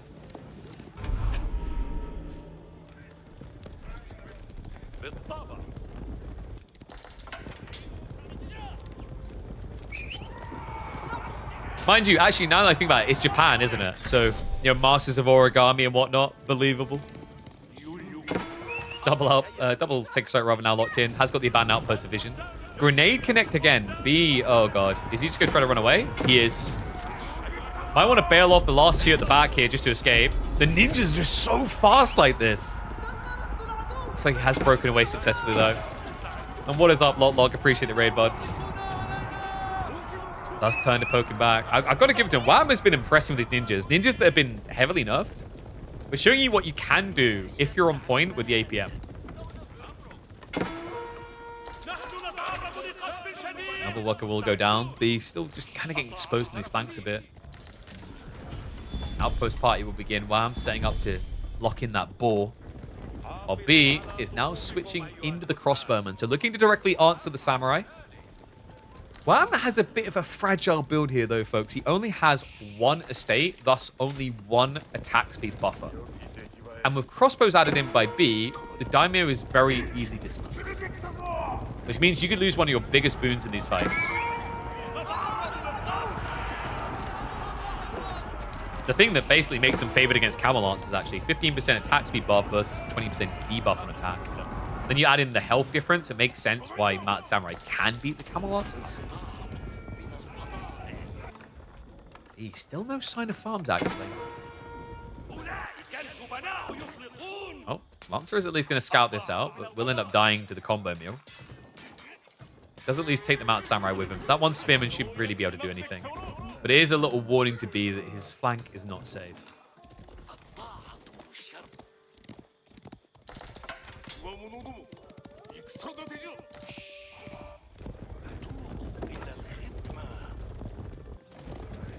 We do have farm tech. Yatai Farm Gatherer coming in. So he's going to have the extra hot dog stand food from these. Overall, like, economically, I think my concern here for B is where are your farms? Where is your scaling? He needs a big win in a fight, or he needs to find a transition himself. More worker kills on the north side here. Now with 4 worker lead.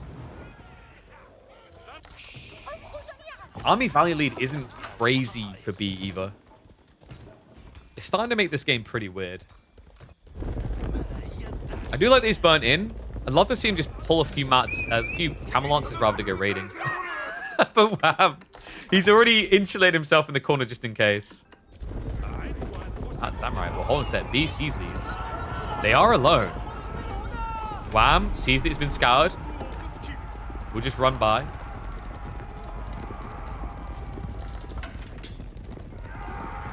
Just kiting out. I mean, this is such a toxic ability, the movement speed. Makes it so difficult to ever hunt them. Archers could intercept the spears, which would be a big win for B. If he gets the timing right here. The problem is, I think Wham doesn't see it, but he senses it. Does move away. He's got a few knights waiting in the wings. Ambush, though. Gets the shinobi in there again. B, the movement speed balance is a problem. Archer's trying to catch up. We'll be able to deter the spears. We are playing with fire here. You see why Sengoku is so scary on this map. That ability to just spring ninjas on you on 80% of the map is insane. That samurai have slipped in again. We'll slip out. Cam Lancer's trying to force the commitment.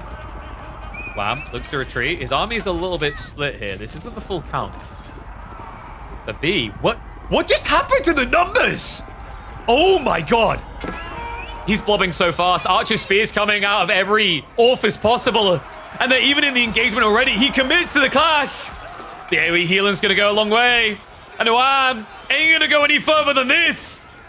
B is speedrunning this finals. 1 game away from victory. The curse has been broken. He finally finds a way to best Sengoku in the hideout. Oh my god.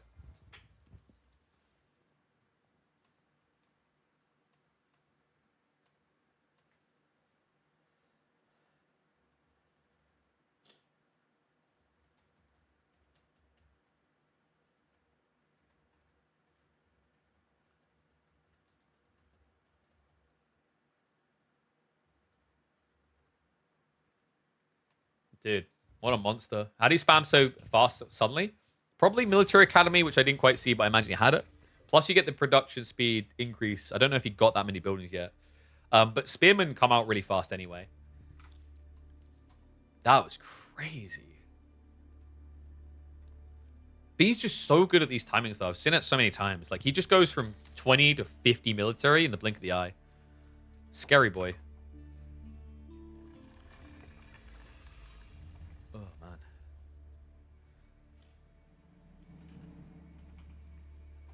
So, what have we got next? King of the Hill, Lancaster versus Mali. I think one of my kids got me ill.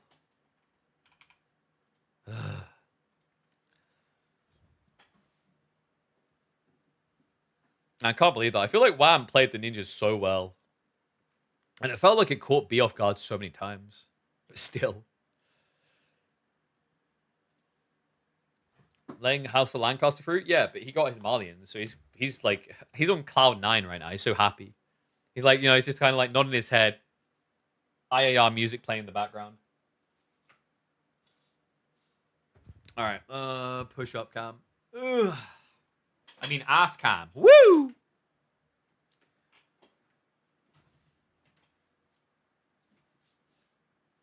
One, 2, 3, 4, 5, 6. Might as well add in the extra. Oh my god.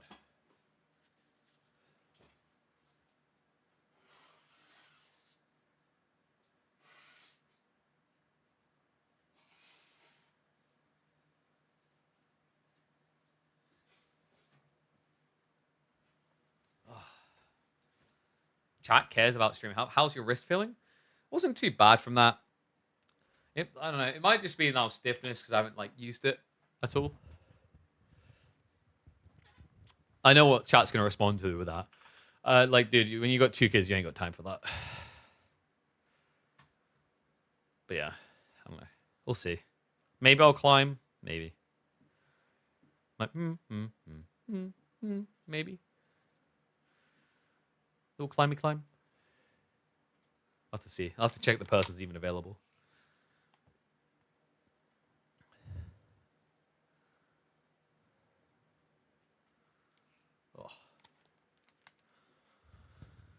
Oh, blimey.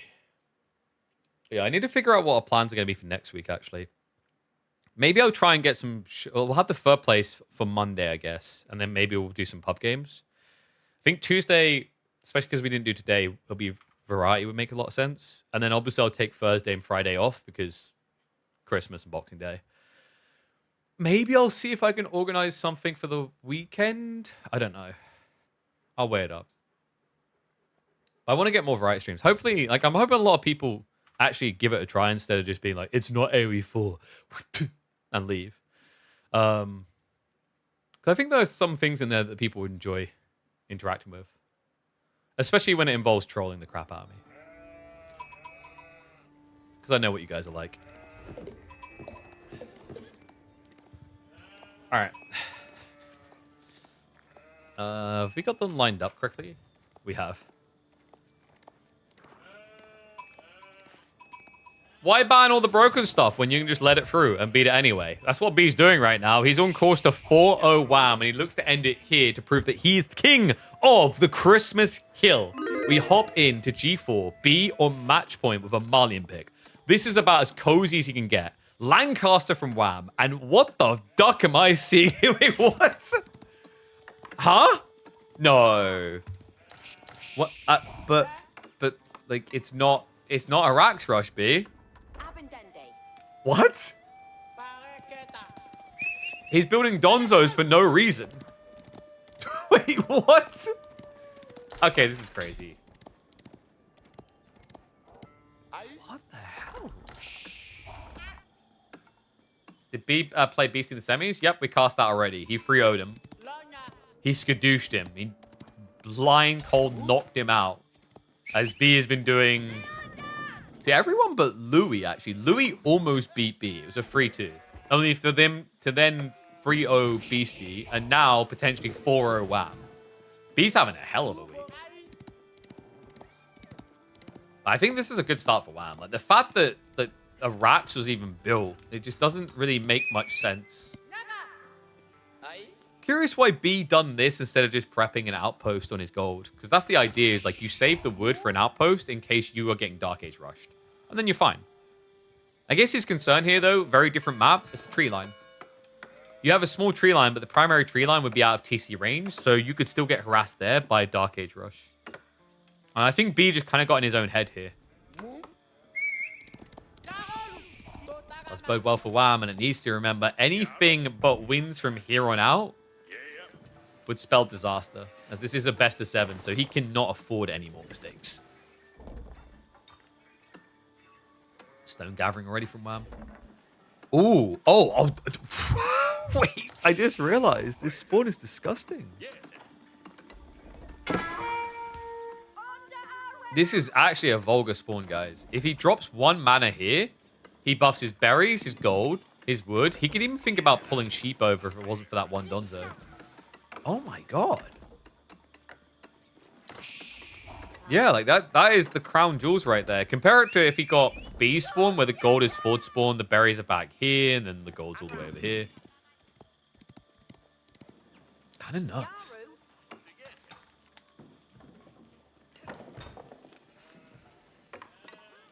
So Abbey of Kings pretty much the norm. Remember, the Lords have been nerfed, but it was like a babyish nerf. I don't think it was anything substantial, really. I don't think they're giga busted anymore, but like they're still strong for what they are. You know, 2 damage decrease, slight health decrease, definitely hurt them. But it's not like this unit is suddenly completely unusable. It's still a powerful pick. Finally, Wham win. We're literally 3.5 minutes into the game. Are you going to be that guy? Are we becoming those people? Who's that guy who always GGs at like 4 minutes in and is wrong? We don't see him as much around here anymore. We have another guy who likes to turn up GG later on in the game and be wrong. There used to be a guy at like 2 or 3 minutes. No, that's not him okay. There's another guy too. That would always GG at like 3 minutes and be wrong. What did the 1 Donzo do? Pretty much nothing. Like I said, B wasn't... I don't think he was expecting this. Mana coming... Wait, what's the...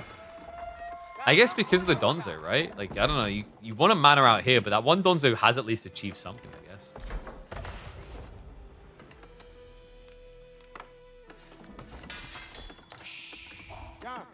Other weird things, like, do you ever... I mean, you might need Donzo against Lancaster, but you don't ever want to begin with Donzo, right? Because they can just go Yeoman. You're building expensive Spearman, they can build an expensive bow.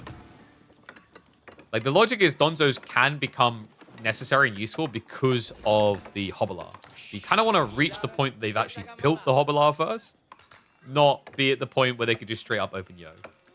Which wouldn't be a bad idea here. Like, Yeoman and Spearman can make a lot of sense for Lancaster with these tree lines. And there you go. Archery range beginning.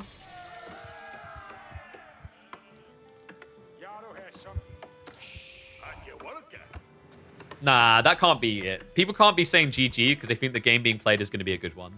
It's like when people type HF or WP. It's not a nice thing. They're mocking you. I need you guys to just like channel it deep in your brain. Like when you see those words, your brain should be like, that person's insulting me. And then begin a war over it. You're welcome. It's like when a guy says, I hope you have a nice day, smiley face. What he's really saying is he hopes you fall down a pile of stairs like a slinky. He hopes you slinky to your death. Am I the only one who has that saying, by the way? Like, I'll be to my partner when Ezra's, like, trying to go up the stairs. And, like, make sure you close the gate. We don't want him to slinky. I can't be alone in that one, right? So, first Lord arrives. That does slow down the pit mine timing, but Musafadi opening. Okay, so we've gone from Donzos, which get countered by Yeoman, to Musafadi, which also get countered by Yeoman. I'm hoping that B has a plan for Javelins in here soon, or maybe Sofa? Yeah, looks like it's going to be the Sofa strat. Can be just as effective. Because if you go Jabs, your opponent can still go Hobbler, but if you go Sofa, Hobbler's going to feel weird. Muso are much quicker than Lords, by the way. It's a good call there by Wham to turn and fight. Just to hold his position. Does want to make sure he keeps the scout close by. If that scout gets sniped, he's going to be in trouble. Because the Musafadi can then just do a vanishing act. Little Houdini effect.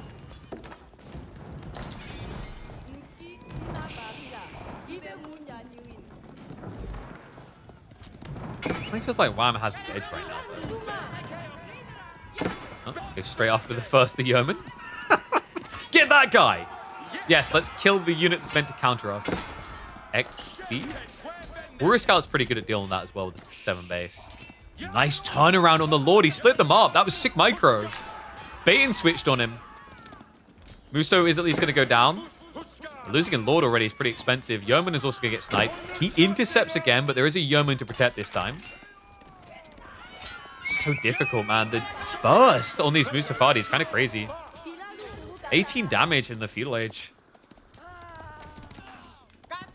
And we do have Sofa now littered in. Warrior Scout is going to get scared off. Will barely survive, but that has relieved pressure from B's base for now.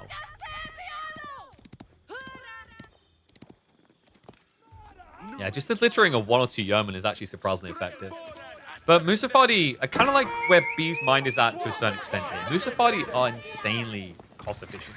75 resources with 95 health. And as we saw there, against the Lords, 18 damage. Which ends up being 16 after reductions. I think I just heard another Lord go down.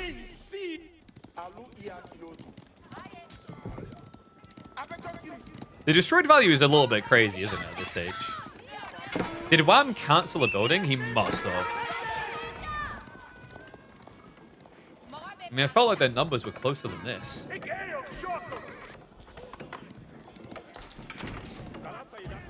Wham. Yeah, it's starting to blow up spears. Archer switch now from B. But the Hovelars are on the way. Both of them are realizing what this is becoming. It's only 3 cows as well, so B doesn't have an extensive lead there. And the mana is buffing a decent amount here.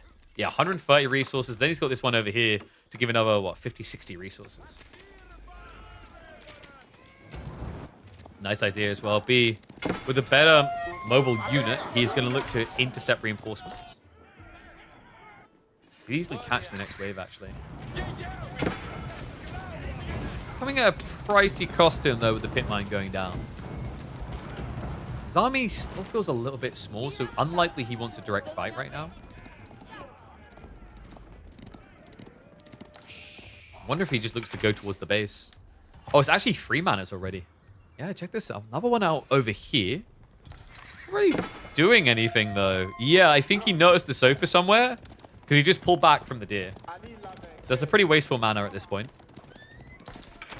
And B is going to turn the script around on his opponent. Looks to march towards the base.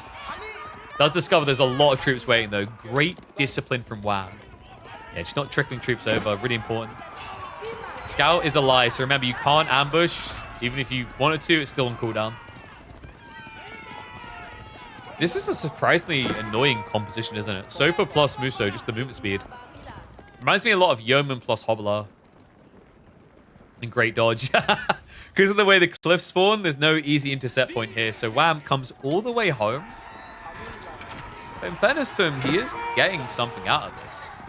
Look at what he's prepping. And look at what B done. He ejected the cows. So he's going all in on his timing right now. Yeah, we've seen this a lot in the past from B. The whole idea is you sacrifice your passive scaling to get burst food. It's been very hit or miss. You know, if he reads it right and his opponent's all inning, it can be really good. But if he's teching like this, it can prove quite wasteful. Because remember, Wham can just drop a white tower and you won't be able to dive in.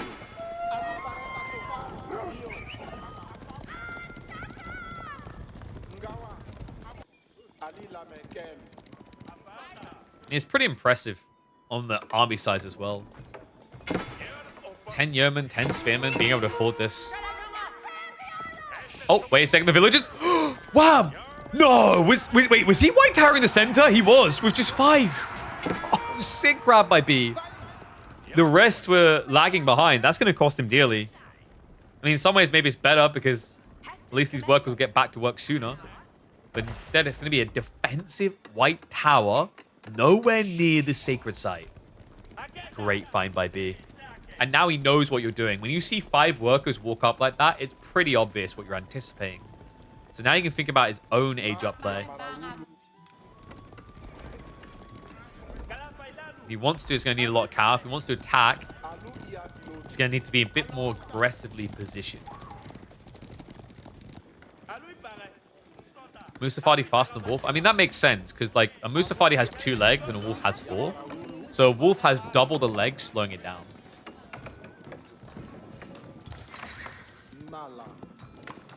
That means Infernus? Do you mean infamous? Infamous is a very different word than Infernus. Oh, in fairness. I feel like I say in fairness pretty clear. Do I? You guys, are you being racist towards British accents now? Gonna start talking about war again?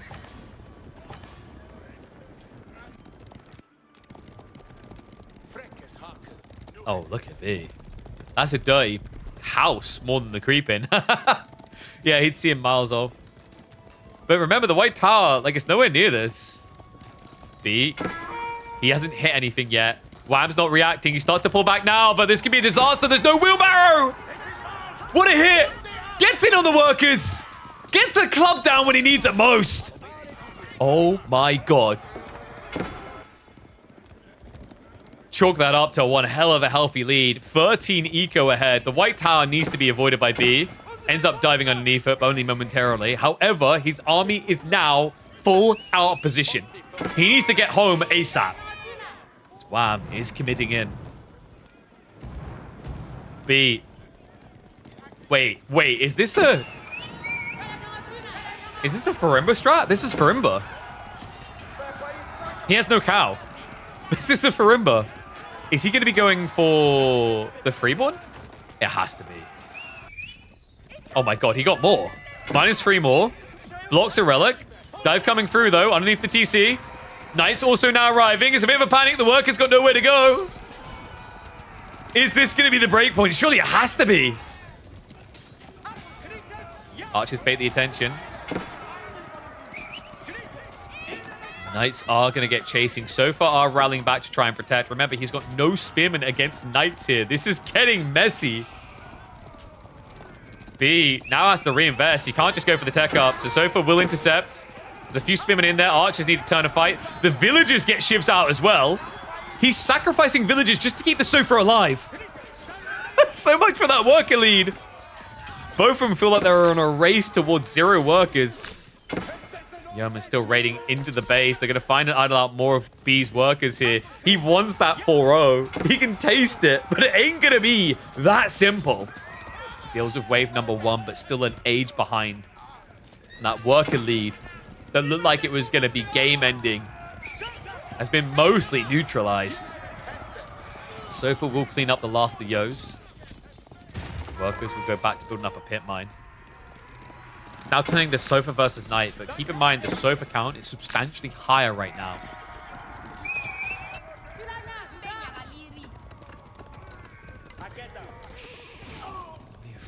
Worker lead after all that. Remember, there's passive income to talk about for the mana spam here. Not as powerful as you'd normally expect, though, because of the way he's aligned his economy. Yeah, he's already capped out on 3 mana, so if he wants to get efficiency here, he'd have to go for the mana tech unlock. 250 resources can be kind of pricey here. You're outnumbered on knight count. That would be -1 knight. That's going to be more than -1 knight now. Whoops. So far, do get the intercept. Nice surround there. Wham just needs to break away from this fight. It's not a good engagement. It's so tricky, though. So far, they're quicker than you. So they can actually gradually grab you. Even gets a cheeky last-second charge in. And this is suffocating right now, and there's a risk. A very big one, actually. Yes, got the gate. Charge across. Intercept again. B. I mean, he's just flexing that micro right now. Wham trying to bait him towards the white tower, but B knows where it is, remember. He's going to go Fulani. I think there might have been a Farimba plan, but now it's going to be Fulani. It makes sense now that you see Mass Knights. I mean, you could technically do Mansa Musafadi. They have a lot of melee armor. But fully understandable. While he doesn't have much cow value now, he can get it back. One Knight is going to creep in. That's going to make it more of a nuisance, though. Oops. TC5 should be able to deal with this guy eventually. Meanwhile, the sofa. And he slips 1 or 2 in. Missed opportunity there, actually. B probably could have done a lot more damage. Although there was the gate to always escape. Sofa going anyway. Short bow turnaround there. Maybe a little bit ambitious. Sofa are just going to break back now. Tech up complete. Has the goal to afford upgrades here. Just continues to intercept. I love the way he's using the knight split off to charge onto to get further away from the main force. So for upgrade, only 25 seconds out now. Wham is running out of food fast, by the way. Yeah, the deer's getting exhausted. He's only got a few berries left here, and then the berries at home. And remember, manors, they provide a bit of food, but you're going to have to start thinking about farms soon.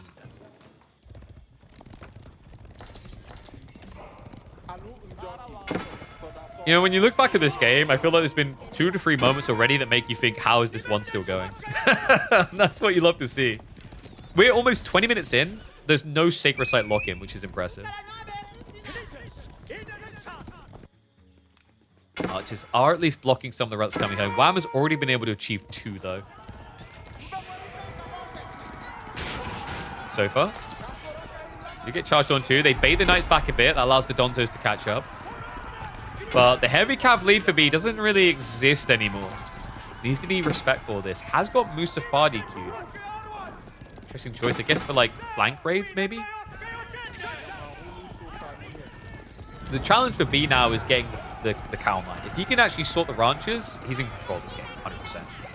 But it's expensive now. Remember, he's going from 0 to 20 cows. That's going to be the attempt anyway. So far, doing a good job of just whittling away at the knights. He does break off another one. Sacred Site is, however, now locked in. But it is just a mass cav strat. There is no depth of unit complexity going on here for Wham. I wonder if he considers the boar soon. It might be on the mind. You could technically wall yourself against the side of the trees with the boar.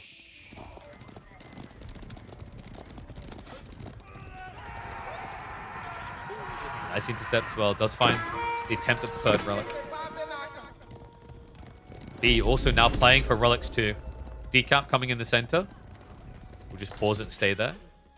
The knights are still creeping in, but with Donzos in existence and a few Musafadi, it gets much harder.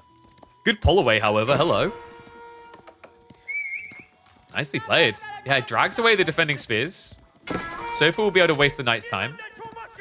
Decap will be successful, and like, imagine Wham's going for farms now. So anything I could think as to why he's like backed off from the center entirely. And he says, I'm forced to add in spears, so spear transition finally.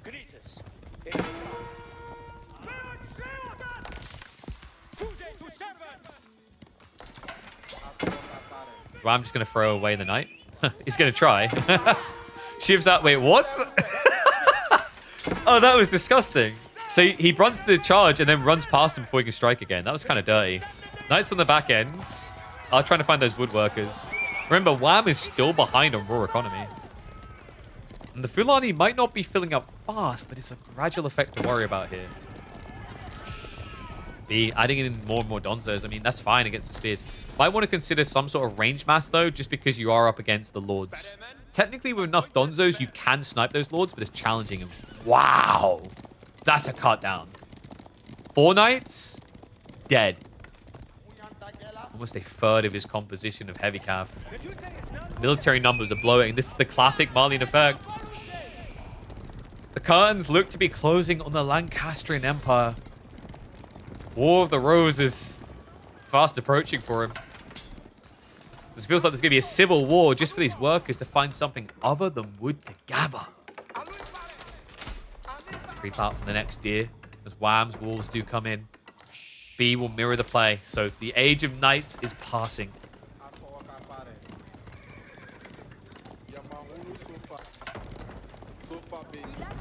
B, this whole time without imported armors, it's now there. I'm telling you guys, feudal Sofa are no joke. The fact that he's in this game really comes down to that. And then the scale of the castle we've always known about.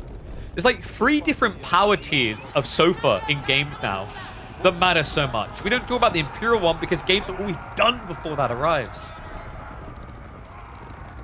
Wow, I'm just now trying to get the crossbows together to have a real answer. It's going to need him fast, though. Nice snipe. Gets rid of the cap. So no Sacred Site lock-in. B, it's still only 3 cal. That's like, this is the other thing, by the way. Like, the way he's playing this, you can't even chalk this up to a classic Fulani advantage. He's eating cow because the alternative is moving out for the deer, moving out for berries. Basically doing what Wham's being forced to do. Yeah. You know, like long-term, cow would be better, but short-term, it'd be more risky. And this has been something that B is really impressive with, is understanding the extent to which eating the cow instead of milking them can win you games.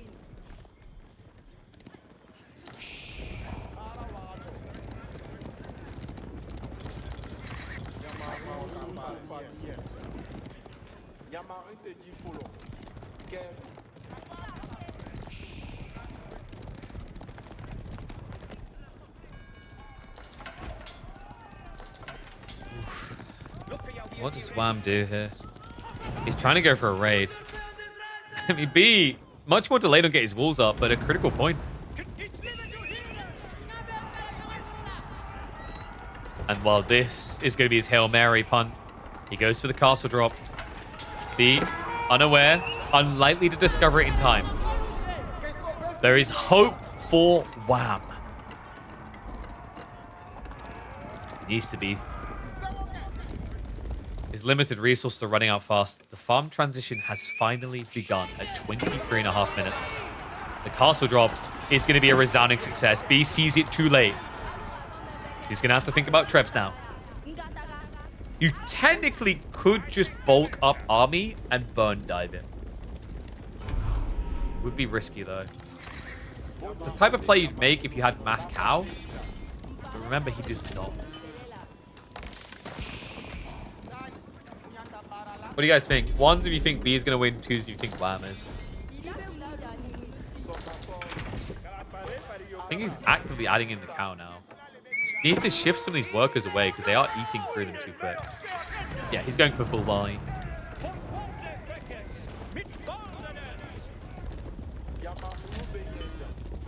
He's really just showing why this Civ is...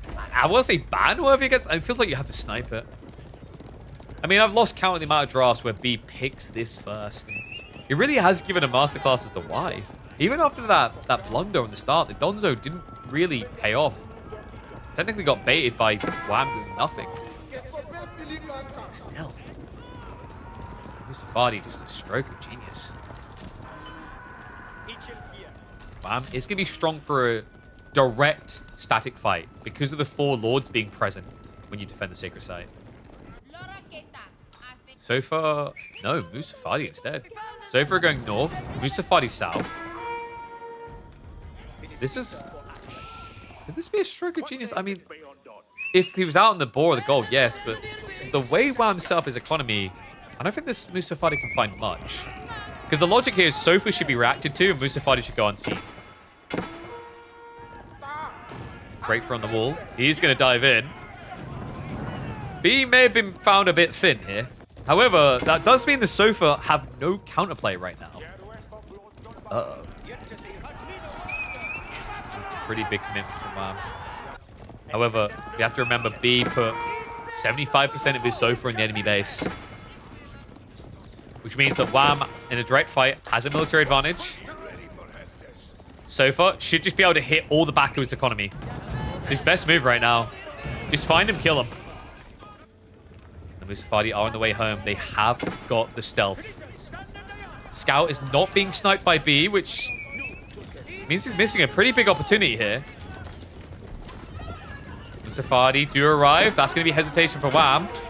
Muso can deal with the spears quite well. So for now, look for the engagement. Dive into the base in the meantime, hunting for targets. But the workers, most of them have shifted over towards the white tower now. Flash underneath the TC looks a bit doomed though. Wham. He has got ranged advantage within reason. You have to remember there's a town center here targeting down crossbows. Reinforcements just getting intercepted. So far, going to steer wide to come home. That is going to force a retreat from Wham. He comes away from this heavily outnumbered now. B, 9 cow dense, 101 military to 60. And the first trebuchet has finally been queued up by the Mayans.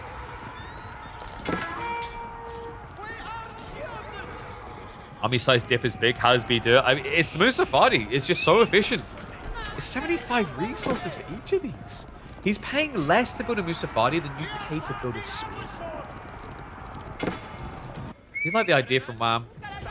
And one of the big problems with B is he doesn't actually have any range, so Springald should be an answer.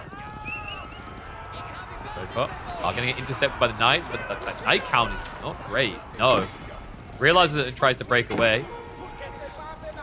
So far, are poking in. I think he's found maybe a 3-shot location. Yeah, he has. The white tower doesn't protect there. Spearmen have now arrived, so B goes out the way he came.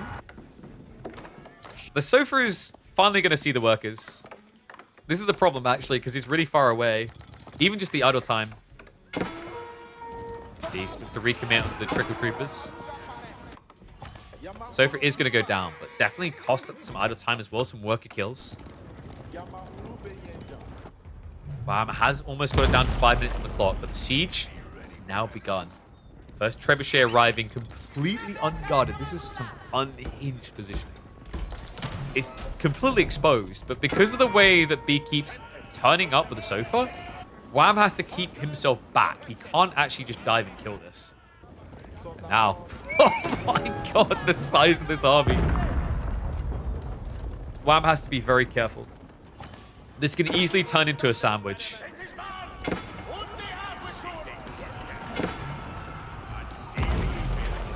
Second Treb's arrived. Wham's gathered up a lot of stone. Cow count up to 14. Remember, this is not even full Fulani. Yeah, look at the numbers. Yeah, I don't think we have to worry about Lancastrian food economy anymore. I think we're safe, guys. Woohoo! It just doesn't scale the same anymore. You know, one mana more valuable, but once you get higher in the numbers, it's problematic or difficult.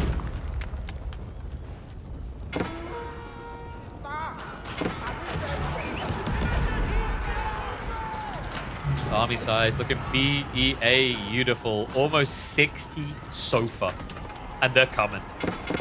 They're getting ready to knock at the door. Castle drop attempt is on the way from B to the west side. He forced the engagement. Looking for the concave. A retreat to the choke point. Repair crew gets active.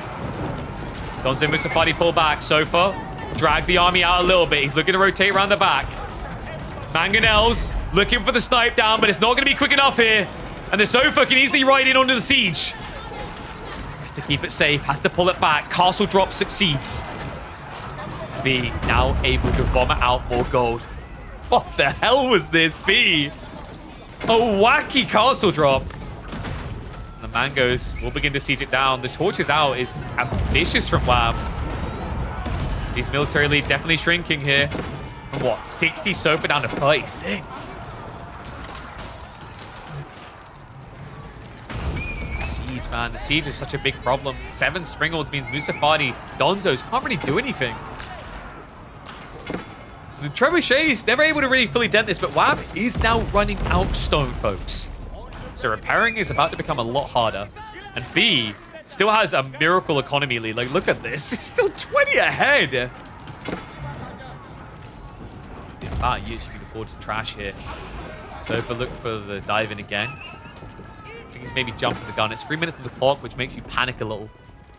Hold on a sec. Wait, the Trebs, they got sniped. Wham! That is a big win for him. A much needed one, but the worker on worker massacre here. What is going on? Desperation for deer. Wham's food income cannot keep up for much longer. It is do or die by the clock. He's hunkered in there hard.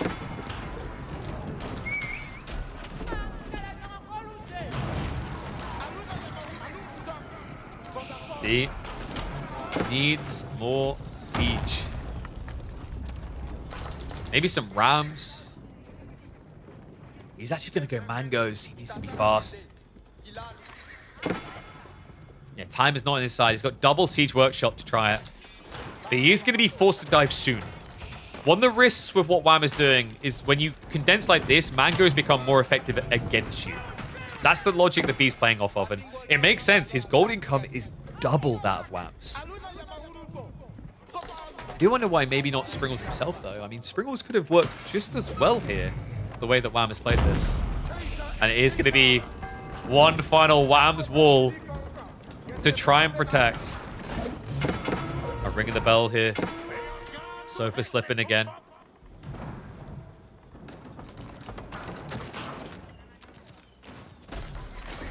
More siege coming in. He is revealing the mangoes, though, no? No, they're just out of rate. Okay, he may have seen that. 2 more mangoes queued. 1.5 minutes on the clock. Wham has got enough stone to keep the castle up. Tree line has now been harassed out. It's a full villager pull. This is all in. No bars held. Trebuchet pressure's just not doing on its own. His own castle about ready to fall here. He's going to pull workers to repair. The final bell rings. It's go time. 200 pop achieved. B needs the break here. He comes from 2 sides. Sofa wrapping wider. Hops on for the decap pause. Looks to rotate around the back. Gold workers could be accessible, but not really the focus point here. He knows he's dead if he loses the sacred site. It's not even about the workers anymore. Sofa just keeps skimming that sacred site. Trebuchet does get jumped on. Will get sniped. The dive from multiple angles here. The mangonels just looking for a good target, but not easily going to find it. Villagers get the body block in, but they're taking a lot of damage in the process. The mangoes are connecting. The hold. Can he do it? Wham! It's 40 siege population. He just needs to frontline with the workers until the bitter end. B, the sofa line is spinning. There's not much military mass left on either side. But Wham still has got that castle. Mangoes shoot to the back. But it's not going to be good enough. His siege gets sniped out. The worker pull good. The castle succeeds. And the game will be a Canadian win. What a game as well. The Canadian makes his final stand on the King of the Hill, and he says no. B is not infallible.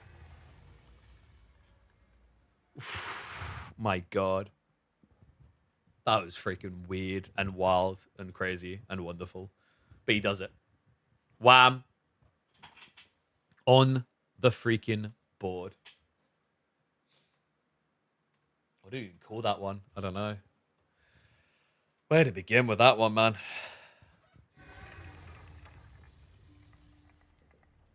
Left side win.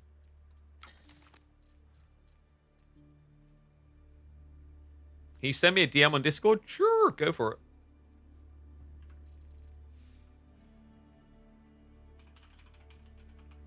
Infallible, you mean invincible? Infallible's right as well. Infallible means you're incapable of making mistakes.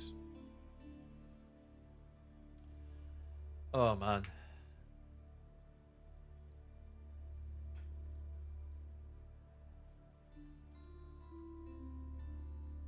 Games like this are why King of the Hill exists, I guess.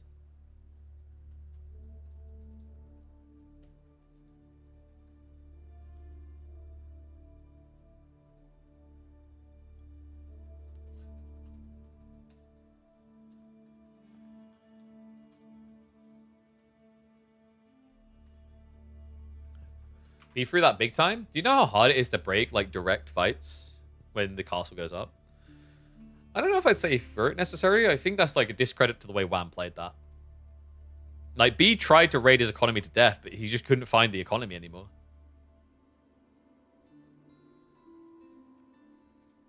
Alright, so... what's going on? Uno momento. Let's see what we got. So next up is going to be Bruce versus Delhi. Where are they going for that?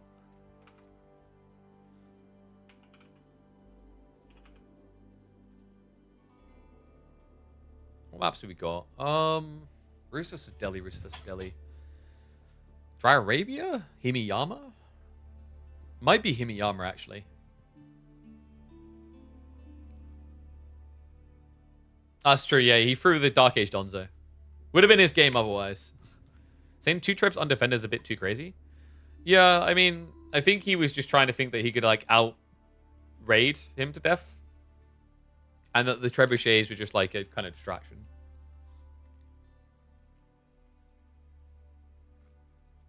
I think he had a very different concept on how he could win that game out.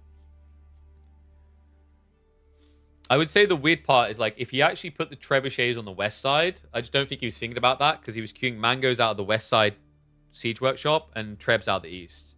I think at that stage, like, you have to realize in games like that, when it's very intense, you can very easily become autonomous in your actions. And I think that's what you'll find probably happened there for B. He was just repeating the motion that he'd done already while he was thinking up new motions. Technically, what would have worked better is if he puts the trebs on the west side siege workshop, he has a castle to protect them. And you siege him from there. And then the mango just stay further back while being spawned from the east. Oh, it's going to be Dry Arabia. Okay, yeah.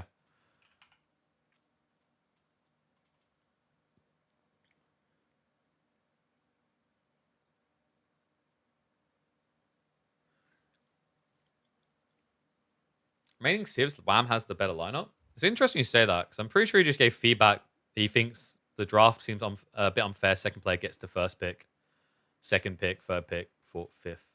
Wait, what's he about? They get to pick... What does he mean by that? That's not true. Huh?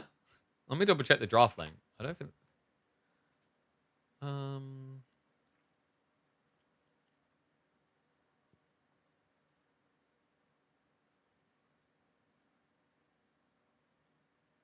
Oh, I think I get what he means. Is it that ridiculous? I don't know. He's the only player I've ever seen mention it, actually. And we've been using that draft format for quite a while now, I think. Has it been that long? It's been a few weeks at least. Several weeks, I think.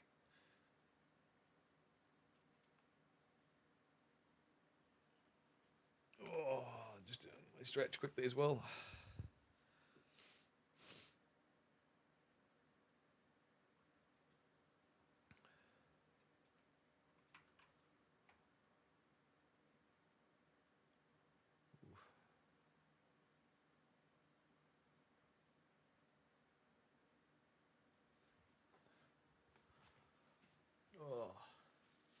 Apparently we've got a doggo ill here. It's coming in from Sibs. So... Oopsie, wrong screen. So apparently his dog's ill. 5.5k for Veterinary, Jesus. 6-year-old dog, Samoyed? Samoyed? I don't know what that breed is. I'm bad for breeds. Jake has fallen ill suddenly. Our local vet referred him to a nearby emergency vet who has since referred him to another hospital, animal hospital with an ICU. Any funds raised will 100% go towards veterinary bills. There was somehow any excess of donate to teaching hospitals. Little doggo? Take care. Dude, for a second I thought it was a scam when I saw the first piece because I just saw the toy. I'm like, wait a second, we've been trolled. Aw, look at him. That is a cute doggo.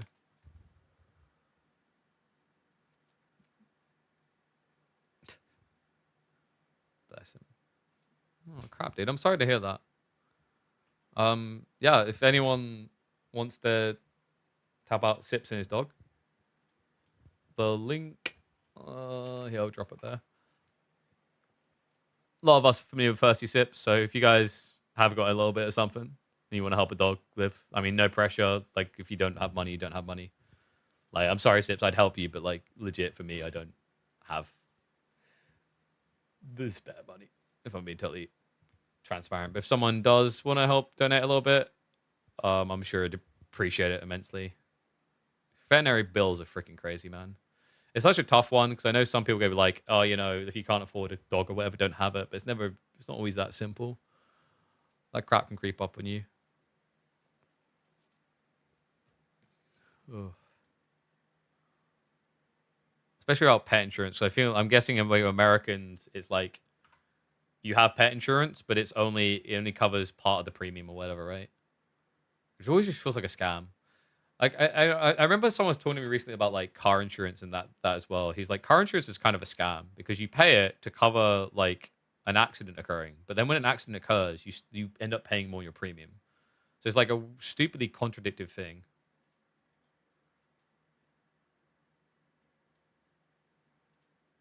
What's the ask? So his dog is ill, so he's got some pretty expensive veterinary bills. Last just cost you 1,800. That's crazy. Worth if the damage is a lot. Yeah, but no. But the logic I mean, boy, is like then your premiums go up. It's like the guy kind of had a fair point. It's like you eventually end up just like paying more than that, if that makes sense.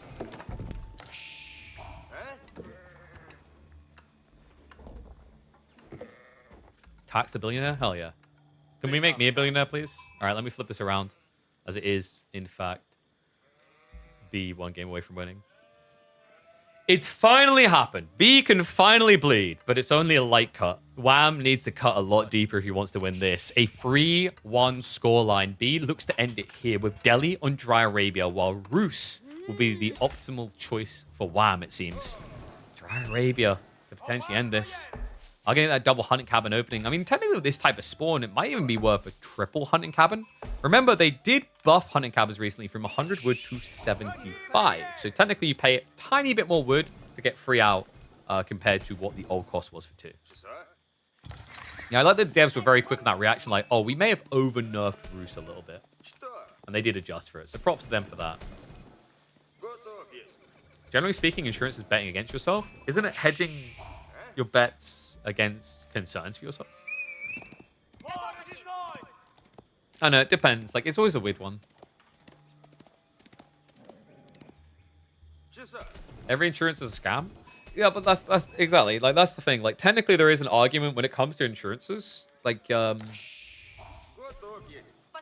logic is meant to be this, right? Like, you can either have insurance or you can stockpile a big reserve of resources for when you need it, I think is the way to think about it. But like with most insurances, it's a bit ridiculous because like if you do need them, now your premium's gone up, right? So they always recoup the cost back. Like I kind of got where the guy I was talking to was talking about with like car insurance being that way. Because it's not an opt-in. But like at the same time, it kind of makes sense it's not an opt-in because if you do something like crash a car into someone else and you don't have insurance, you can't pay them, then they're screwed. So it makes sense why it exists on those things. But yeah. Last thing you read about pet insurance, the premiums versus dumping on a credit card works out about the same. Yeah, exactly. The problem is like, sadly with pets, especially with the way that most people treat their pets nowadays, is like it's basically like having a kid. And I'm not going to defend that in the full way, because you know some people are like, oh, I have my Furbies, like my fur babies are the same. It's not exactly the same, guys. But in terms of like the cost, it does feel the same. It's like when I was a kid, having a pet was like, it was an extra financial burden, but it was this nice thing, you know? It was like an affordable thing. Nowadays, just like having a kid, a pet costs a lot. I say this because I clearly wanted to get pet bees. That's how I make it relevant to the game. So we're just having a bit of a wider discussion. Let me know what you guys think about this if the one makes it on the YouTube side. Because we have got like general openings, but if it does make it as an upload, something interesting happened. But yeah, it's kind of crazy. It's worse because they never grow up and leave. At least kids are on the clock. That's true. Unless you're like getting hunting dogs, my kids will eventually pay back, you know? If I can find a local sweatshop, they'll pay back even sooner. But like cats, doggos, mate, I guess monkeys. Pet monkeys could be the way, guys. If you're one of those lonely people who has nobody to play team games with you, just buy free monkeys and teach them. Cost for a kid to be born in America is between 10,000 and 30,000.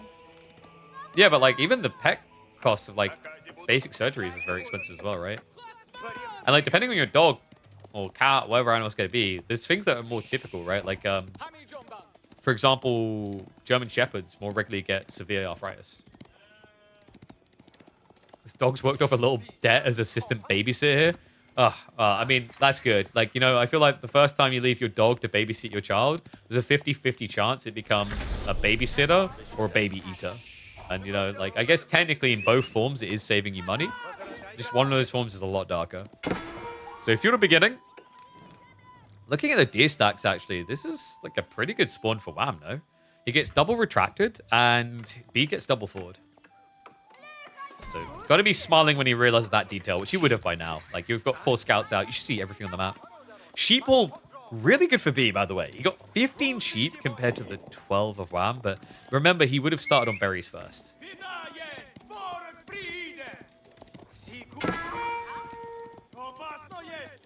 Is an old school Civ matchup? Yes. Which has gone back and forth in people's minds in more recent times, I remember. Like, we've had it in the past where it's like, actually, this Civ is favored, and then it'd be like, actually, this Civ is favored, constantly back and forth in people's minds. I think the most recent debate was when Louis MT talked about it on LAN, and people started to see it the Delhi way, I think.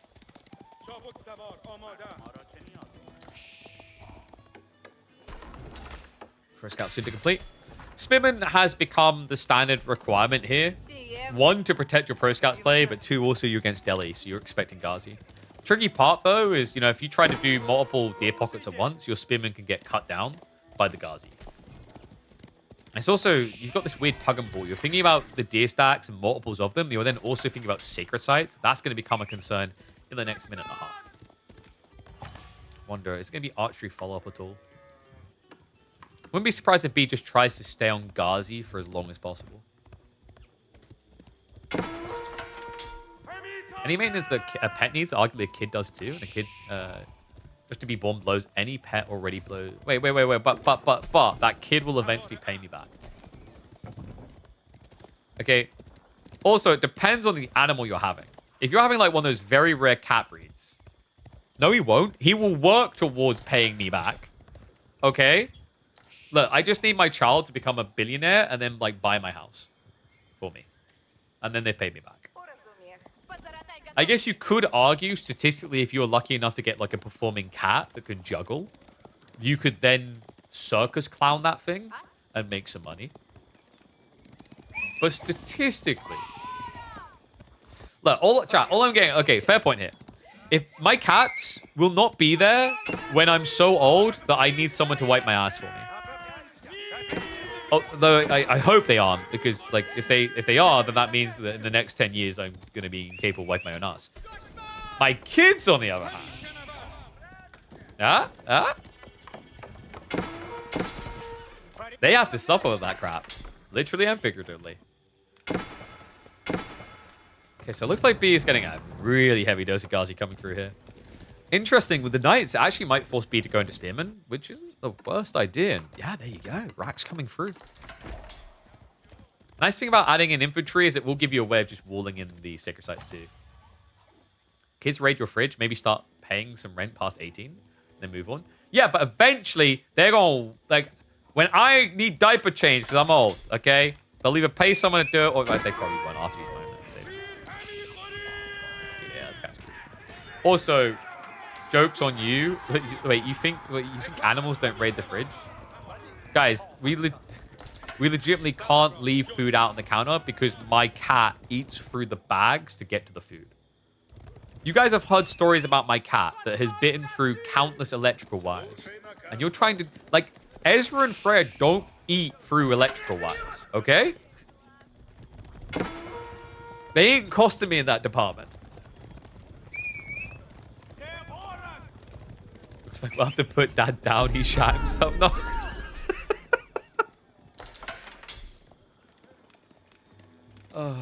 That's true. Technically, if you're a really crappy father, they could try to smother you with a pillow.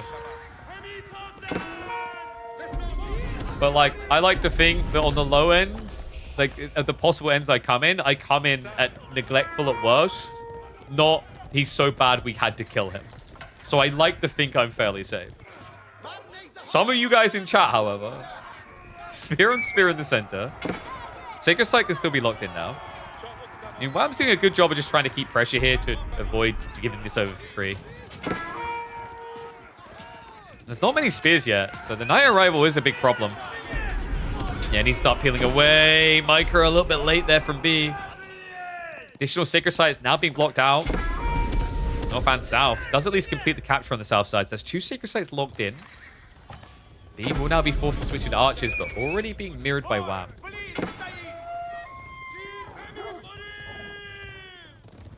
You can't lock your kid in the garage for 3 days. Not with that attitude. I mean, just leave a window slightly ajar and you'll be fine. The key is not to leave it too ajar. You know, you want it at, like, muffled screams level of open. Any wider, and they might be able to, like, get out of it.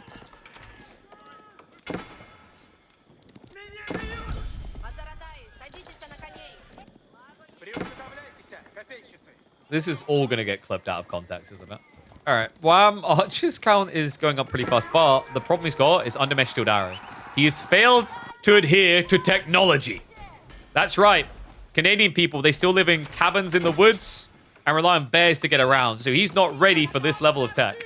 Shield Arrow Undermesh is a pretty big problem. Having a doggo is more fulfilling than having a kid. I'm sorry, do you actually have a kid? What?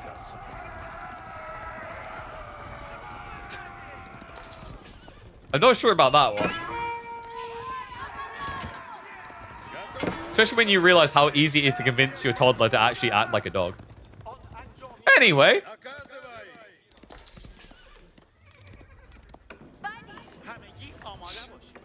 By the way, guys, do you know what the dumbest creature to have as a pet is?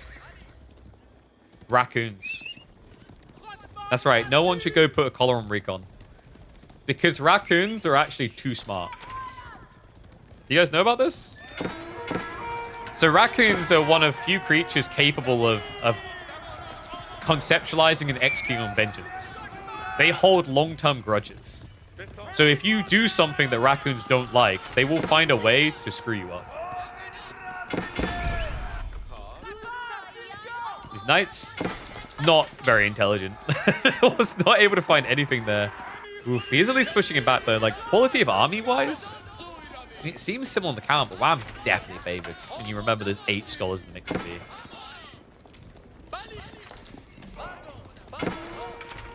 And based on this info on Guardians of the Galaxy? No, it's like scientific tests have been done to prove this, bro. Scientific like case studies. Like if you do something to annoy a raccoon, it will seek vengeance. Like, you know how the people say that about crows as well? It's like it's the ground version of a crow, but so much worse. Like, crows are the same way. Where if you annoy crows, they will mess you up.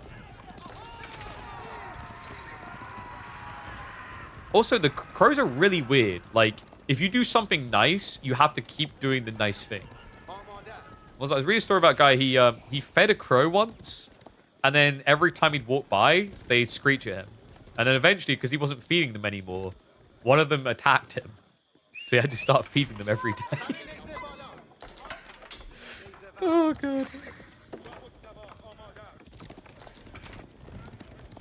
So guys, this is why if you ever see Recon out in the wilds, you have to feed him pizza. Otherwise, he will mess you up. Well, I'm now going for the castle play, by the way.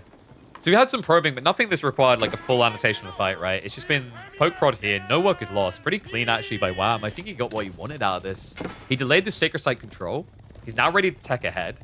His army quality is decent as well. I mean, 11 Knights, definitely something you want to be upgrading here. High trade house now on the way. Love the timing. Wham looking to just move towards the base while doing this. B is getting the walls up just in the nick of time. Doing it with Spearman as well is really nice. Actually, is it in the nick of time or is he going to get nicked? I think he's going to be just too late. Yep. Knights coming around now. They all charge forward. He'll get like half a wall, but it's not going to complete the blocker. He doesn't go in, however. Guess he feels it's too risky, like there might be more spears behind it.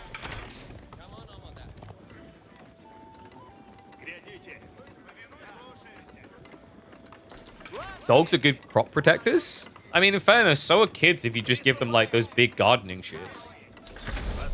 And tell them that any like creature coming in is bad. I think you guys are just not utilizing your children correctly for labor.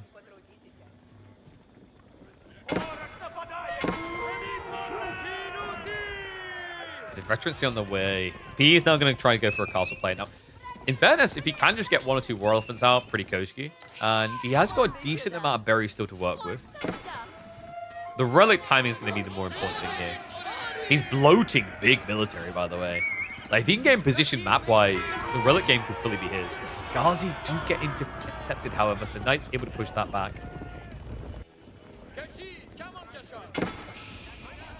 French Bulldogs pay extra at the vet because they're so ugly. What? The vet's like... the vet's like, I ain't touching that for free, okay? There's at least one person in chat that's heard that about themselves in life. I'm sorry, I'm just like... I'm sorry, I'm not saying anything about you guys, but statistically, there is one ugly duckling amongst you. Like, we've got over 400 people in here. It's just like, it's logical stats, really.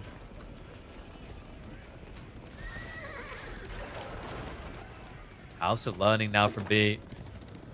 Can Wham find the breakpoint? Forces idle on the berries. And B, remember, with 13 scholars, this could be a quick tech up. And also on top of that, look at the creep out. Wham sent the entire army in. So B is now sneaking out for a relic game. I don't know what this scholar's doing, though. That's a bit weird.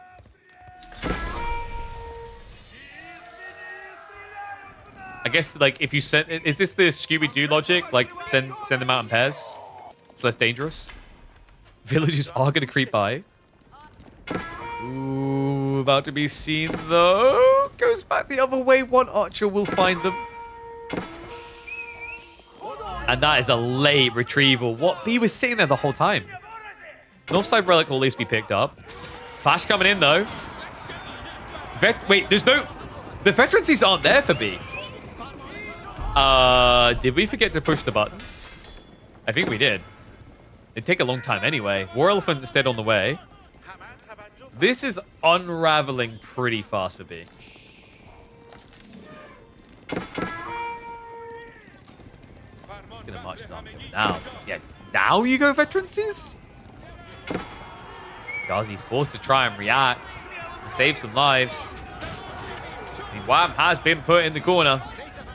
Spearman rotating around the back. Wham. B doesn't want to. He's going to wait for the War Elephant. So that will now force the retreat. But that's an economical lead. That's good map control for Wham. Ghazi. Wait, the War Elephant actually pulling pretty far back here. I don't know if that's a bit of a mismicro. He's going to move in now. There could be an attempt at a re-wall here, but there's units in the way is the problem. That one worker is going to run far afield. War Elephant still standing, but this is getting a bit weird on the fights. Knights sneaking to the base. I think he's done it. Wham's unraveling him. Yeah, like, dude, I want to go climbing. You're going to let it sneak all the way to, like, match point and then stop me climbing? God damn it.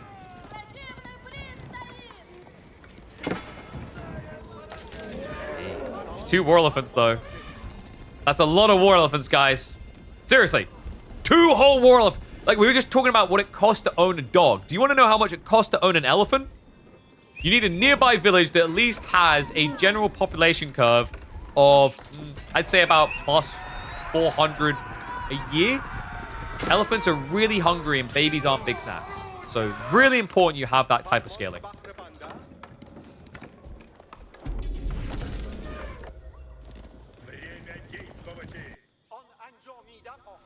Veterancy on horsemen. Wait, he's got crossbows coming. So like crossbow horsemen should be the strat then.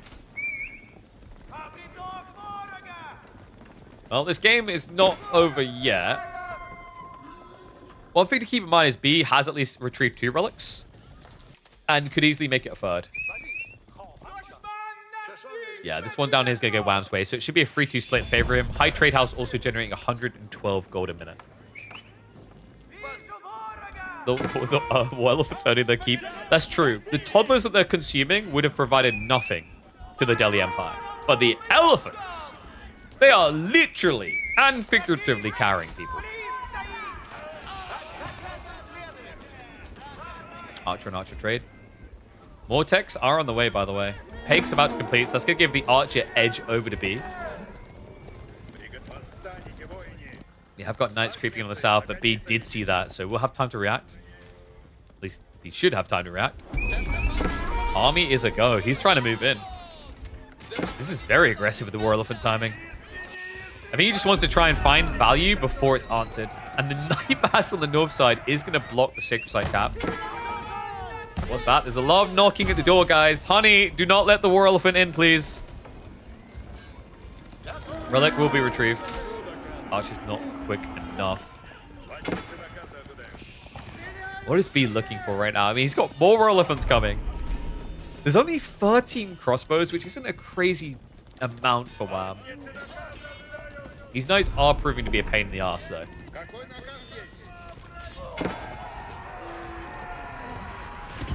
I don't know, man. Wham. I get the idea, like, you see a War Elephant, you panic. But we have to remember these War Elephants are slow. It's crazy that B's been allowed to walk across the map like this. And there's no Night Raids in, despite the fact you know there's all this economy back here. In fairness, and in Wham's defense, B has held some War Elephants back. So, like, it's the type of thing that can backfire very easily. You just run 3 or 4 knights in there and lose them. Especially when you don't have permanence of economy. It's not like we're at the point where he's farm transitioned yet. That's only now beginning.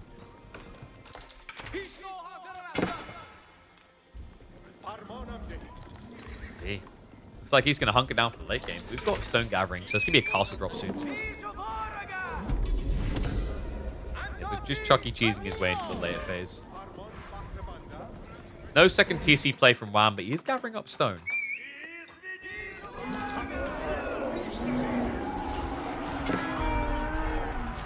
War Elephants. Archer going to chase away the Knights. That opens up for Archers to contest the crossbow backline from Wham. Counter's getting up there, so it's getting to the point where Elephants have to be a bit scared. And the Archers, they overextend. Knights get the charge in. Great initial contact there. Wham pulls away. Archers still just target firing down the crossbows. 1 War Elephant dead. That was a great trade for Wham. Able to fully retreat. Wham will just go back behind the walls where it becomes much harder to trade up against him. Well, he's just going to throw the Archers away to get rid of crossbows. I mean, if it's just Archers left for Wham, then the War Elephants do not take damage. But the Scholar Pull is coming in now. Pulls away the injured War Elephant. He's actually getting blocked by his own friends. Chain healing begins. Knights with a hard commitment. But it's a bloodbath on the south side. What was Wham thinking? Absolute disaster strikes! This is why you don't face them head first! The most carnivorous creature in the jungle. I talked about toddlers, but if the choice is toddlers or horse, well, they're so hungry they could eat one. Breakthrough on the wall. Wham, with no front line left. I mean, it looks so good on the northern one because you got a surround, but notice what B done. This is where this unit gets obnoxious. The hitboxes are too small. to be honest, like, what was he relying on there, right? He waited for the initial trade. He allowed a lot of the backline to trade, which gave B the efficiency. And now B with his follow-up. He wants to end it here on Dry Arabia. The castle drop on the way to allow a siege in. Wow. Only 6 farms to his name. Boar is a limited time play. Sacred Site's now to be locked in. B looking like he has threaded the needle here. War Elephants to siege down the landmark to begin the end. Unbelievable. In a flash, this game went from a fitty-fitty to a what the fudge is that? Hankanel now from Wham, but okay. It's going to take time to pay off, really. The castle drop on the stone, you know what that's going to mean. Wi-Fi connector, just able to start getting in towards village fortresses, and after that, more castles to follow. Gives him the space as well to start his own farm transition. This is the other concern I have for Wham. He's still on limited food. B is already making that difficult transition into mass farms.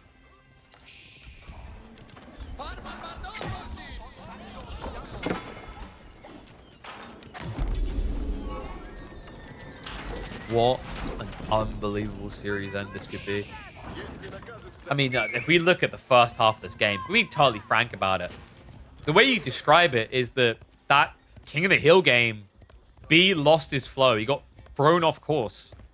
The first half of this game, it looked like Wham was poising himself for a victory. The way it was raiding in, controlling matters. But just that small gap, that little bit of breathing room, I mean, this is the thing that B is infamous for. If you give him dictation of the dance, he will run you until your heels cannot keep up anymore. Feels like it's really where the meta is at. Quite often when we talk about most players, that is the feeling we get. It's like, hey, if this guy gets to lead the idea, he will win.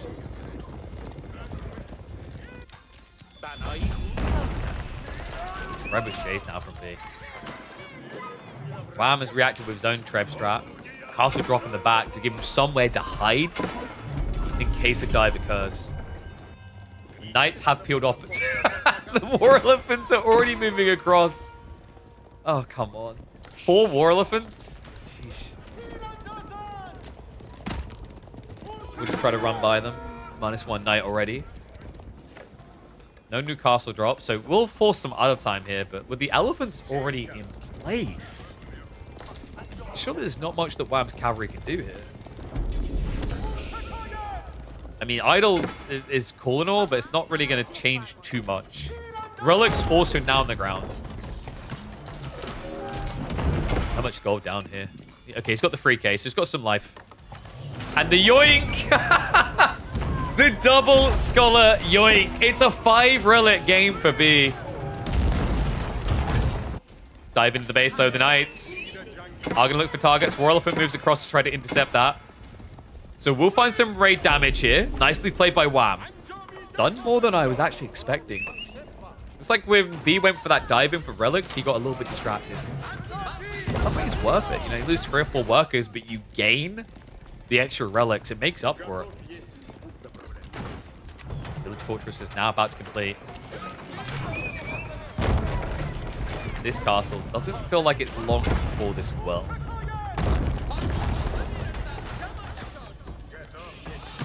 Not with triple Treb wailing down on it. Cavalry is still being a nuisance, but are starting to get mopped up. Not finding as many targets anymore. B, he also found a strike back, by the way. Yep, he went from 2 to 8. The workers, they're not even moving away. The castle is starting to hit in. B extending his eco lead now. 8 War Elephants on the front line. He's got 5 more on the defense. Backstab attempt's going to come through. Wall will deter. Castle soon to drop. But once it goes down, it doesn't mean it's an immediate victory for Wham.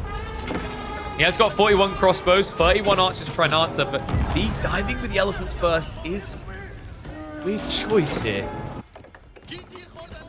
Cavalry still raiding though. Like B, where? What? Wait, War Elephants? What? What's going on? Wham now with a mass mango strat. Good God. And this castle, how is it not dead? It's actually still got it alive. The Trebs! They sniped out Whams! He didn't realize. Oh my god. The anti-trebbing has kept it up for B. This toxic castle that just refuses to die. Wow, I cannot believe he didn't notice this the whole time. He pulls for the repair now. We'll just barely keep the one counterweight trebuchet going. Queues up additionals. But while you queue up siege, B queues up more elephants. 12 rather, 21. Can you imagine? Jesus. 12 elephants, soon to be 13. B, I can't believe. Oh my god, the amount of workers! It keeps happening. It's a 16 worker lead now for B. Good god. Wow, has just been getting butchered on the trees. Feels like he needs a peace treaty just to try and get a little bit of wood here. He had reserves, but just never pulled back to it.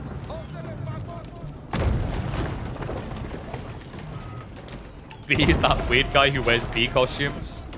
Look, I don't know what your childhood included, but I don't even know what that means. I'm pretty sure B is not the guy from Simpsons, no. Sacred Sight has been decapped, so Wham has delayed inevitability. He has also now reached up to 50 crossbows, which is enough to easily snipe down the elephants, one by one. The problem, however, is B is switched up now. Wham might have the more mangoes right now, but he doesn't have easy wood access to keep scaling it. Yeah, there's a growing concern here that B can outscale Siege.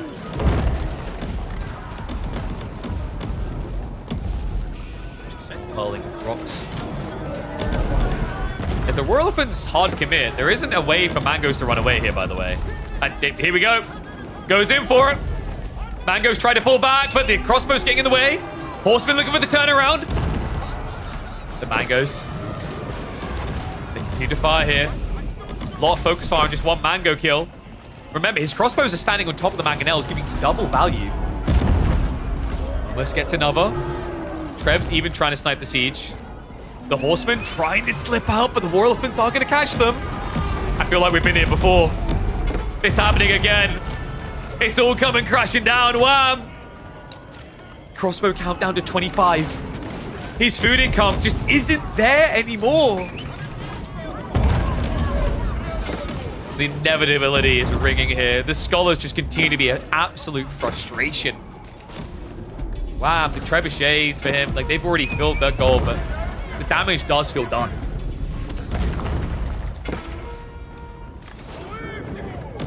More siege workshops on the way. B down to 20 archers, but I mean, considering the crossbow count is down to 25, I don't think you care about that, right? Like that just means your opponent's horsemen are redundant if your archer count doesn't exist.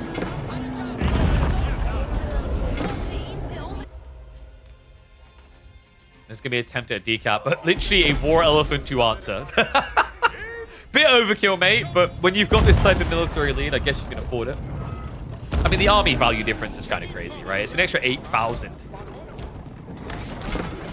Wow, he's put up such a good fight, but just some tiny slip-ups, right? I mean, the timing on choosing that fight on the wall defense, and then obviously the tree line, just time and time again, that castle reaped so many souls. Imagine how different this game could look if he didn't lose an extra, what, 12 workers there. Maybe you'd actually have a competitive military advantage.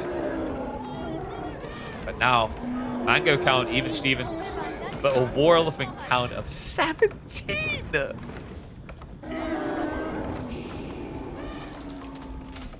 The confident slow war back. Like, they'll never shoot us in the back. We're fine.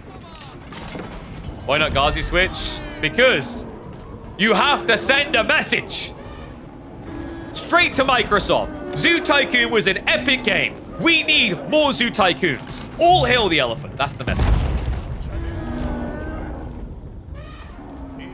And I think 17 war elephants sends that message well. And indeed, it has been a hell of a week for B. He beats Louis. He beats Beastie. And now beats Wham. All in 1 week. That's a flex.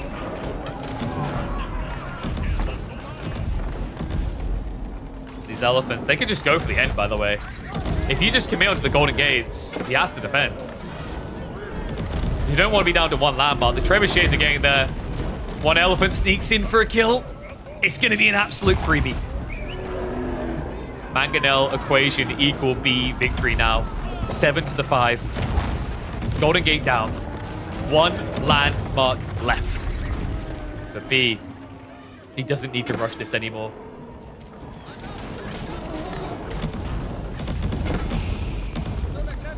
It's a full A-click commit. This is it. B will be your final KPMM champion of 2025. And he does it in one hell of a flex. There may not have been a Vortex this week, but he takes down 3 prominent players to do it.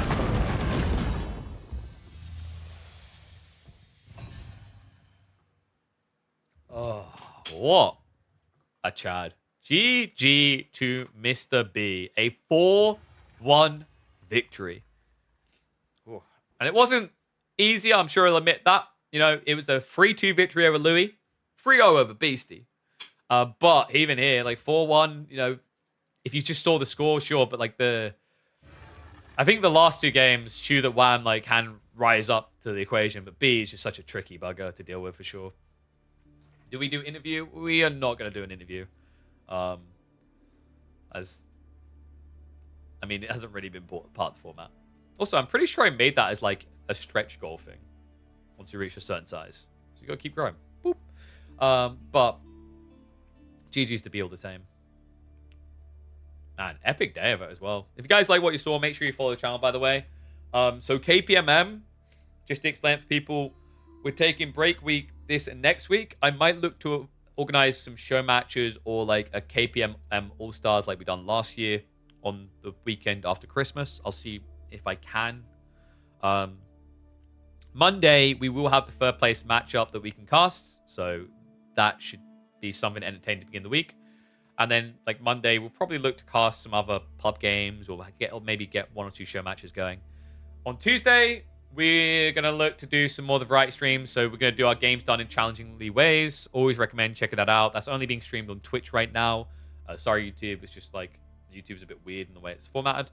But last time on Tuesday, in fact, a lot of you missed it. We done Dishonored's hardest achievement with some twists. So we actually made it infinitely more harder to do. And we nailed it. Before that, we obviously had the Cyberpunk challenges, the Sonic voice commands. If enough people are going to start turning up, I'd love to start doing some Twitch chat plays. And then I'd like pit you guys against me or something else or each other. There's loads of cool things we can do. Outside that, you know, one of the things I'm thinking is maybe for Tuesday, I'm going to look into maybe we do like an Alien Isolation playthrough with red light, green light. Jesus Christ, I don't know why I'm going to do that to myself. That's going to be horrible. But I'm cooking a few ideas. I'll let you guys know a little bit closer. So make sure you tune into those streams. But if you want to be a dungeon dweller and avoid us, Merry Christmas, and I'll see you afterwards. But like I said, there's a before Monday at least, so plenty of reasons to tune in. Now third place match? No, I literally spent like the last 2 minutes explaining we're doing that on Monday. You need to open the ears. Like, just like cartoonily grab them at both ends and yank them like elastic. But yeah. Let me think on that one. Like, oh my god, I don't know exactly what I want to do on Tuesday yet. I mean, so like, dude, it's so. I hope the editing's worth it. We're basically like the Dishonored thing is 8 hours long, and I'm like, I've gone through the first run through. I've got the final hour to go through and to clip down to about an hour and a half of stuff to then edit down to like maybe 20 to 30 minutes. It's an intense thing, dude. I mean, this is why my dream is grow that and then get an editor in to do it, so they can listen to my dumb ass for 8 hours. And I don't have to, because it is. YouTube editing full is time consuming for sure. But it's honestly the best way to grow, really. Got work while you watch, listen. Multitask better. Was it the first KPMM Season 2 win of B? I think it might have been his second. I can quickly check that. So, of Season 2, it's his second. He won week number 8. He beat Dimmu. And then he came second against Wham in the very first week. So Sweet Sweet Vengeance here, right? And then he came second against Vortex in week 3. So yeah, definitely less accoladed this time around because Vortex has been hogging the limelight Vortex has won 10 out of 17. And like, I think bar maybe 2 weeks that he didn't compete in. Like, yeah. Like 2 weeks, they're the only ones that he didn't win. The other ones he didn't compete in. Have you never tried doing some video editing? Even if you have, it can be tedious. Like, you need to get a workflow process. And my thought is like, oh, I'll like marker and clip. But I need to check if Stream Deck has a way of in OBS, in your recording, marking things you want. So that when you pull it up in like Adobe or whatever else, it has markers already in the file. So you know where to look. Because I can do that with like stream markers. But that means like you see that in a browser, but you don't see that in the local recordings, which is what you need. Even if you get clips, that doesn't necessarily help you either. Unless you want to download clips that are going to be substantially lower bitrate quality than us recording locally in 1440p. So it's a tricky one. Always recommend people clipping epic moments though, because that can be like easily converted to shorts when they see them. But yeah, I'm hoping it's going to pay off. I'm positive. I think it's an interesting thing. Like there's like an imposter syndrome about it. I was feeling it weighing down on me on Wednesday and even yesterday when I was just like going through the initial edits. I'm like, what's the point? No one's going to watch this. And it's like, you have to shake that thought. Because I'm always hard on myself with that crap. I'm like very perfectionist. I'm like, no one will want to watch this. What's the point? Whereas probably a lot of people will. Like I sent the Sonic one over to my friend. He was like, this is freaking incredible. I was like, oh, I don't know. Maybe it is. It's weird. Like, I just don't, I don't know. It's like, I'm the type of person, like, who would want to watch me do this? But then, you know, I felt the same way about me casting. And that led to me casting, you know, S-tier events in multiple games, grand finals, etc. So, imposter syndrome is a big thing, is what I'll say in life, guys. And you need to not let it keep you down. Don't be delusional about what you want to do in life, for sure. Like, have a clear plan working towards it. But you know, in some ways, it's a positive that the biggest enemy to your success is your own thoughts, because then you're not worrying about people whose opinion shouldn't matter. But at the same time, it's also the more toxic one because you can convince yourself that like someone who doesn't know what they're talking about doesn't matter, but you need to convince yourself that what you're thinking is silly as well. I don't know. Weird thoughts from KP. But yeah. So hopefully, I'm hoping I'm going to have the Dishonored one edited down by the end of the weekend. And then I'm going to circle back to do the Cyberpunk one in Christmas week. And then, yeah, like that's probably 3 to 4 videos there. And then just keep going from there. It's just weird sometimes. It feels so wasteful. You're going to take like 8 hours of live stream into like a 20-minute video, but that's the whole point. And then I just need to make sure I'm doing shorts and stuff like that.